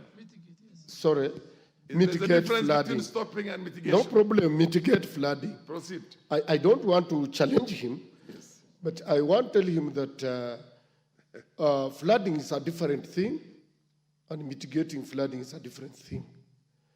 Bamboo will only stop soil erosion. It will not stop water to move, but it will stop soil erosion. Mr. Speaker, the floods that come in Budalangi, which is in Western, comes from all the way from Uasin Gishu, all the rain in Eldoret, all the rain in Cherangani, all the rain in Mount Elgon, and all the rain in Nandi Hills and parts of Kapsabet, Vihiga, Kakamega, and Bungoma. There are several rivers within those areas, but these rivers collapse into two. These small rivers collapse into two big rivers. That is River Yala and River Nzoia. And they come with a very big force moving into the lake. In the process, they have carried a lot of silt. Now, at the deltas of the rivers, Nzoia and Yala, and possibly Nyandu, because it's the same, they are silted at the delta, so the water is not able. We have put embankments, those dikes, but because the water cannot move into the lake, it goes behind it, and the lake is also full. And this water now runs back into people's home. Like this year, Mr. Speaker, it was 10 kilometers from the lake. And why I'm asking this question, the minister, because it is about environment that affects those people. The good thing that minister has been Minister for Defense. Like I said from the beginning. Yeah, let me just complete. The minister has been in defense. Yes. And they did a good job at Kisumu when they were desilted Kisumu, where the ship are landing. They have equipments. We have equipments in the dams. Minister for Environment can help us to bring these equipments, even from National Youth Service. They have dredgers to come and desilt these rivers so that we don't have backflow from the lake that is causing problems. It goes even up to 10 kilometers. All homes are collapsed, crops are collapsed. Even the trees they are talking of planting, they dry up when there is too much water. I'm asking, what can he do, having with the experience he has, what can he do to help us? And last one, Mr. Speaker, where the minister comes from, there is one governor who was celebrated, who was awarded in, I think it's somewhere in Wajir, Mandera. That governor in a desert, what he has done, can he take his people to go and benchmark so that all our towns will look like that town in a desert? That is how Dubai was brought up. Thank you, Mr. Speaker. Honorable Raphael Wanjala, you have asked a very heavy question that needs a serious work on the part of the minister and the ministry. Why don't you proceed and file a question? Or, even better, have an appointment with the minister, go to his office, he will call all his officers and discuss all the stuff that we discussed. Thank you. And finally, the Honorable MP for Wajir South. Thank you. Thank you, Honorable Speaker. I would like to thank Waziri for sobriety and expertise with which he has approached all the queries this afternoon. My question is about the massive destruction of the environment that's currently taking place in parts of my constituency, especially areas around the refugee camps. And I'm sure you have the same problem in other constituencies like the Dab, Fafi, and Lagdera in Garissa County. Waziri, what I would like to ask is, are you aware? Order. That aspect of the environment was covered by the minister very exhaustively and talked about how the UNHCR must find an alternative to the wood fuel that they're using. And he talked about all that degradation. I know you came late, but then you can either look at the Hansard itself or ask those of us who are there. But then if you have any other question you want to ask on the basis... Speaker, you know, it's a very critical subject, and I might have my newest contribution to the whole matter. I just wanted to ask the Waziri what is being done by the government to ensure that this wanton destruction to the environment, to the extent some parts of the constituency are turning into deserts complete with sand dunes, are reversed and also those responsible are brought to book. Thank you very much. Fair enough. The Honorable Jematia, because the Honorable Kamket mentioned you, but not on that matter. Just go straight on the questions that are there. Thank you so much. Don't open a Pandora box and a debate between Baringo and Pokot Itiati, no. Thank you so much, Mr. Speaker. And I also take the opportunity to thank the Minister for the good job he's actually doing. I have listened to him several times, articulating issues, environments, and I want to say at least we are on the right path. If you look around, Mr. Speaker, I think the Minister have also realized that every town in Kenya needs urgent attention on garbage, waste, and issues to do of cleaning, specifically Nairobi. Mr. Speaker, if you go everywhere you are in Nairobi today, you realize Nairobi is so dirty. He handled that bit very exhaustively. Exactly. You must have come late, but anyway, I'll come later. You're not late for anything. But Okay. please ask us a question. Thank you so much, sir. To be more exact on issues of, On the order paper, yes. Yes, which is on the order paper, which is this question of 130 years. I don't want to go back to the order paper so much, but I want to... Carbon credit, climate on financing. carbon credit, we also want to know more on utilization. We have a very sparse area, specifically in areas of Baringo. How do we, take this to the people so that you can be able. Number two, I also want to retrace back a bit on the issue of Mukutani. There is no forest in Mukutani. Maybe I would take my time to visit the office of the minister and have proper clarification on this. Which is absolutely the way you should Yes, handle this. and also because the officer Markoko had pronounced himself that there's a big forest in that area. I know he comes from the place, and I want to say I come from that place. There's no forest. There are utilities in that place. And lastly, I also want the minister to help me. How do we cap the issue of charcoal burning that is so rampant, specifically in our rural areas? Thank you, Mr. Speaker. The MP for Bura, for Garsen. Thank you, Mr. Speaker. Take exactly 1 minute. Yes, Mr. Speaker, 1 minute. Thank you, Mr. Speaker. I also raised to ask question. There was a presidential directives on Tana River Forest. I think you are in that function. The Kokane Forest, Wayu Forest, and Bangal Forest, which were gazetted irregularly without public participation.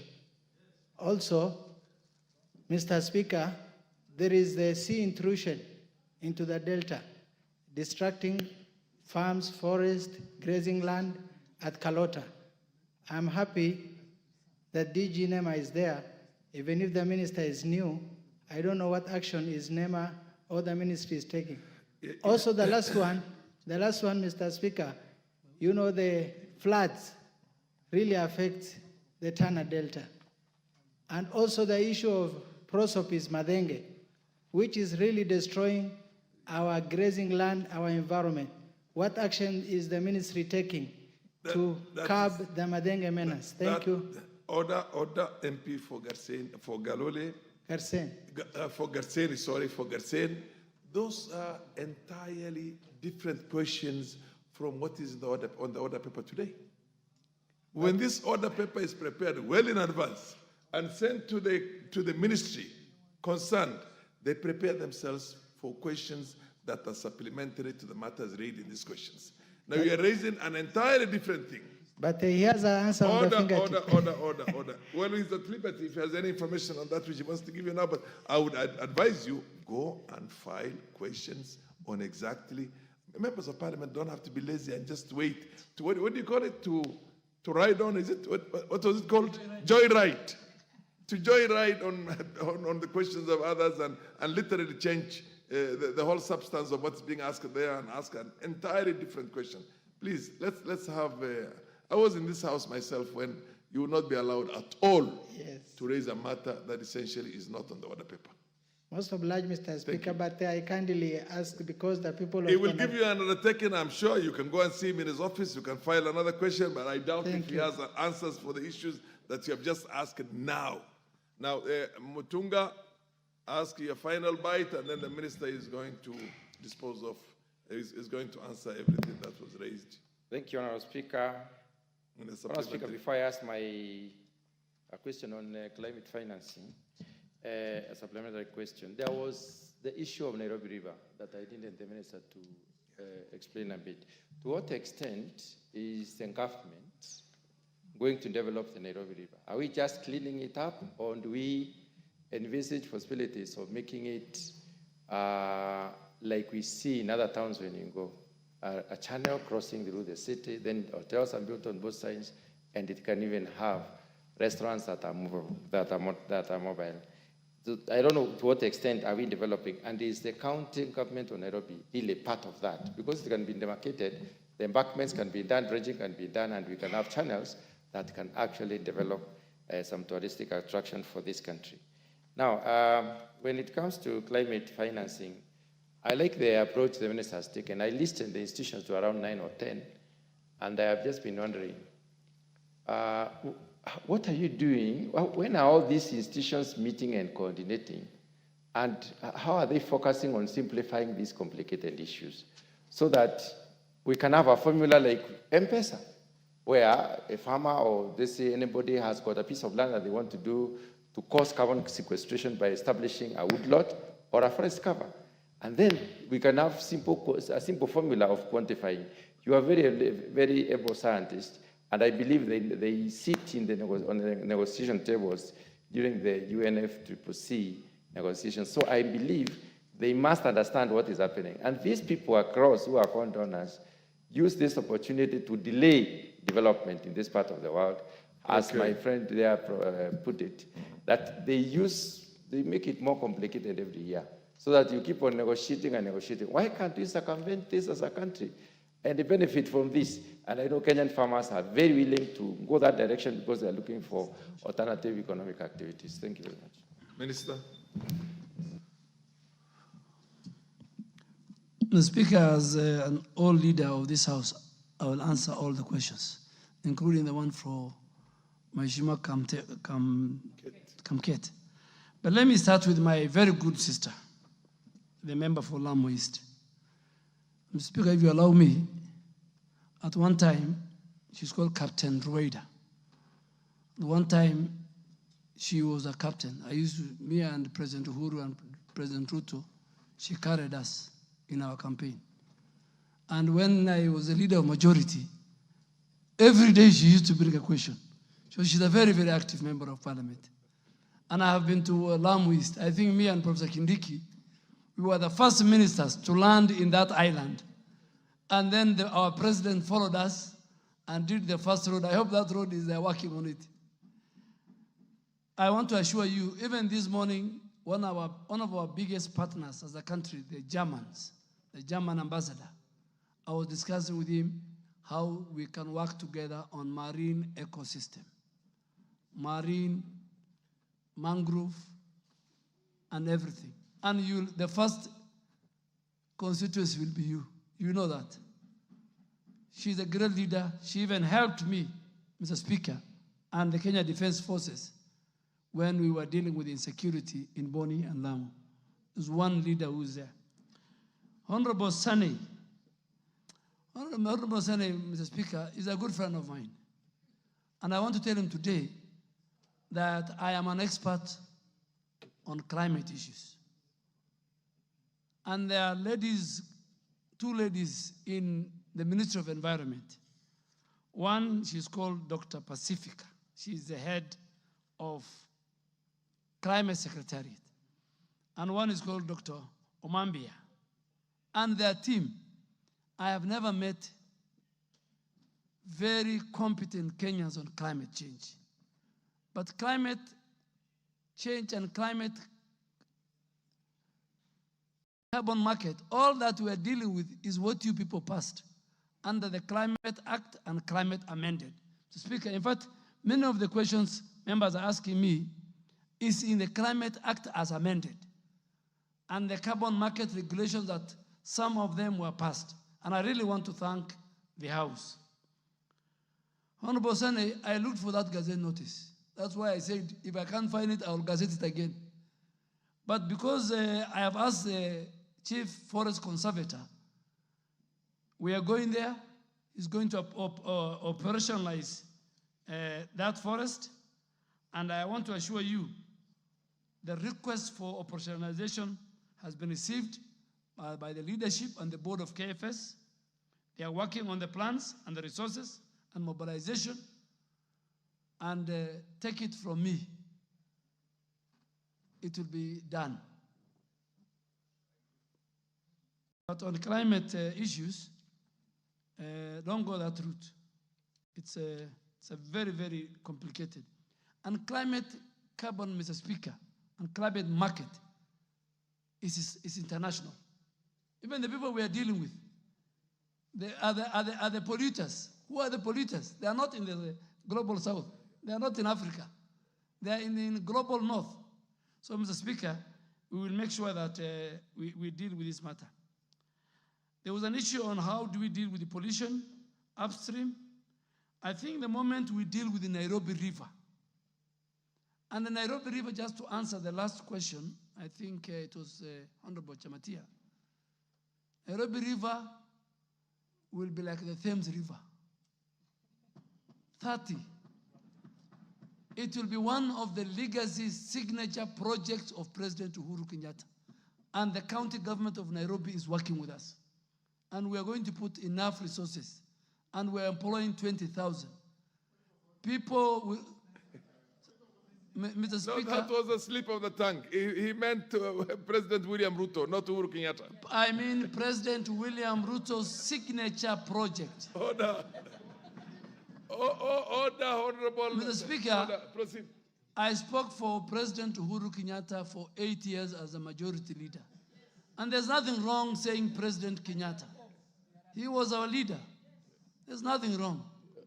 But Nairobi River, the restoration of Nairobi River to look like the Thames River, the drenching and doing everything will be a signature project for Kenya Kwanza and more specifically for our leader, President, and the Nairobi leaders, the MPs who are here, the county governor, we are all together. Honorable, proceed. Honorable Speaker, you know, Honorable Wanjala has a very long history in our country. So you should not go that route. I think after I leave, we should talk outside. So on the issue of that, I think, Mr. Speaker, there is no way we can gazette a forest in a place where there's no forest. Take it from me. The people of Baringo should listen to me. You can only gazette a forest. You cannot even gazette a wetland to be a forest. But Mr. Speaker, through you, from the grapevine in my office, I am told there are many petitions concerning my ministry, and I'm not being called upon by the committee. So I want you today to ask the Committee on Petitions to invite me so that I deal with the matters of petition. That the ones I reject, I reject. The ones that require to be gazetted, I gazette. So the problem is, Honorable Kamket, is not with the executive. It is with the legislature. It is with the petition committee. And last parliament, Mr. Speaker, there was a reason why it was formed. Order. But I want to ask you, if it has been gazetted, I will relook at it, review it, and cancel. And the gazette. If it has not been done, I will even go to that place called Mukutani. I will visit with the Chief Forest Conservator. He's sitting here. I will go with him. We have and we have our own chopper. I will overfly it. I don't need to go with you. I will go with the chief and he will show me the forest. If there will be no forest, Mheshimiwa Kamket and Mheshimiwa the leadership, Chematia, there will be no forest. There's I don't want to be informed. No provision, order. No provision for informing the CS. Just go on. Go on the CS. Mr. Speaker, there were many things that you have to understand the Speaker, you saved me. There were many questions which had nothing to do with a good question by Honorable Mutunga on carbon. The member for Emegwen. I think what happened was that the Forest Committee Association of 2016, which allowed land exchange, the Nandi County offered the land to KFS for exchange. It's in the process and we'll update you. And I'll fast track it. Chief Conservator, how many weeks, 2 weeks, 3 weeks, 1 month, we will deal with it. Mr. Speaker, the issue of climate finance is what we'll build on adaptation and mitigation. So we will build the capacity, the adaptation capacity of our vulnerable communities, especially in the ASAL. Honorable members from the ASAL, you know of an organization called Northern Trust Fund. It does carbon market and carbon trading. It has created conservancies in ASAL. I have sat with them. But the law you amended, you gave to me, 40% will go to communities. The only conservancy, in fact, there are only 2 conservancies. The oldest conservancy in Garissa County is in Ijara. The member for Ijara should sit with the NRT and ask them, of the billions you have received as carbon credit, how did the Hirola Conservancy gained? But going forward with this law, 40% will go to the communities. The communities will sign something called Community Development Agreement. And who are they signing with? Somebody will come from America, from China, he'll come to your area, and you'll say, I've got a carbon market project. That carbon market project is where the community will say, we want education, we want water, and it must be 40% of the proceeds. And me being there, Mr. Speaker, I will make sure our people get it. Mr. Speaker, let me just repeat it, because what you, an honorable member for Fafi, an honorable for Wajir South, is unacceptable. And there was failure on government. UNHCR, I have spoken even to the Minister for Foreign Affairs. We will deal with that matter. I will deal with it. They have a global mandate on the affairs of our people in the refugee camps.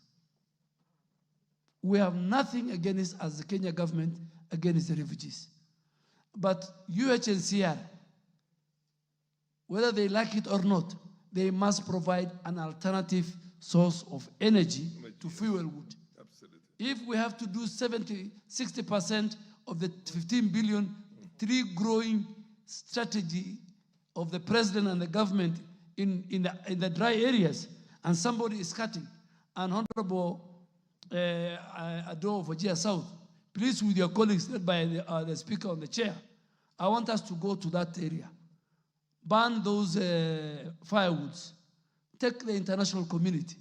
We will expose UNHCR as one of the UN bodies that is doing opposite of what the world is doing in the fight against climate change. Am I right, Mr. Speaker? I think I am very right. Yes, yes. So on that one, I want the support of the members. Indeed. And I think finally, Honorable Honorable Mutunga, I will invite you when you are free. I want you to sit with the NEMA, where it is domiciled, the carbon market trading. I want you to sit with the lady called in charge of the climate secretariat, so that, and one of the times maybe when Parliament is meeting, we can invite, particularly the pastors parliamentary group. I think you have a summit. Yes. I think one of the agenda should be those experts to come and explain, and even to other members in Akamkunji, what the whole climate carbon market credit and trading is all about. And Mr. Speaker, I have stayed here for more hours. I think and it is a very privilege to be here. You've answered everything except one order. Yes. Except one thing. Yes, sir. And that is the MP for Mgwen talking about young men and women who created their own nurseries. Yes. And how you will get them involved and maybe purchase those. Yes, and on the issue of Tana River, yes, my very good friend, Tana River. my good friend, member for Garsen. I don't want to say his nickname, but he has a very nice, famous nickname. I want to assure you, those areas which were gazetted forest in 2016, because of political expediency, I will revisit them. But as the Speaker said, help me bring a petition so that I can deal with it. Even me, I don't want to be accused of making roadside declaration or declaration on the floor of the House. As the Speaker said, bring a petition. But even before you bring a petition or question, I will ask the Kenya Forest leadership, CCF, and the PS to give us. We want the Kenyans to work with us. We want, Mr. Speaker, because I am a former member of parliament, I always say it is good if ministers are politicians. Always. Because they feel the heat. And I have nothing against my colleagues who are not. I don't want to be misquoted. But when they are politicians, they know the problems. But Mr. Speaker, I've stayed here for long hours. Thank you for giving me this opportunity. This is my second home. The question on Nandi, for now for the 15 billion, number one, because we don't want citizens and everybody to miss seedlings. 5 government institutions, if you go to them, you get seedlings. Kenya Defense Forces, NYS, Kenya Prison, Kenya Forest Service, KEFRI. They have the mandate to produce. Secondly, through the private sector and government, we are encouraging people, and we will buy from these young Kenyans and the private sector who have invested in seedlings. So the member for Emengwen, I can tell you, we have a plan for them, and we have a way to empower them. Thank you, Mr. Speaker, and I cherish this House, and I'll always respect it, the House and its committee, and the members for you lead from the refugee. Please, I want you to stand with me. I will be very firm. I need your support. Mheshimiwa Ado's video has gone viral, and I think anybody who saw that video then will see what UNHCR is doing to the environment. Not now, they have done it since 1992 when the Speaker was a member of Parliament on Fort Kenya. Minister, I think you've done your bit, and members are very happy, I can see.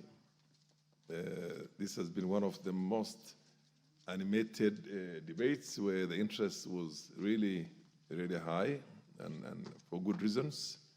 Now you can retreat, and then we will go to the business of the House. Thank you. You are free, Minister, with your team.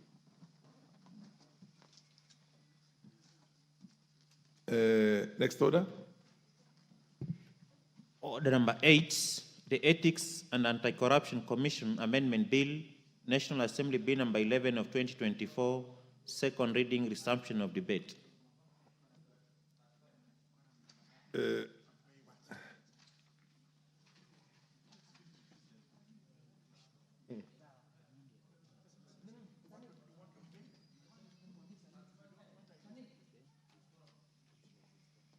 But he's not there.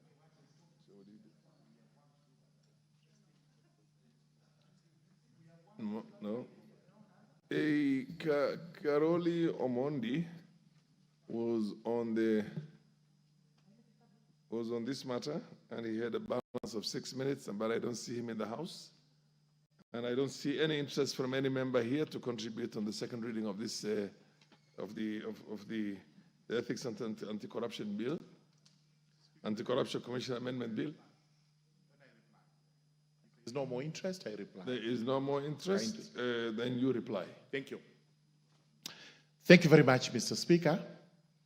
Mr. Speaker, I wish to reply and thank the members who contributed to the proposed amendment to the Ethics and Anti-Corruption Commission Act.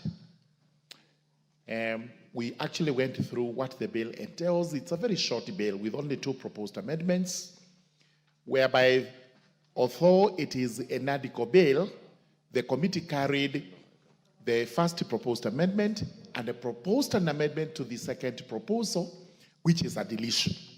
We were able to justify why we are proposing that we amend Section 5 on the qualifications of the chairperson of the commission.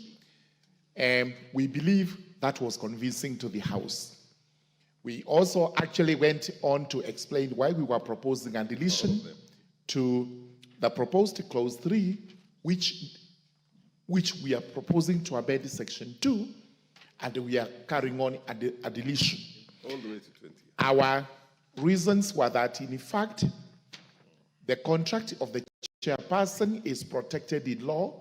He will serve for the balance of his term, and thereafter, that clause would be spent, and it would remain dead letter law in our statutes.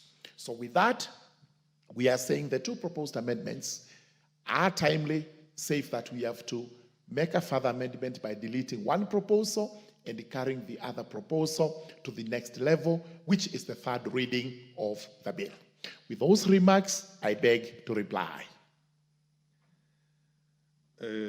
We now ordinarily have to put the question, but the chair is not going to put the question. This is to be deferred to another appropriate time, which will be communicated.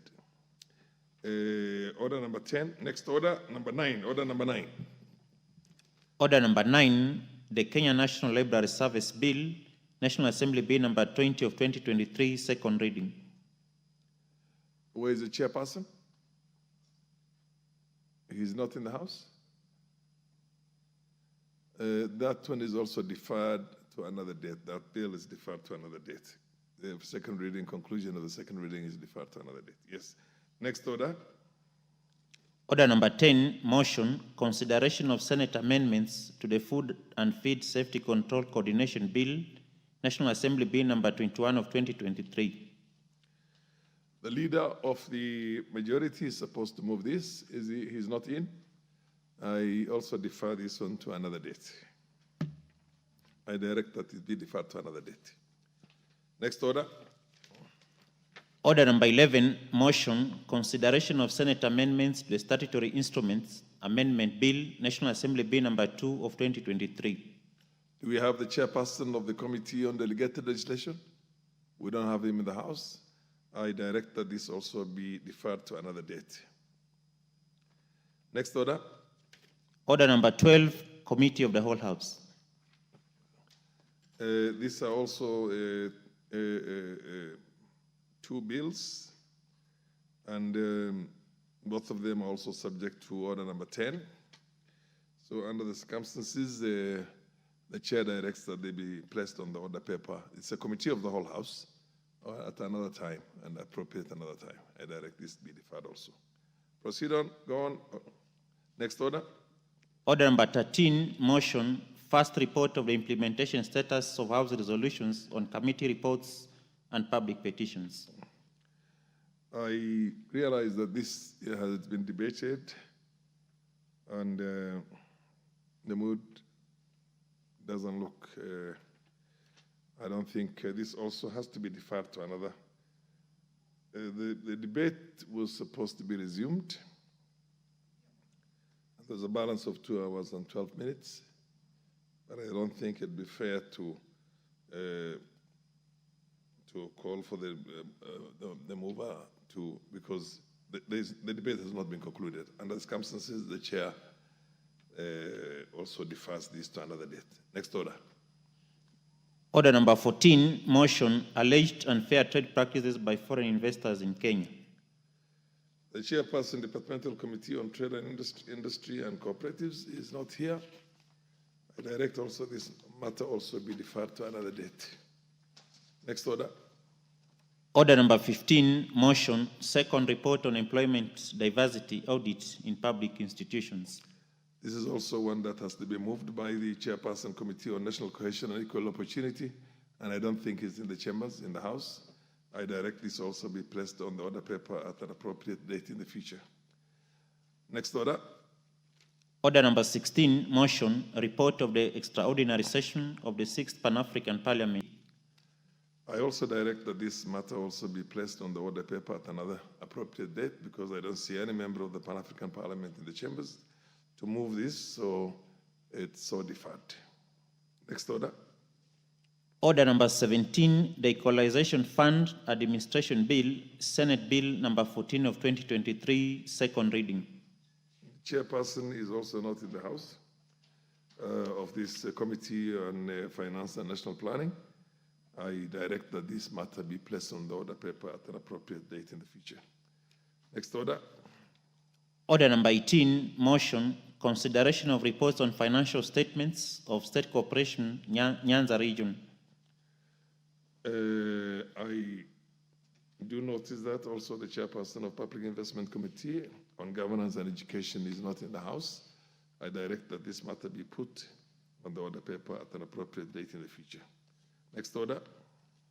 Order number 19, the Public Finance Management Amendment Bill, National Assembly Bill number 38 of 2022, second reading. The same also, I don't see the Chairperson Procedure and House Rules Committee or somebody who was delegated by the Chairperson under those circumstances to move this bill, and I direct that this bill or this order number 19 be placed on the order paper at an appropriate date in the future also. Next order. Order number 20, motion, third report on consideration of the audited accounts of specified state corporations. This is also it's a third report of the Public Investments Committee on Social Services Administration and Agriculture on its consideration of the report of the Auditor General. Under the circumstances, I do not see the Chairperson of the Public Investments Committee on Social Services and Administration and Agriculture to move this motion. I direct that this also be placed on the order paper at an appropriate date in the future. Honorable members, there being no any other business to be transacted on the order paper today, at the time being 7:25 or 7:24 p.m., this House stands adjourned until Tuesday, the 8th of October, 2024 at 9 a.m.